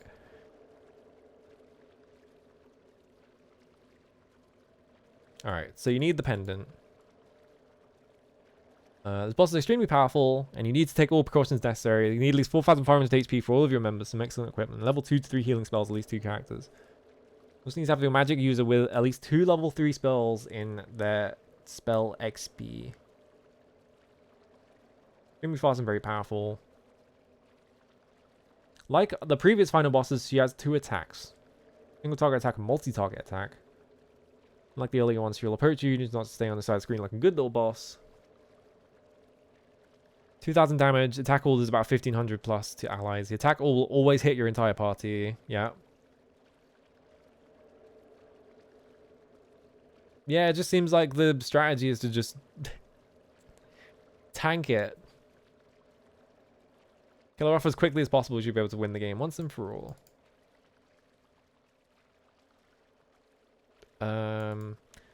It felt like using level 3 magic didn't really do that much different in terms of damage. But I think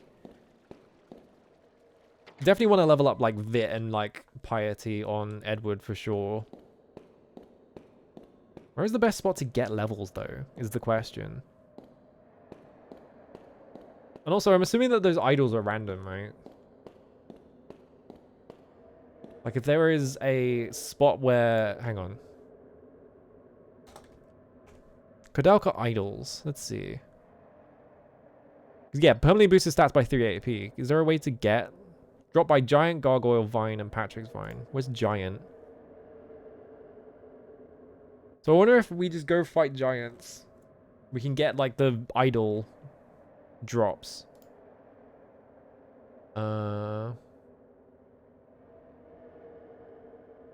Creature formed in the womb of the earth and brought to life by Gaia's terrible fury. Okay, church. Oh, wow, that's weird. Okay, if we're in the church... Yeah, okay. So the church just has a grinding spot, because you can go in here. Yeah, not having an AoE heal is kind of brutal. But it should be fine. Yeah, if we just run around here, and we get that giant enemy... Because they can drop idols. Oh, wait, I should probably... The problem is... I have this mask... which apparently halves the encounter rate. So if I drop the mask to double the encounter rate, we're getting to more fights. It's going to make running up the stairs annoying, but that should be fine. Even that is not. And I accidentally walked into the transition. There we go.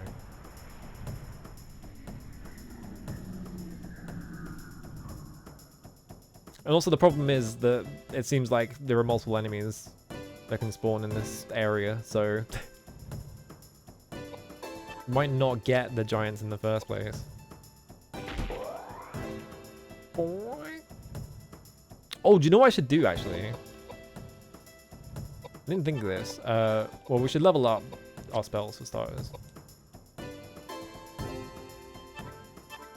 I should just spam heal in every single fight just to level it up.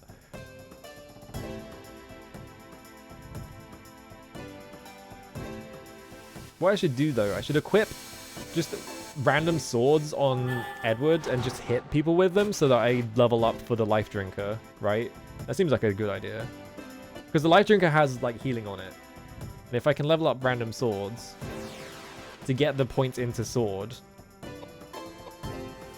that might help. I think that should just be... Because obviously my sword doubles 1, so I'm only hitting once with it. If I can hit multiple times with it, I'll do way more DPS.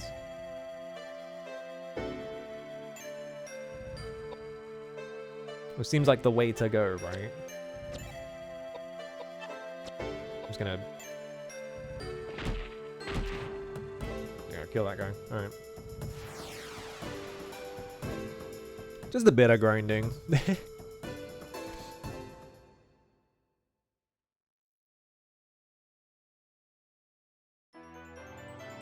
Level up. So we need Vit for sure. Do we want anything else? I do want my int up to 80 as well. Talk about swords. How convenient. Alright, we're strategizing. This might mean we can take out the gargoyle as well if we get like enough levels. Light L sword. Oh wait, no, it's a light sword, which means that it heals, doesn't it? Alright, let's do this. Let me look at the status as well. For Edward Plunkett. Actually, what kind of... Oh, there's 2 different types of sword. Hang on. Or is that dagger? I think that might be dagger. Life Drinker is that type of sword. Like the fat sword. I have Air B sword. Alright, there we go. Because yeah, it's a big one. So I'm assuming that that's a different category to...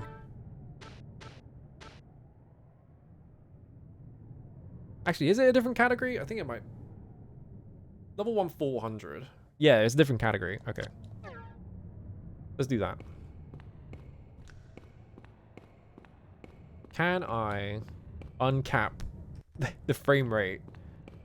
Okay, I have to hold tab to do this, the problem. Whoa. There we go. Just do that to get them to spawn faster.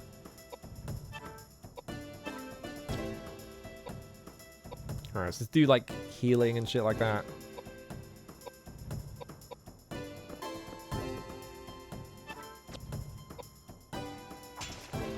What? Come on.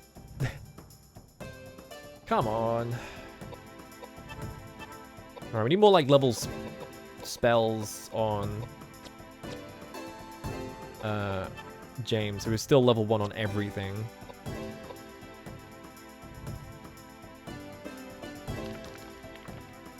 Oh yeah, the guy's awesome walk. I forgot about this guy.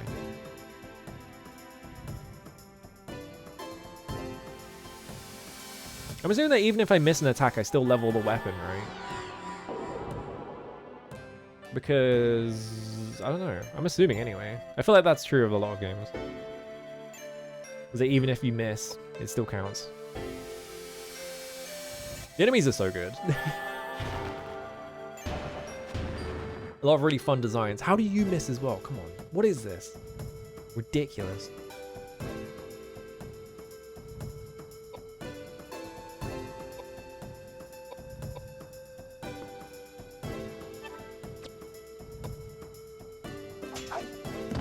There we go.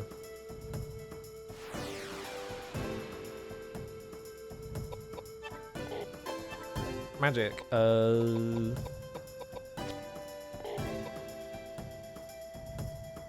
Yeah, the upside down guy who just shoots you with his gun. That's his attack. He just shoots you. That guy's good. I love that guy.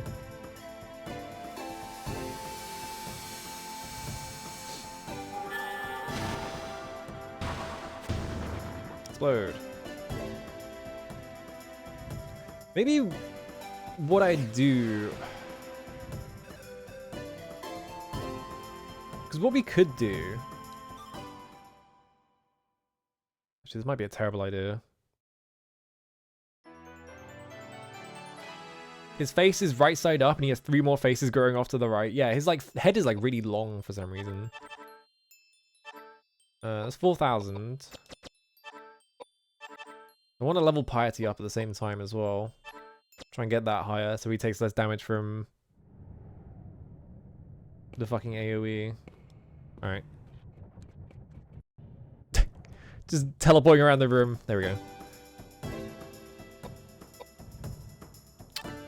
Here's my idea. What if I do this? So is this guy immune to getting attacked with... Yeah, I think this guy's just always gonna whiff physical attacks, which is fine. You heal. You. Alright.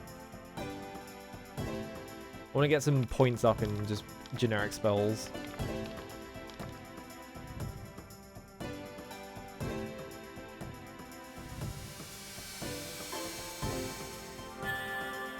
Because if we do this, and we get a bunch of points into, like, some of the fortifies, especially, like, strength and agility, I feel like are probably really good to get leveled.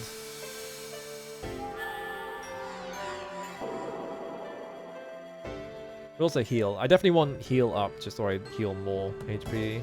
I'm wondering if for like level 2 or 3 heals or like AoE heals or something.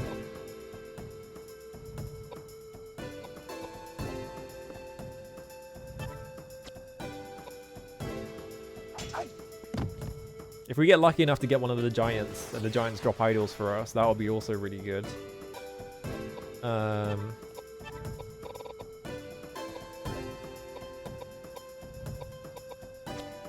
Yeah, it's 45 agility on you. Just to like level that.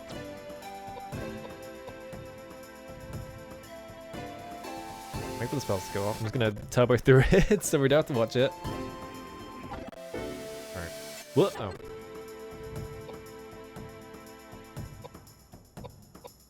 I'm assuming this guy always dodges this, yeah. That might be good, because it might mean that I can just get 3 levels on this. We're gonna check something. If it lets me go to Edward's turn. Fine, I'll fucking cast spells. Alright, status. It's 1/600 right now. We're gonna attack. Because if I can get the sword levels on this... Oh shit, it works. This is just like an infinite fucking, like... Alright. This is just like an infinite, like, XP farm, basically. Alright, cool.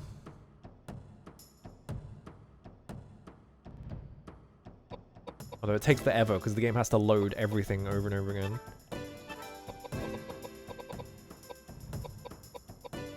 We just do Fortify Agility over and over again to level that up. It's gonna burn through so much. It's BP, but that's fine. Yeah, look how long these load times are. It's ridiculous. Alright.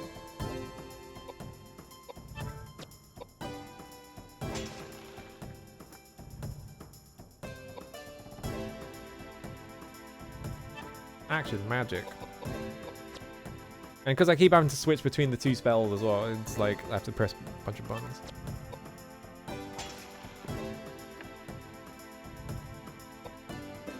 But yeah, I reckon if I can get the life drinker up to like 2 hits and then attack, that's way better. He can't damage me, which is good.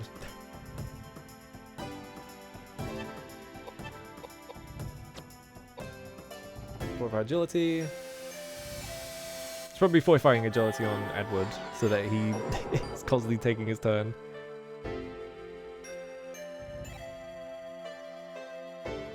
What is your status on heal?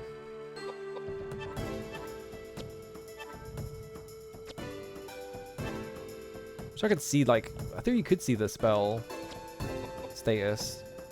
Oh, wait, no, you have to be in the spell menu, don't you? No, you could. I know. Wait, no. That just tells you the BP cost, doesn't it? I guess you can't check.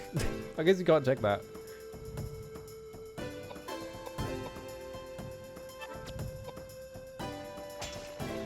Chop. Problem is, it's 40 per hit, so this is gonna take ages.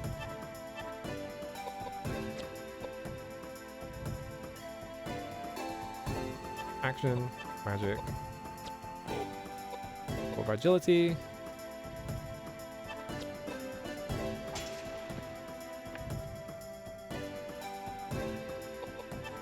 We are up to 800.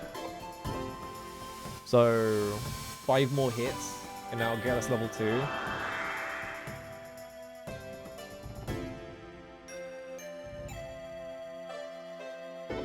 If only it didn't, like, every time it loads into a thing, it takes like 5 full seconds, which makes this really slow to like grind out.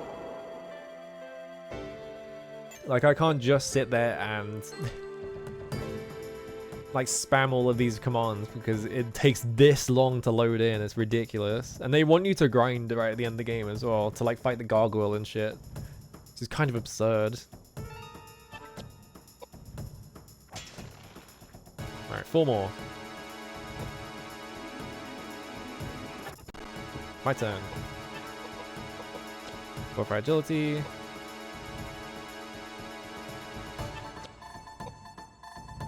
Three more. I wonder if this sword is going to break before we actually hit it.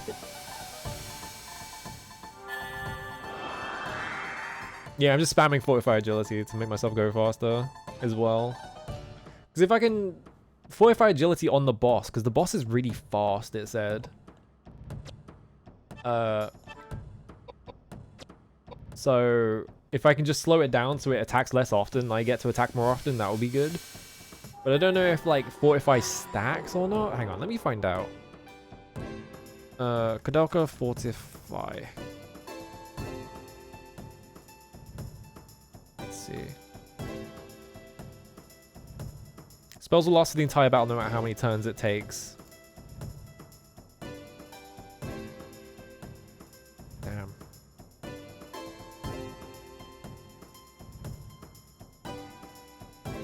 Let's see. Fortify. D/fortifying magic.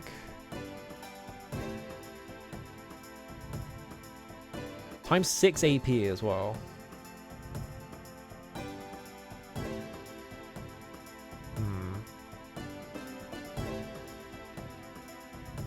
Yeah, there's no mention of... I'm assuming it just lost the whole fight, which is ridiculous.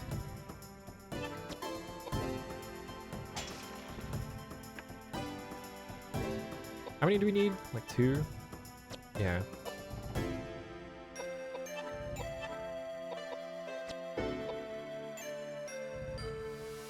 It's absurd that it like stacks. It's like it's for the entire fight and it stacks. It's like, what the fuck? Like, what kind of psycho game are you making here?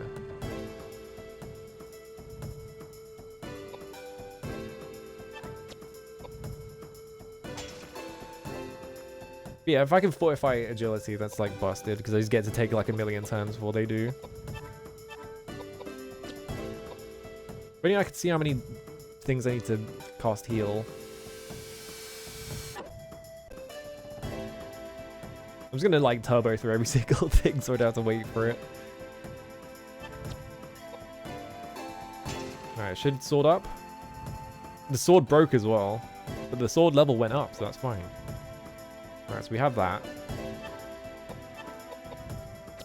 I want to do this until fortify agility goes up. Let's find out.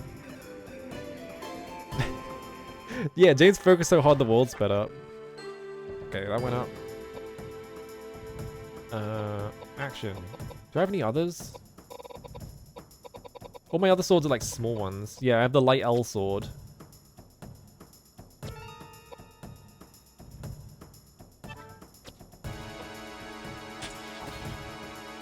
It heals it. Do you know what? This is fine. Poison? Oh, on the enemy? I was like, why is poison up there? It's gonna die of poison before I get to do anything.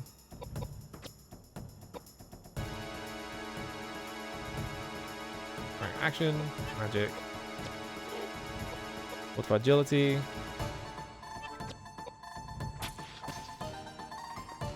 Do I get multiple... If I attack multiple times, does it give me multiple? No, it just gives me one. That's going to take forever. So if I hit it... 1000 divided by 40 is... what? 25 times I have to hit to get level 3. Which just seems not worth it.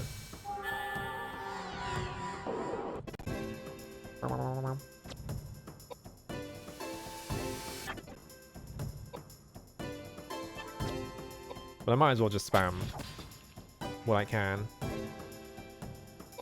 It also clears out this shit in my inventory is the thing.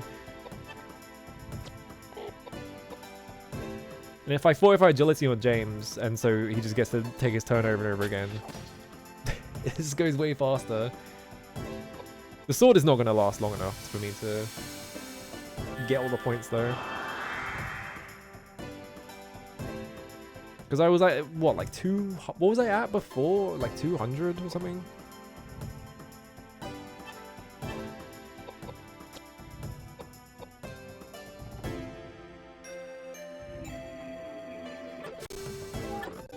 Alright. Wait. Oh, I got knocked back. I was like, wait, how did it die? Sure, why not? It's in the corner now, so it can't go anywhere else. Fortify agility again. This is going insanely fast. Make this man take all of his turns.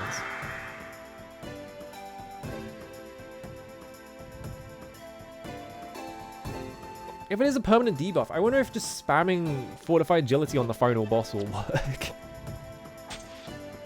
Because it will stop, it won't be able to take as many turns, which means I'll need to heal less, which means I get to just mash attack on it.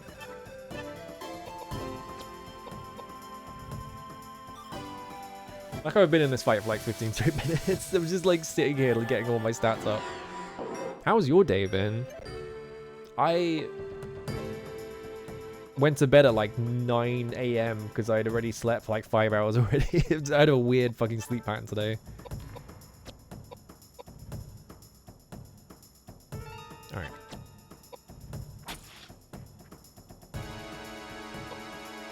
Ooh, and then I played Factorio for like 5 hours.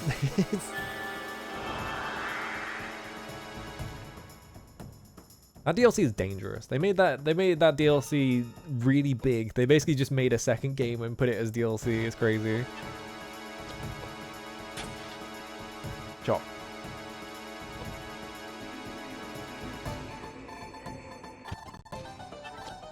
Oh, now we're cooking, because now it's just always Edward's turn.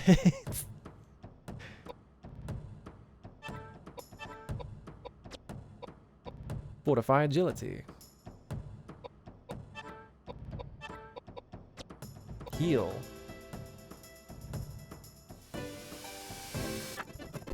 Alright, wait.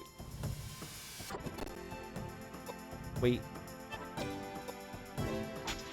What do you think my speed is at this point? Like, what's my agility at this point? It's got to be like 70 or something. Yeah, plus 25. It's a 75. Jesus Christ. Oh, it's my turn again. Here I go.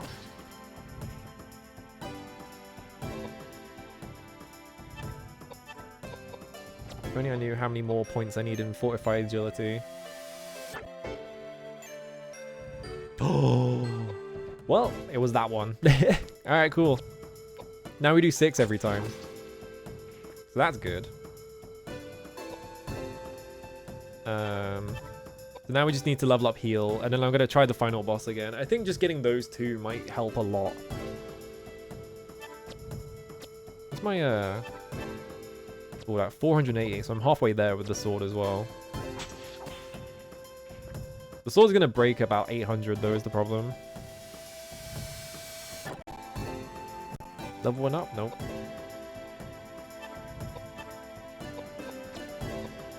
You can also heal. Just spam heal as well.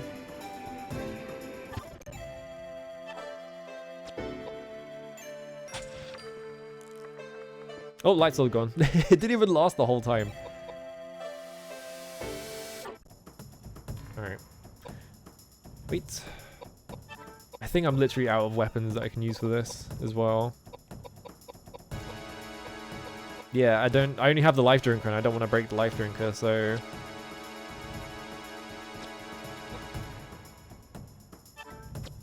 So long.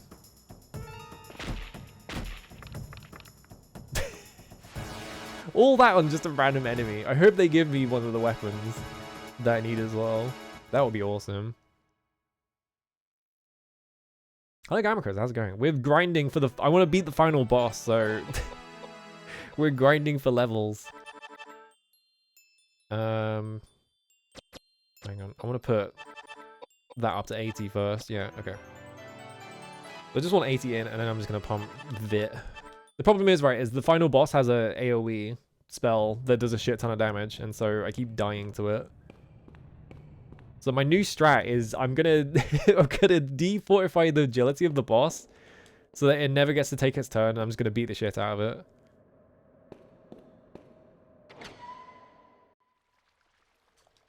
Then come back and heal. Well, not heal, save. I also got rid of the item that reduces my encounter rate, but there's not that many screens between me and the final boss, so I think it's fine.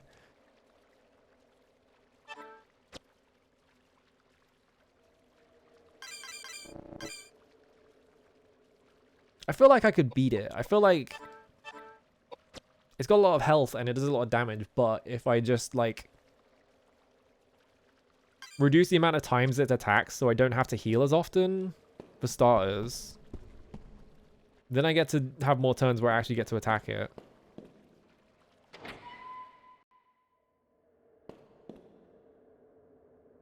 Okay.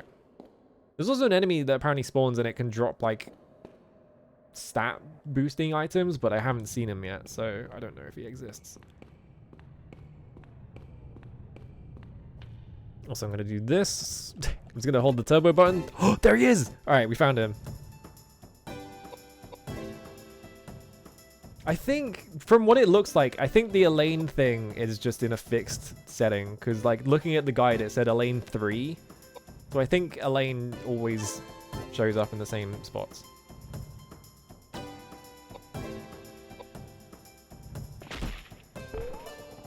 Ooh.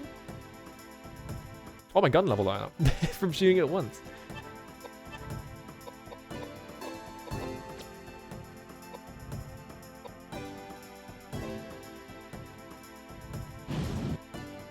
So yeah, this thing, I think this thing drops the idols, which is good, and I really want that.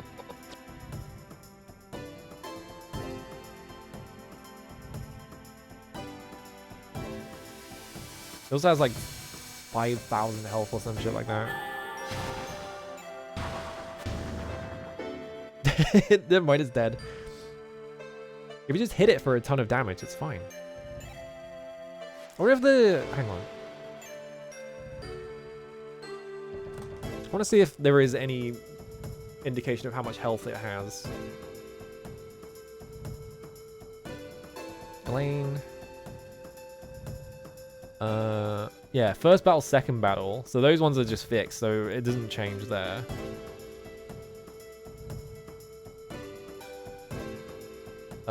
Is there a mention of non-canon good ending? Doesn't even mention the boss fight, which is funny. The creature. Wait. Oh wait, no, that's the thing. Yeah, it's only got a mention for Elaine boss, which is the first two encounters. Oh, final form. Here we go. 22,000 HP. Oh my god. All right.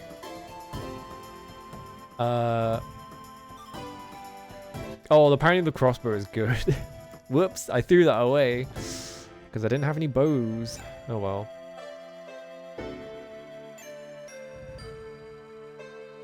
It will take you several minutes.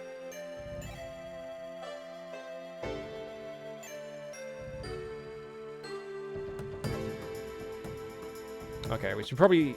Apparently Reflect is really good as well, so maybe we should do Reflect spam. Because we do have Reflect. I don't know what Reflect even does. Let's look.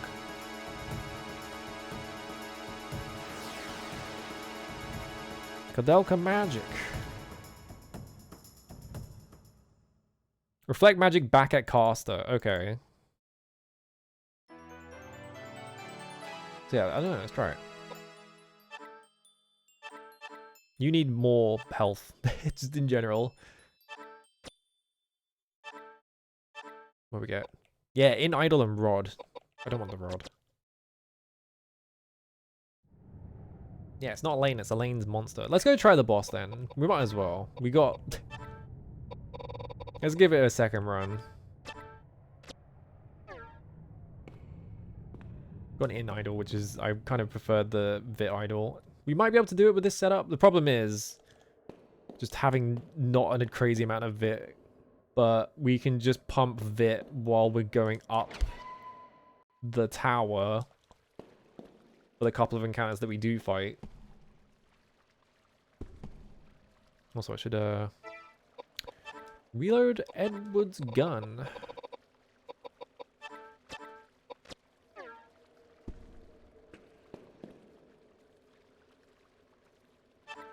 Because I reckon this is possible. I just think it's going to be hard work, which... I kind of wish that the game's encounters were more difficult earlier than this, but whatever.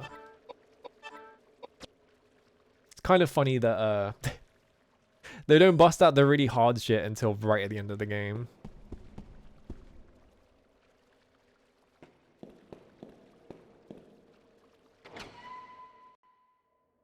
Alright. I don't know if like reflect and shit is like affected by int though. So if I have Edward cast reflect on himself, will it be as effective as Koudelka casting on him or what? Is this moved yet or is it? No, I have to do the thing. That's fine.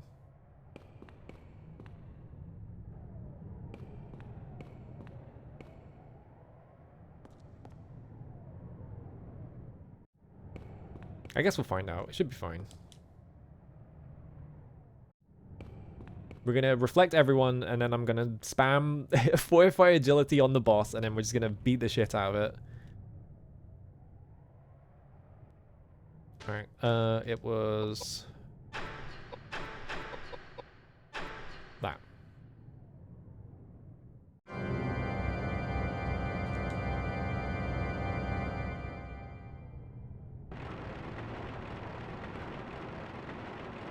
So we have level 2 Life Drinker, which means we can hit it twice with Life Drinker and get some of our health back, which will be good.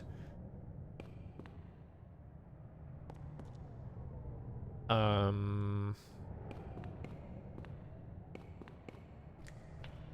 want to look at like some other stuff as well. Hang on, status.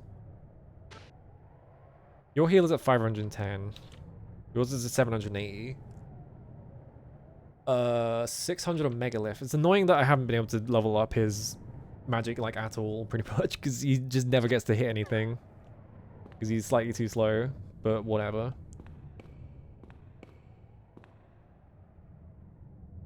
Yeah, get downstairs. Problem is, right, if I use a Life Drinker, I bet the weapon breaks before I kill the boss. And then I'm just fucked. Alright. Go Daniel's arm in. So we're gonna skip all these cutscenes because we've seen all of them already. We already got one of the endings. It's just about it's kind of interesting that like the final boss of the game, it kind of assumes that you're not gonna win. Like they made the boss like that difficult, or it's just like, well, you're probably not gonna win first time, so we're gonna give you an ending anyway. Like a cool way to do it. Edward is gonna fist fight that motherfucker, yeah. I think he's got level 2 fists, so he might be able to.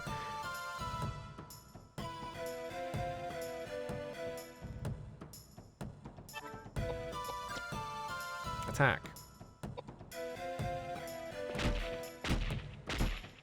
There we go. I feel like that didn't do that much damage. I feel like it was doing like 1,000 last time, right? I don't know.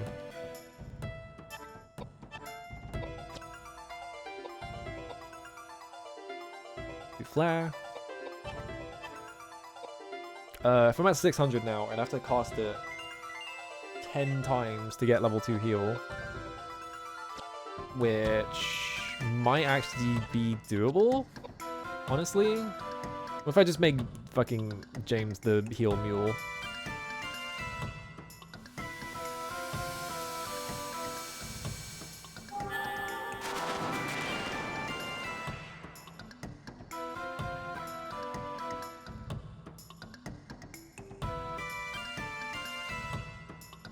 Yeah, load time? The load times in this game are ridiculous. It was like 10 full seconds. I'm just waiting to have my turn back.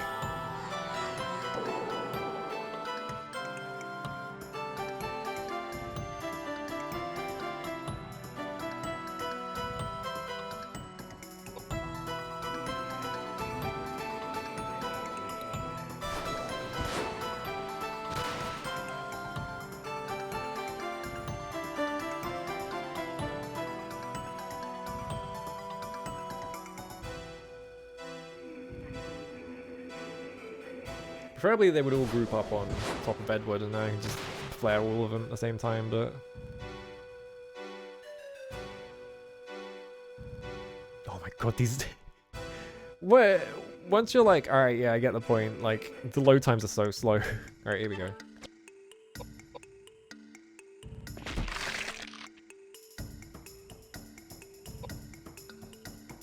Action, magic. Flare all 3.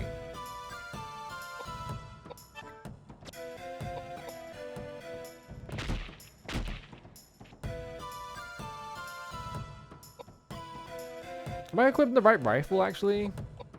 I might have the wrong rifle on.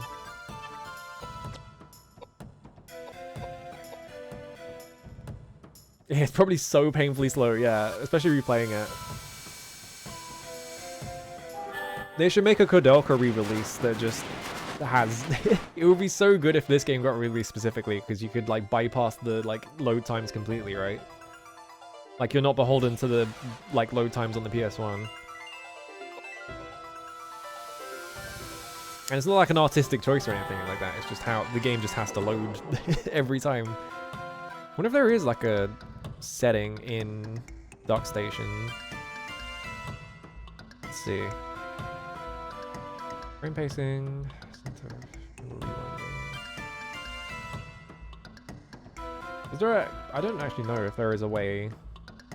Async read ahead.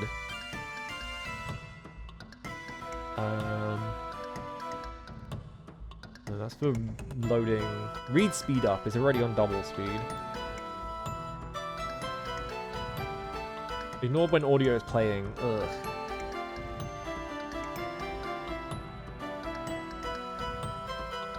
Can crash games that did not expect the CD-ROM to operate faster. I don't kind of like the rest. Alright. Just leave it.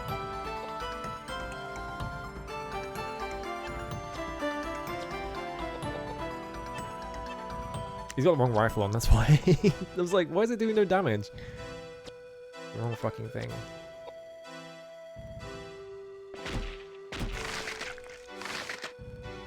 Oops. I think I had the RD rifle in the boss fight though, and it only did like 50 damage, so...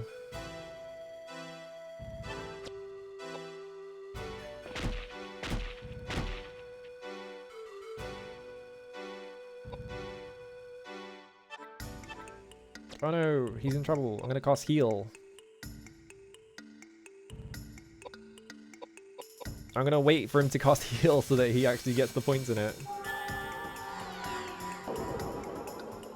This is like the one problem of having a system where you learn skills by like using them is if a character is slow and they are slow every encounter, they're never gonna level. What? You did how much damage to me? Buddy.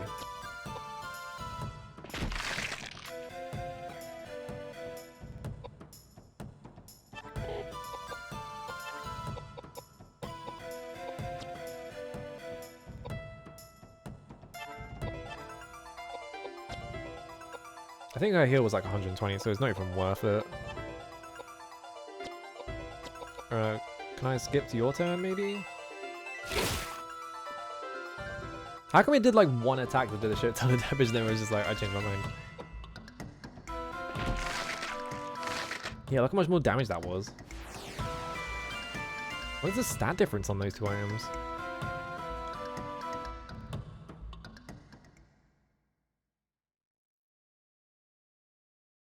There we go. Right, we have 3000 HP. Do I want to level anything else up? Not really. Alright, 3,500. 42k.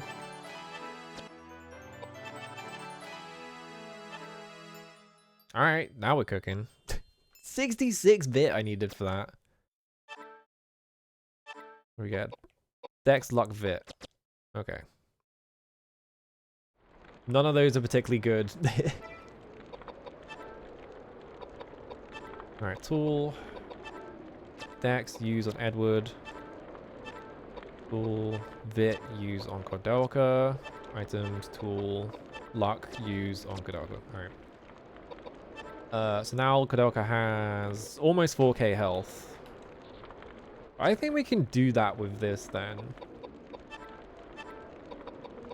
I have my 22 bread again. Alright. We're gonna get like more level ups from the next fight anyway, so we can probably get like a couple more stats. I need to reload my rifle as well. Just remembered. Rifle rounds on Edward. Let me check something. Rifle RD, what is the difference between this and the regular rifle? 7 strength. And it was doing that much less damage. What about the shotgun? Shotgun is like 85. Is the shotgun better in combat maybe? We need shotgun shells, that's the problem.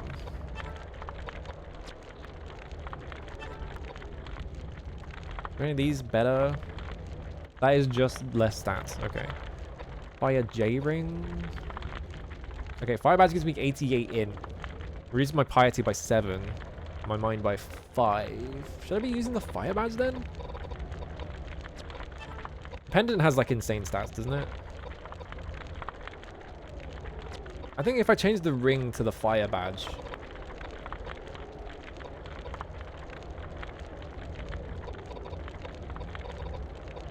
Oh, the flare bridge gives you a whole 10. You have it already. Okay, let's put the fire badge on this. So we have 88 in, which means I'll do more damage, hopefully. I still have this water ring on, for some reason. And that puts my piety up by a lot. So maybe I just put that on.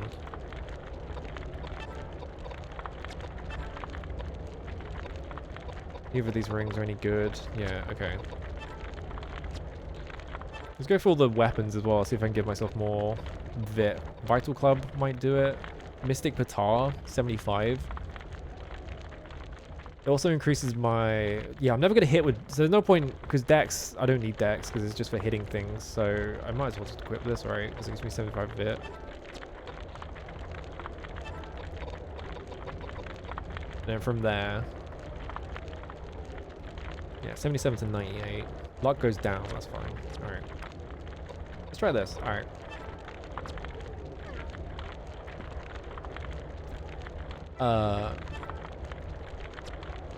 There we go. It just didn't do anything. That was weird. I pressed heal and it gave me like 1 health back or something like that. That was strange. Koudelka, climb it. What? I just can't climb it. I'm like spamming X. Do I have to run at it? What even is... Oh, it's the cat. Isn't it? It is a cat.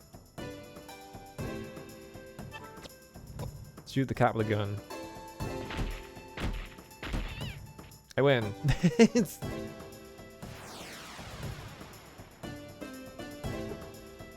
Alright. Hello, Kali Ray Jet Fuel. How's it going?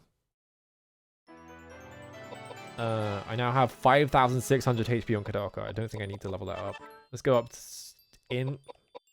One in agility just to go to 50, and then just... Like that? Sure. Okay, this looks more... These stats look better. I'm probably gonna survive more, like, attacks. Can you climb this fucking thing? What's going on? There we go. Oh my god, why was that so finicky?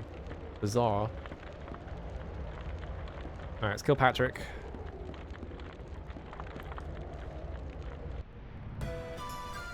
Patrick murder time.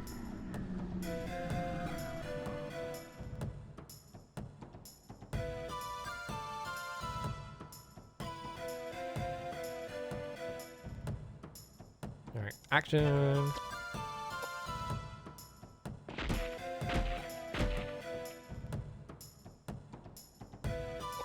If I level up again, do I level up strength probably?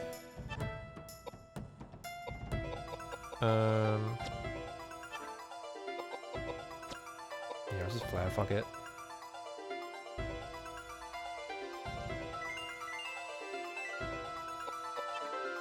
Alright, magic heal. I just need to level up heal, so he's just gonna heal every single turn.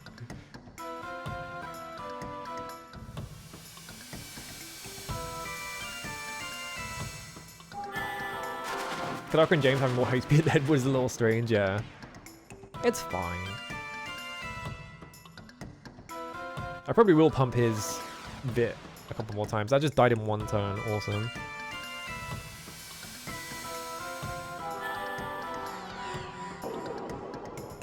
Because he's the one that takes the most damage from that attack, which is annoying.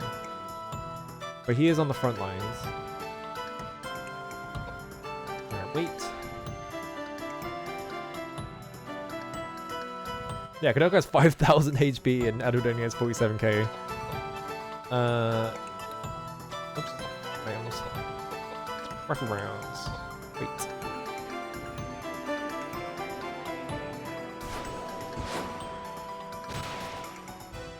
I feel like this game with, like... If you manage to just to take out the load time after like things. Also, I'm sitting on my keys. My butt was hurting. I was like, why is my butt hurt so much? And it's because I've been sitting on my keys this entire stream. Fucking hell.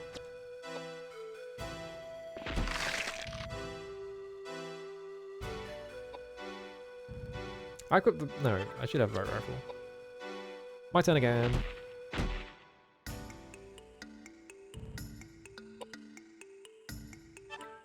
Action, magic, heal.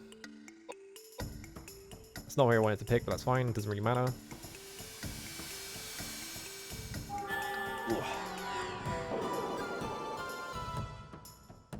What was I saying before I got distracted by the key thing? I forgot. Doesn't matter. Alright, action, magic.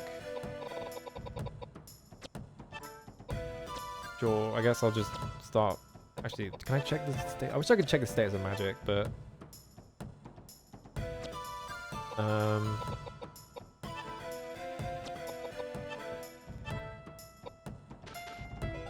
Yeah, I wish there was like a button I could press and just see the numbers on these things, just to like know if I can level something up.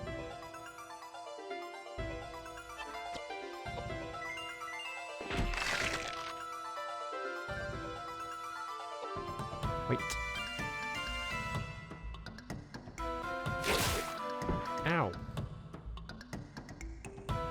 The other problem with the final boss as well is that they will push you back and then advance on you, so you lose like space. Missed! Come on, I need to like level up fucking mind on her apparently. I don't know how she always misses.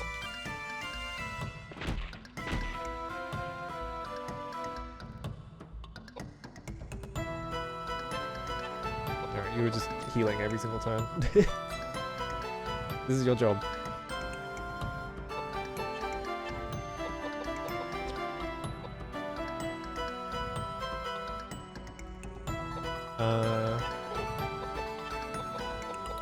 Reload your gun.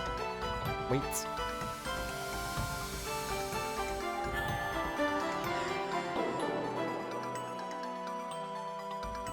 I would love to see that. James's magic went up. I got any time now.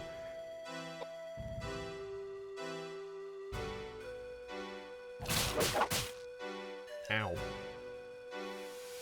Okay, yeah, I did like, what, like 600 last time? Now I was doing not half as much. How are you not dead?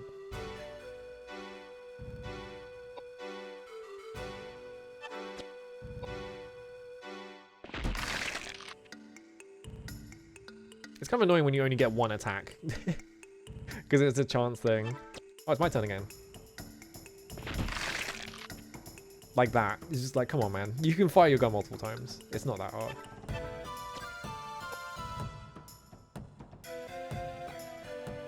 Is this on the FF8? And no. It's just a lot of PS1. This is like a late era PS1 game, so... There's just a lot of games look like, end up looking like this. Because it's how a lot of things sort of ended up gravitating towards in terms of like looks.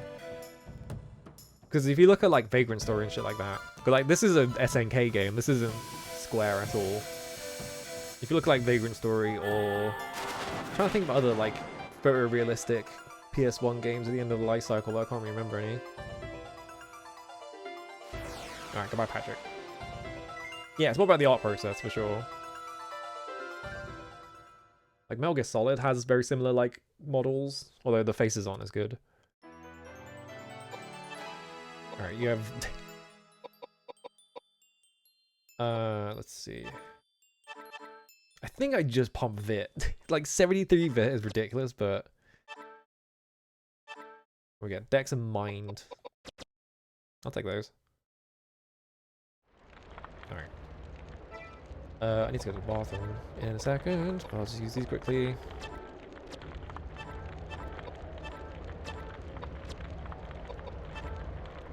Koudelka is at 49 mines. I don't know why she misses every time, but...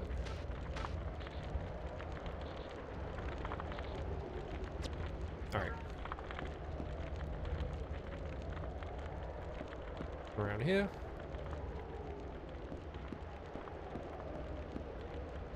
Climb up these stairs. Up these stairs.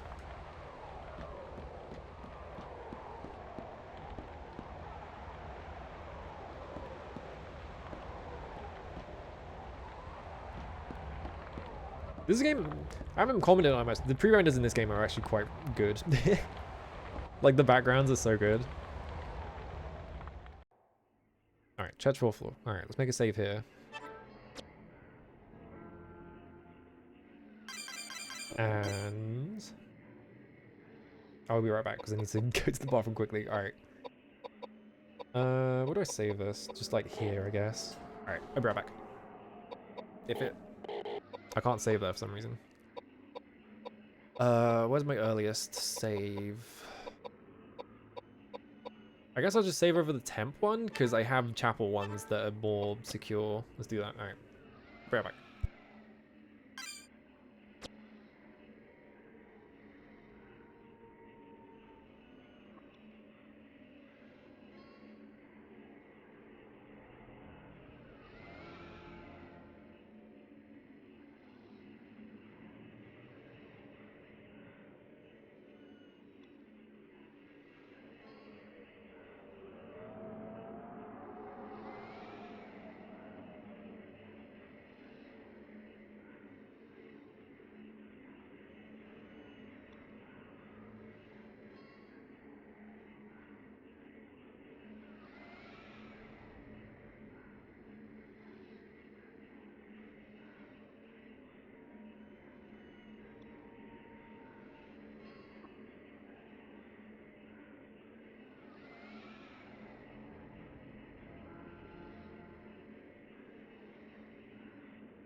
Okay.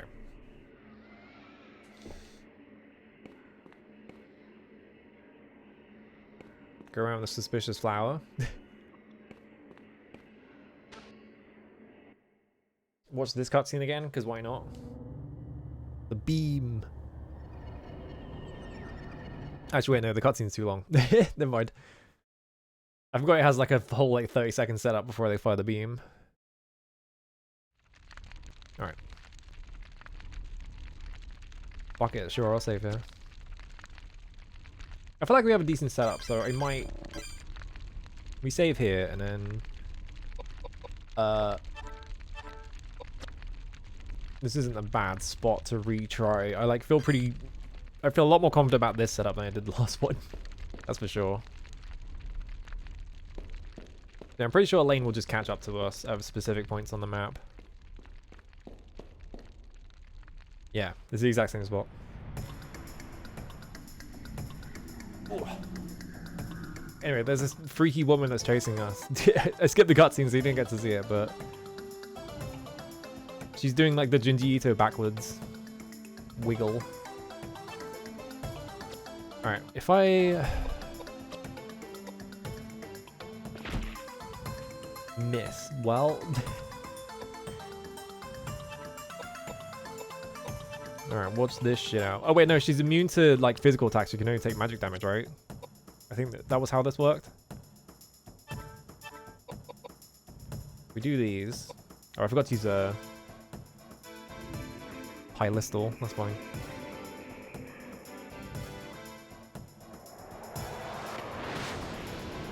There's this bullshit.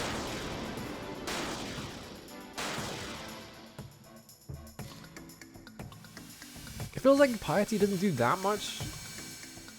It feels like maybe characters are just hard-coded to take a certain amount of damage from attack sometimes. Unless there's really fucked up, like, stat calculations going on.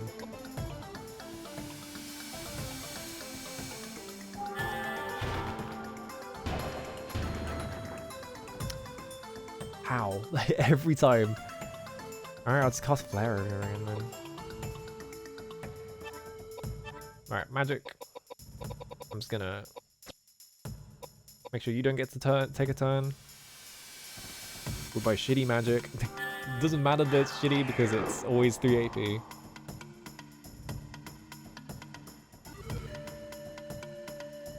Alright, wait.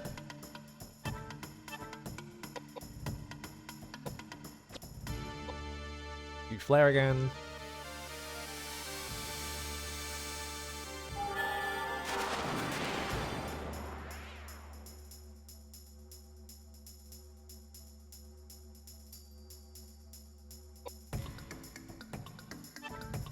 Magic. Flare. Action, magic, fortify agility. You go even slower. Why not? Maybe this is a fight where I'm gonna cast that 25 times in a row, and then I can have it at level 2. I don't really doubt it though. You were gonna do the breath attack again? Yeah.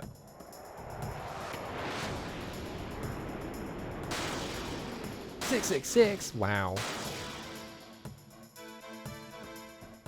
Good number. Her run is so funny. I think that might mean she's low health because she ran away last time. Around this point. Okay, she didn't kneel, so maybe not.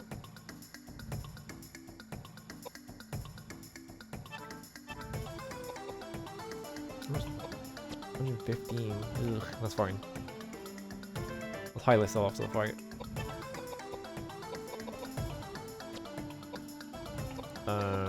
I also want to do this.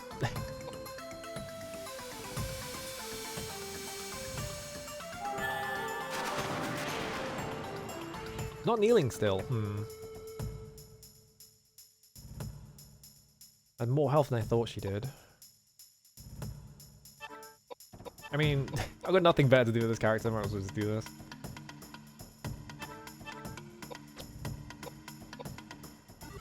See if we can get a level 2 heal off of this. I don't remember how many more points he needs in that. I think like 3 or 4 more casts will do it. His int is so low he can't do anything. Awesome. Extremely good.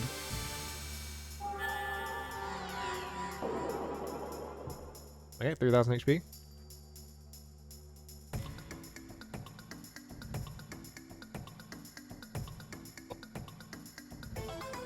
Action, magic. Blah. Fuck him up.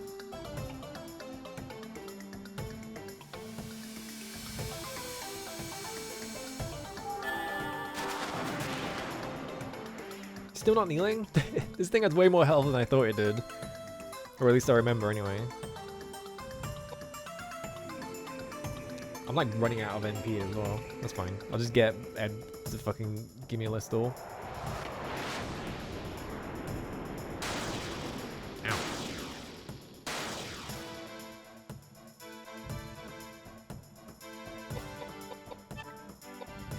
Item. On you. Why can you...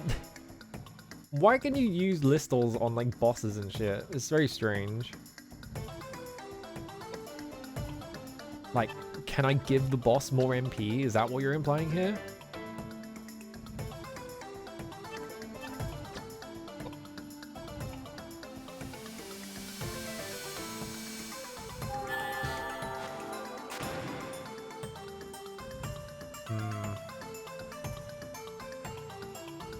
If only I'd gotten any kind of fucking...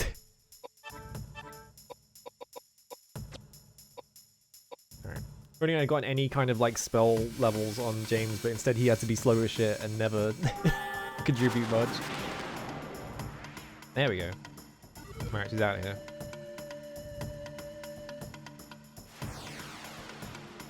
Alright. This second phase should take much faster because I can attack twice with the life drinker now instead of once. I'm not just slowly piddling away at her. Alright, don't get anything from that. Need to...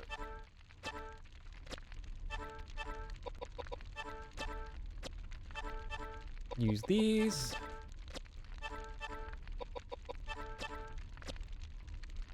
Okay, I don't need to get Edward's MV back up because he ain't be casting spells.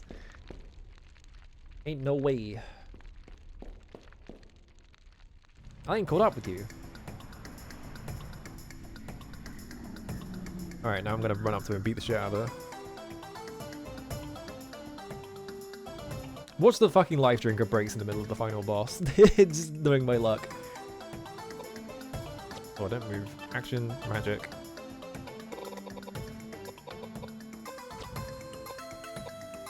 Make her slow as shit.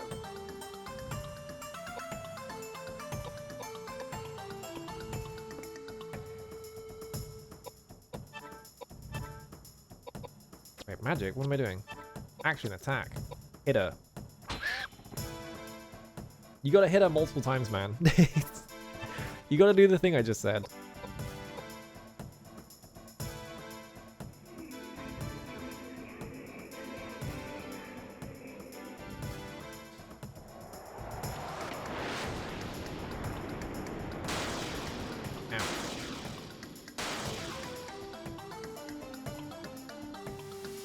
So if I spend the first turn the final boss reflecting,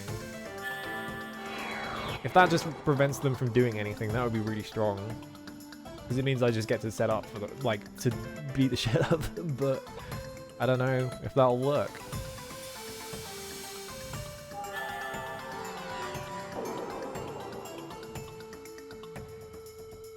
Heal level 2, come on. Yeah, there we go. Alright, awesome. Now we have a stronger heal.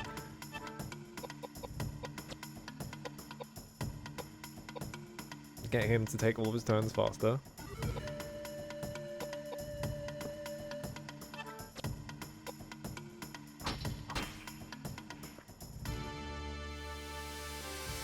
Alright, here we go. This is the strat. We are gonna fucking kick this shit out of the lane. Alright, action. So we have level 2 heal now, which is good. I guess 45 strength, why not? It's not gonna make any difference, but... Oh, miss! Pathetic.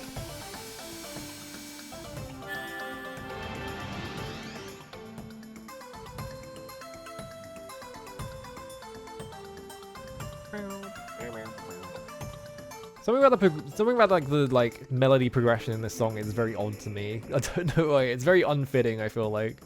It's good. It just feels strange in this context.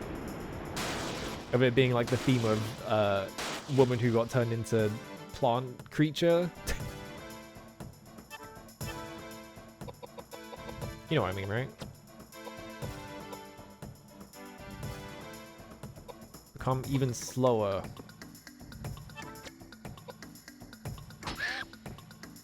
One. Let's go. Yeah, it's like I think it's the instrumentation, right?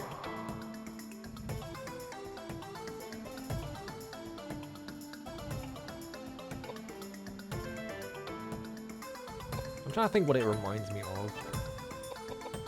I don't do any of this. I kind of just want to do more fortifiers. Alright.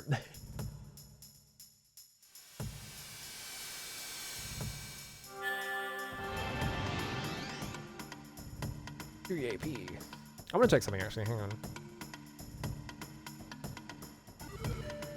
Elaine final form. What are our stats like? 101, 151, 40, 60, 101, 50, 80, 25, 50 evade, magic, 50. Okay, they just have evades, that's why. I keep missing a lot. Okay, so there's 80 agility. So -6 every turn. 5 turns would be 50. It's not much, but it might help. Maka. Can Can you please hit multiple times? I'm begging you.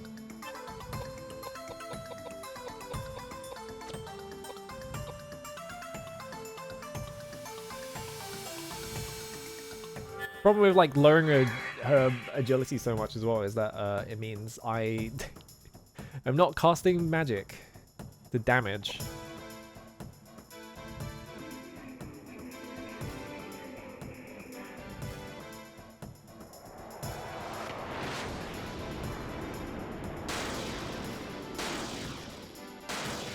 Maybe James's like agility being low is going to be a problem as well because I need him to heal because he's the guy that has level 2, but it should be fine, I think.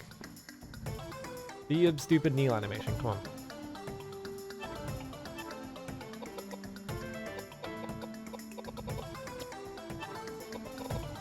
I don't want to do any of this.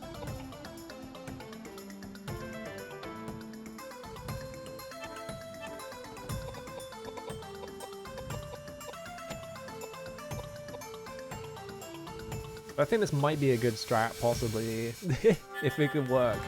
Like, the less I have to heal, and the more damage I can output, the better, right?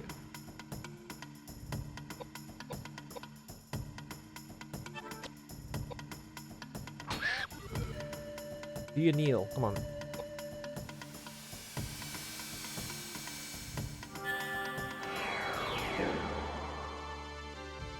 I do like that the themes in this game are insanely long. So you get into a fight and it's like the boss, the music doesn't get like that repetitive because it's just constantly changing. It's ridiculous. Can you hit multiple times, please? I'm begging you. I did all this setup so you could attack multiple times and you're not doing it.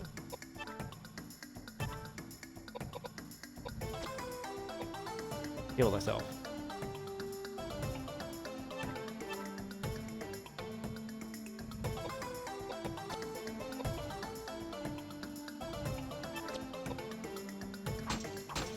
There we go. That's what I want you to do. And you won't do it. That sword is going to fucking break before I get to the final boss, I guarantee it.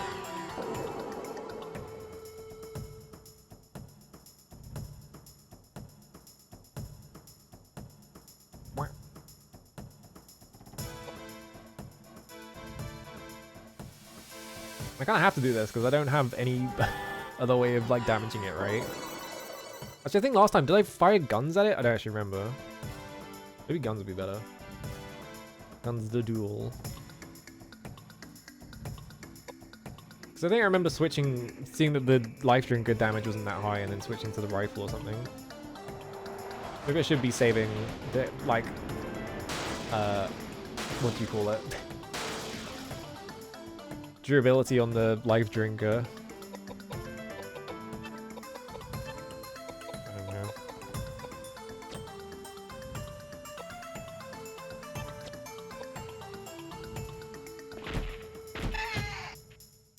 Yeah, I should just be spamming gunshots at her instead of using the life drink, I think. Oh well. If I fucked up, I fucked up. This is a reconnaissance round or whatever. God, battles take so fucking long. All right.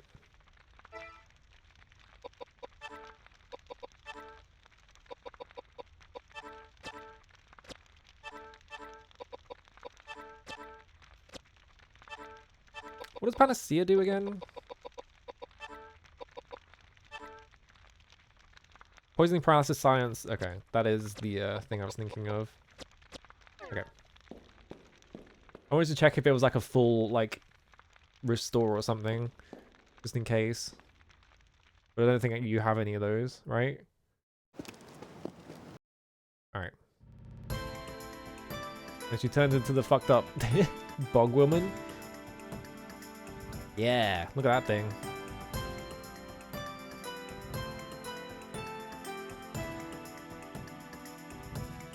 Alright.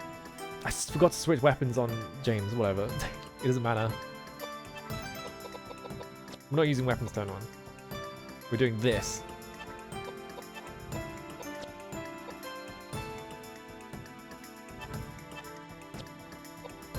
Alright.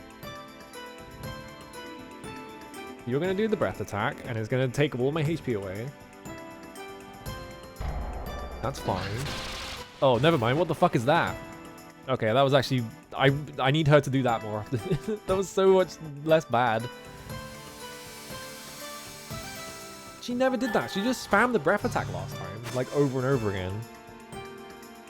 Ridiculous.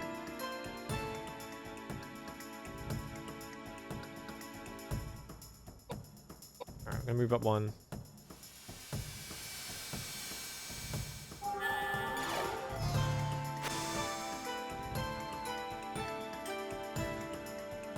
Edward's cast animation looks so weird. That guy has never seen magic in his life.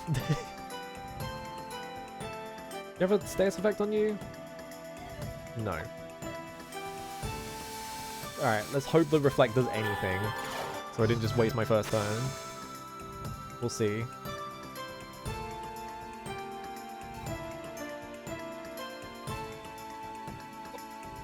See, casting magic, you just have to pass your next turn, which is... Now what the fuck are you doing? What? She never did any of these attacks. She just spammed the fucking AoE over and over again. 0. Let's go. Alright. Does that reflect one attack or does it reflect over and over again? I wonder. No, reflect's still up. Alright. Time to execute the plan. And also, I forgot to equip the correct weapon. Good job me. I'm so smart. Become slow.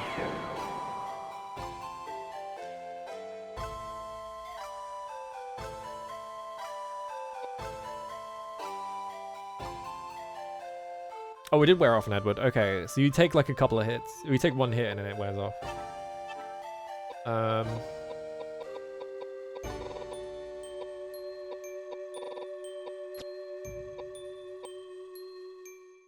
The reflect really needs to be on Edward. I don't know why it was laggy there.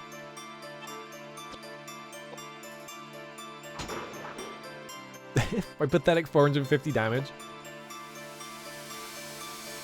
Alright, here we go.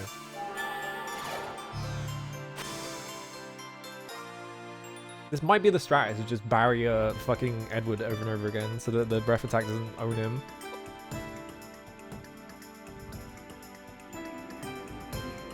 Yeah, this is the breath attack.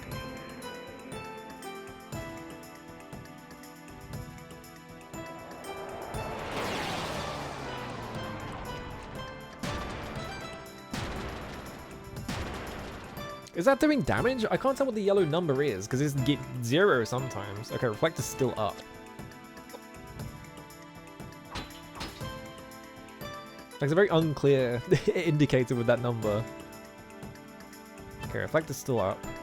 This might be the strat, honestly. Just go reflect over and over again.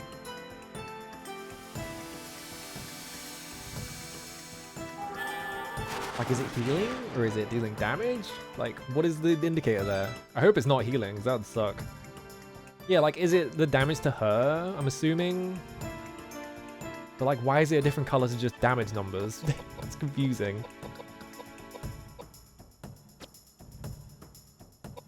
I've also strayed from the plan. I need to keep casting fucking agility down.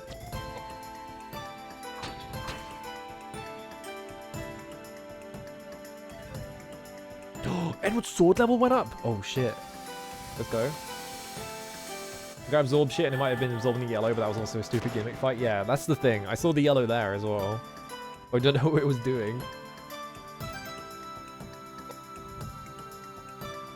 Alright.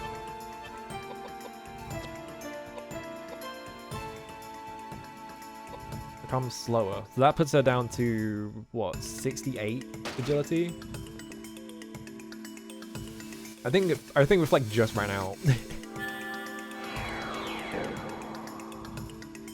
So this might be, like, doing it a couple times might be good enough, honestly. And just, like, hit. Okay, you have point. Yeah, it ran off. Okay. Let me just do it on Edward a couple times. Yeah, do that more often. Alright. Please don't explode the sword, by the way. And of course she does it right now. Okay, if I don't think I have enough time to reflect him. Because I'm pretty sure the boss will go first. So I just heal immediately, yeah.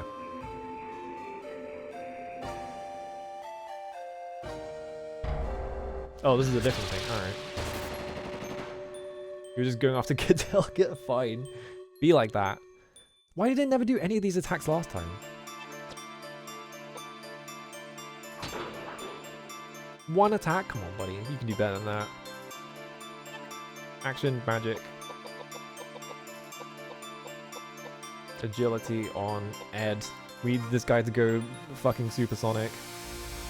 This is the most wasted heal of all time because it's not going to do anything. What, the reflect? The reflect reflects the heal as well. That's fucked. What the fuck?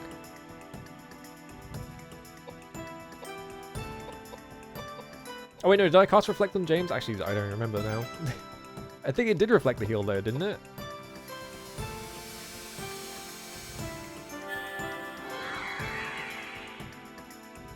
Oh, it is reflecting, yeah. So, so now Koudelka is faster instead of James. That's not James, Edward. That's fucked up.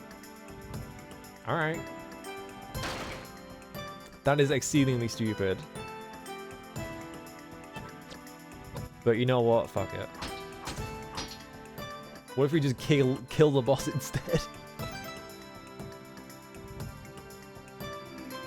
Oh, this is the breath attack, I think. Yeah.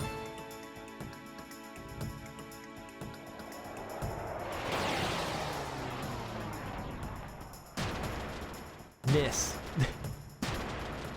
No damage. That is a sign of an appropriately clownful magic system, yeah.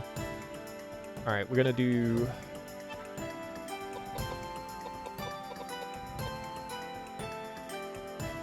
Actually, I need to heal Koudelka.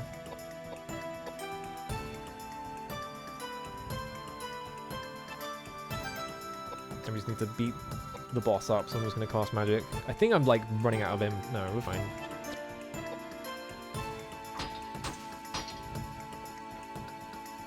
The sword healing is also insanely strong. Hopefully I get my turn first. So that Koudelka gets healed.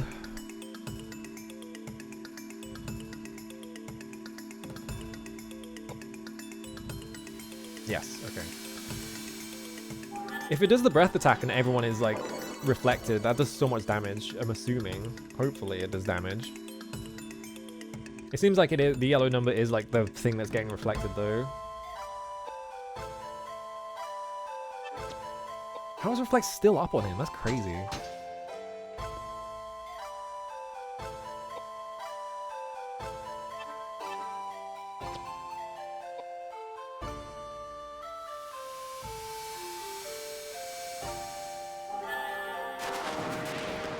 I don't know how much damage I've done. I haven't been counting.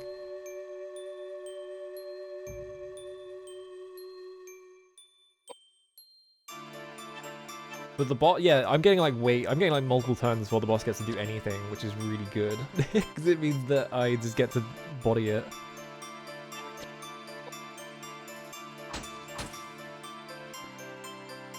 Who knew the strat was to just reduce its agility so it can never do anything? Alright.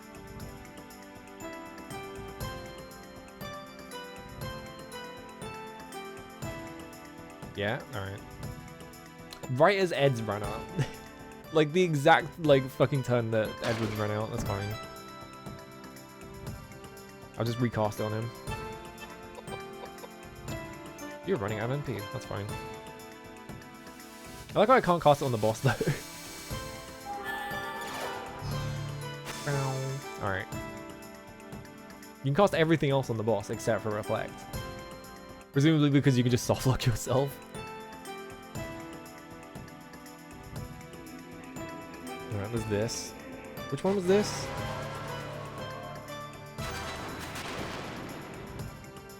I don't know what that did to the boss. It would be so funny if the camera turned around and it was dead. Alright, here I come. You're still reflected, right? Yeah.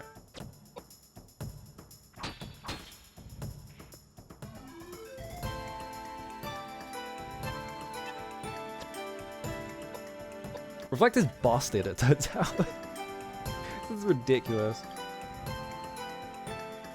But I can't even use it to beat the gargoyle because the gargoyle does like all melee attacks. So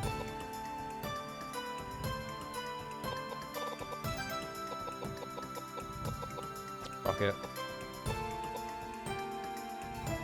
Become even slower. I got my turn before they did.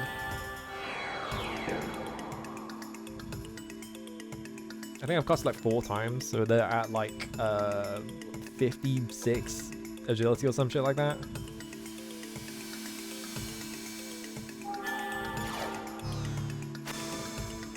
Okay, everyone's reflected. As long as it's still up.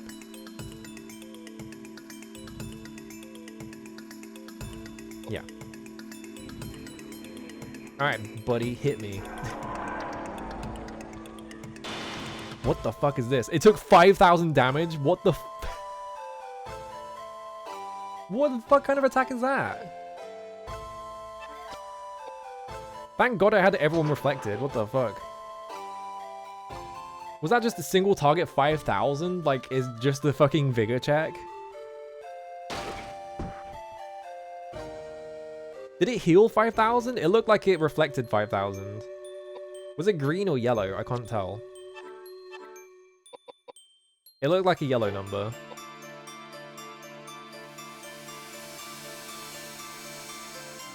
It looked like an attack as well, so it's like...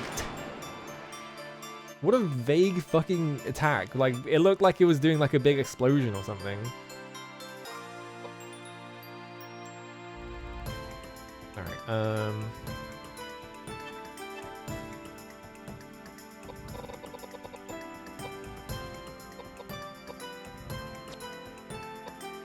if it's healing though, that probably means it's low on health, which is good. This is what I want.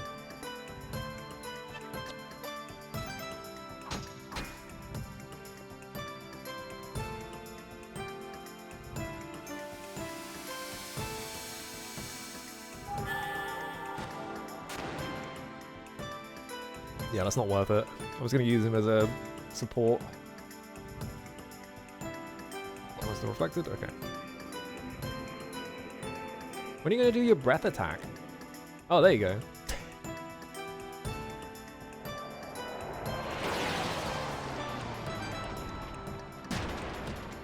Zero. How come I did 0 to Ed? Odd. Everyone's still reflected. Flare. I need to use a high listal on her. This is going much better. Gotta say.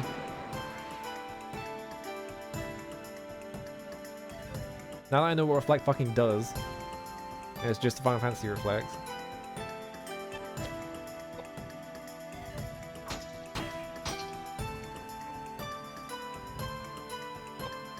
Still no indication that it's close to death. Alright, we're gonna do this.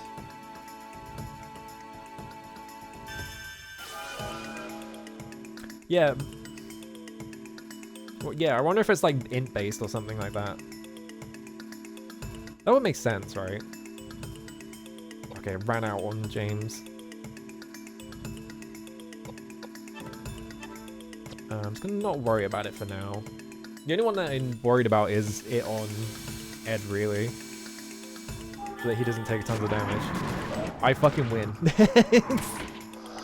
What a stupid strategy. Awesome. I love that my strategy was just make it really slow and then make sure it never gets to attack you again. It never did the breath attack. It did the breath attack like twice. Instead of every single turn. Oh, she's gooping. Awesome visual.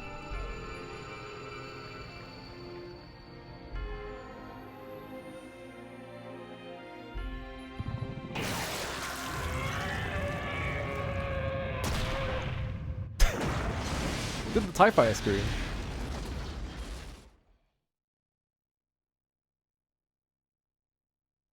I love it like hitting... I love it hitting the edges of the hole and its legs just explode. It seems like our characters just died from that though. I've seen the most interesting happenings. It would be a waste to go back to sleep just yet.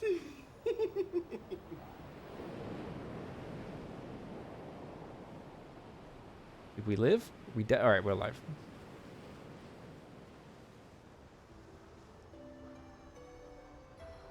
I love Roger. Koudelka. I wonder what she was about to say. Dead people don't speak. It's just in your memories. Huh? Is that how you explain what we just saw? I guess. Memories. Somebody told me that after a loved one's death, all we have is memories. In these, we maintain an eternal bond with the dead.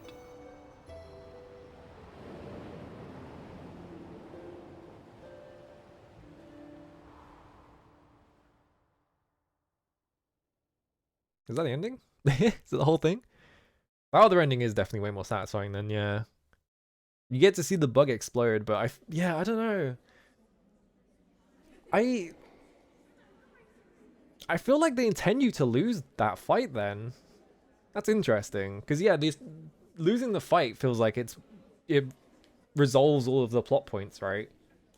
Yeah, and they made it hard enough for you to lose as well. So, like, it makes sense that that's kind of an interesting way to finish your game. Have it be like, oh, like, here's the final boss, and it kills you.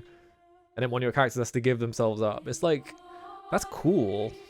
I feel like a lot of games don't really do anything like that. Because you see this a lot, right? A lot of games will be like, oh, here's your big epic confrontation. You win at the end. And this one is like, it really does feel like losing is the right, the right way forwards for the, like, plot, right? I don't know.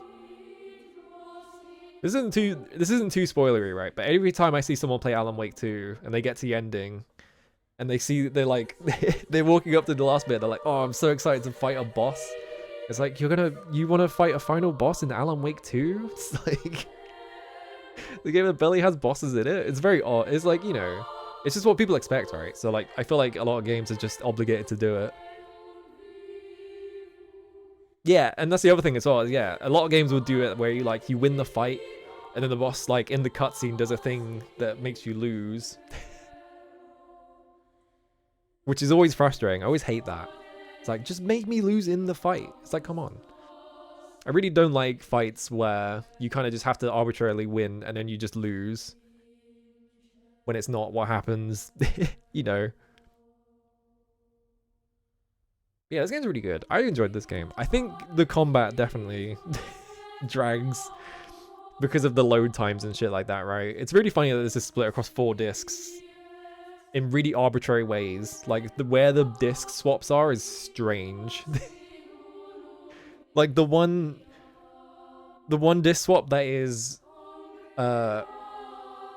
when the gargoyle, you know, the gargoyle appears and, like, kicks you out of the chapel, and then it puts you outside.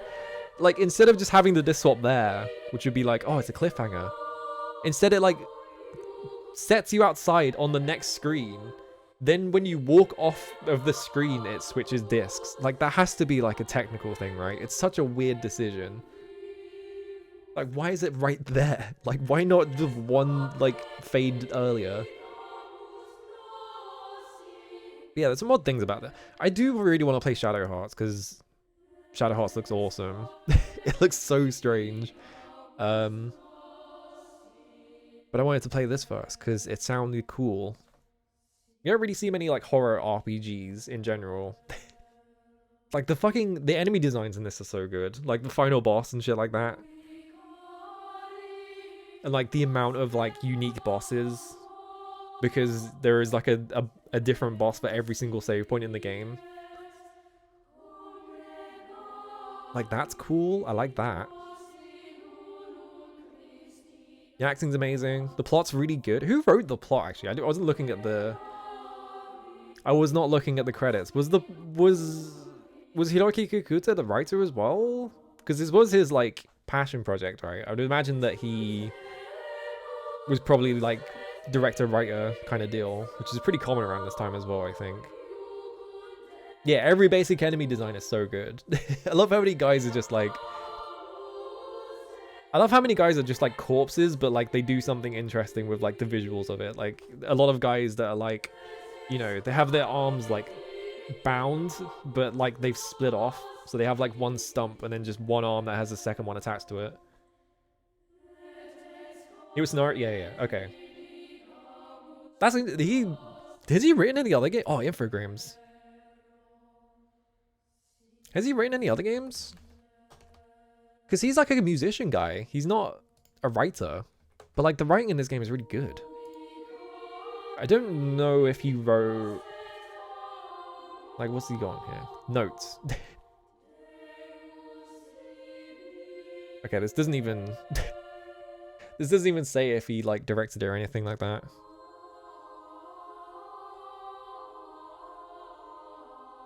Shadow Hearts enemy designs go hard with it. Yeah, that's the only thing I know about Shadow Hearts is it's way wackier. It seems like the thing that the team actually wanted to do, but like Hiroki Kikuta was like, no, it has to be a dark horror RPG. They don't do mocap acting extravaganza. Yeah, I feel like this game is definitely like a one...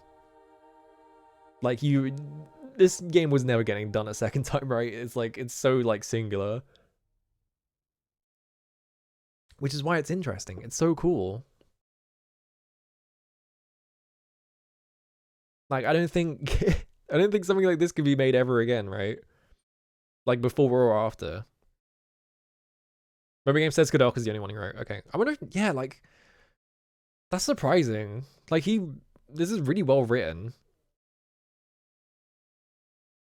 I can't think of another game of this era. I can't think of many games, period, where actors interrupt each other realistically. It's like, I feel like it's the thing that we're only just getting good at because people are like, okay, we should just put actors in a room and do like motion capture in the room, right? But like, there are a lot of games where like people will just be talking and then they'll just suddenly stop their sentence for some reason.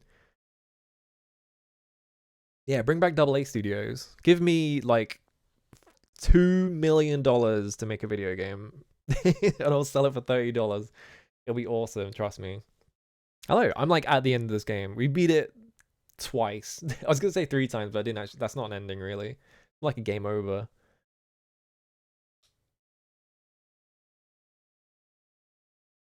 Yeah, give me a game where I feel like the characters aren't just teenagers with a single trait. There are so few games that are like about people in their like 30s or whatever. it's surprisingly rare because you got like Silent Hill games, like 1, 2, and 4 are all like, oh, here's like a guy in his 30s, right? But like, other than that,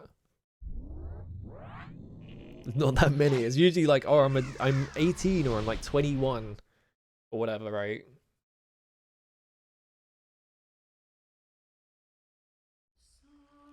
Yeah, make one clip overlap the other moment you realize the technical and linguistic limitations that turn it into a year-long project. Yeah, exactly. When you could just put the actors in a room and record the entire room. Which is a way better way of doing it. Yeah, that's the funny thing about Near Gestalt as well, is that Near Gestalt, they were like, well, we should make it like an old man because Westerners love dad's narratives. But like, the intention was always the replicant version where he's like a 16-year-old, right? And so when they remade it, they were like, we're not even going to bother with the old man, which is really sad because that's why that game is so good. Because like, how often did you see that narrative back then? Earned a degree in religious studies, philosophy, and cultural anthropology. That's a crazy triple. Working first as a manga, he was...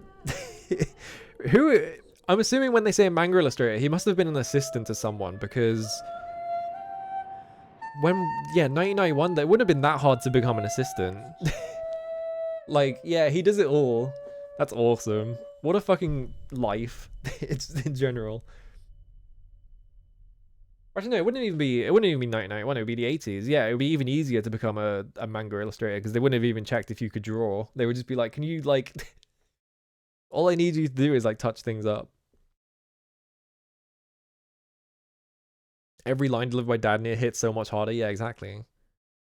That is Hiroki Kikuta. That's the director, I'm assuming. He's coming to work for Square and he's a composer. That's that sounds like him.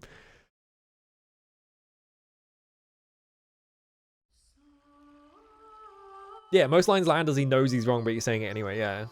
Or he's just like, he's so entrenched in his beliefs and things like that. Like, there's a lot of ways you can read that. I've had Clip Studio Paint open this whole time. Don't worry about that. I just noticed. I was like, oops. Good thing that wasn't showing. Well, we beat Koudelka. That game was really good. I had fun. I really enjoyed that. It took me way longer than it should have, because I kept getting depressed or whatever. Or fucking up my sleep schedule. My sleep schedule got really fucked up.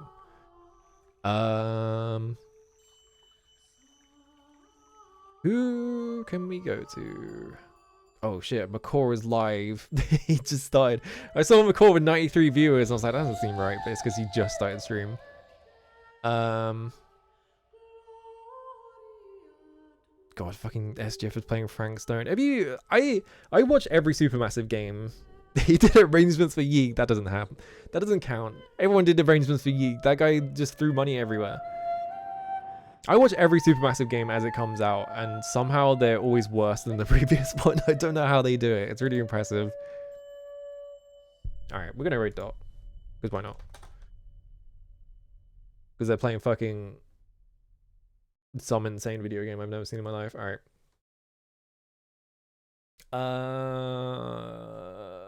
I might... I really want to play Slitterhead, but I don't know if I want to pay $40 for it. We'll see how much it will cost. If it costs less than that, I'll be like, hell yeah. But yeah, thanks for watching. House of Ashes was okay. The only good... It's like... I think all the other ones being so bad made that one seem way better. Is I think the main thing. It's just like, oh, they remembered how to write a character. They had one character in it. And that's it. But yeah, I really want to play Slitterhead. I don't know. Yeah, have a good one. I'm off. Goodbye. It's like fucking 1 AM. I'm off to play 6 hours of Factorio and then wonder why I feel sick. Alright, bye.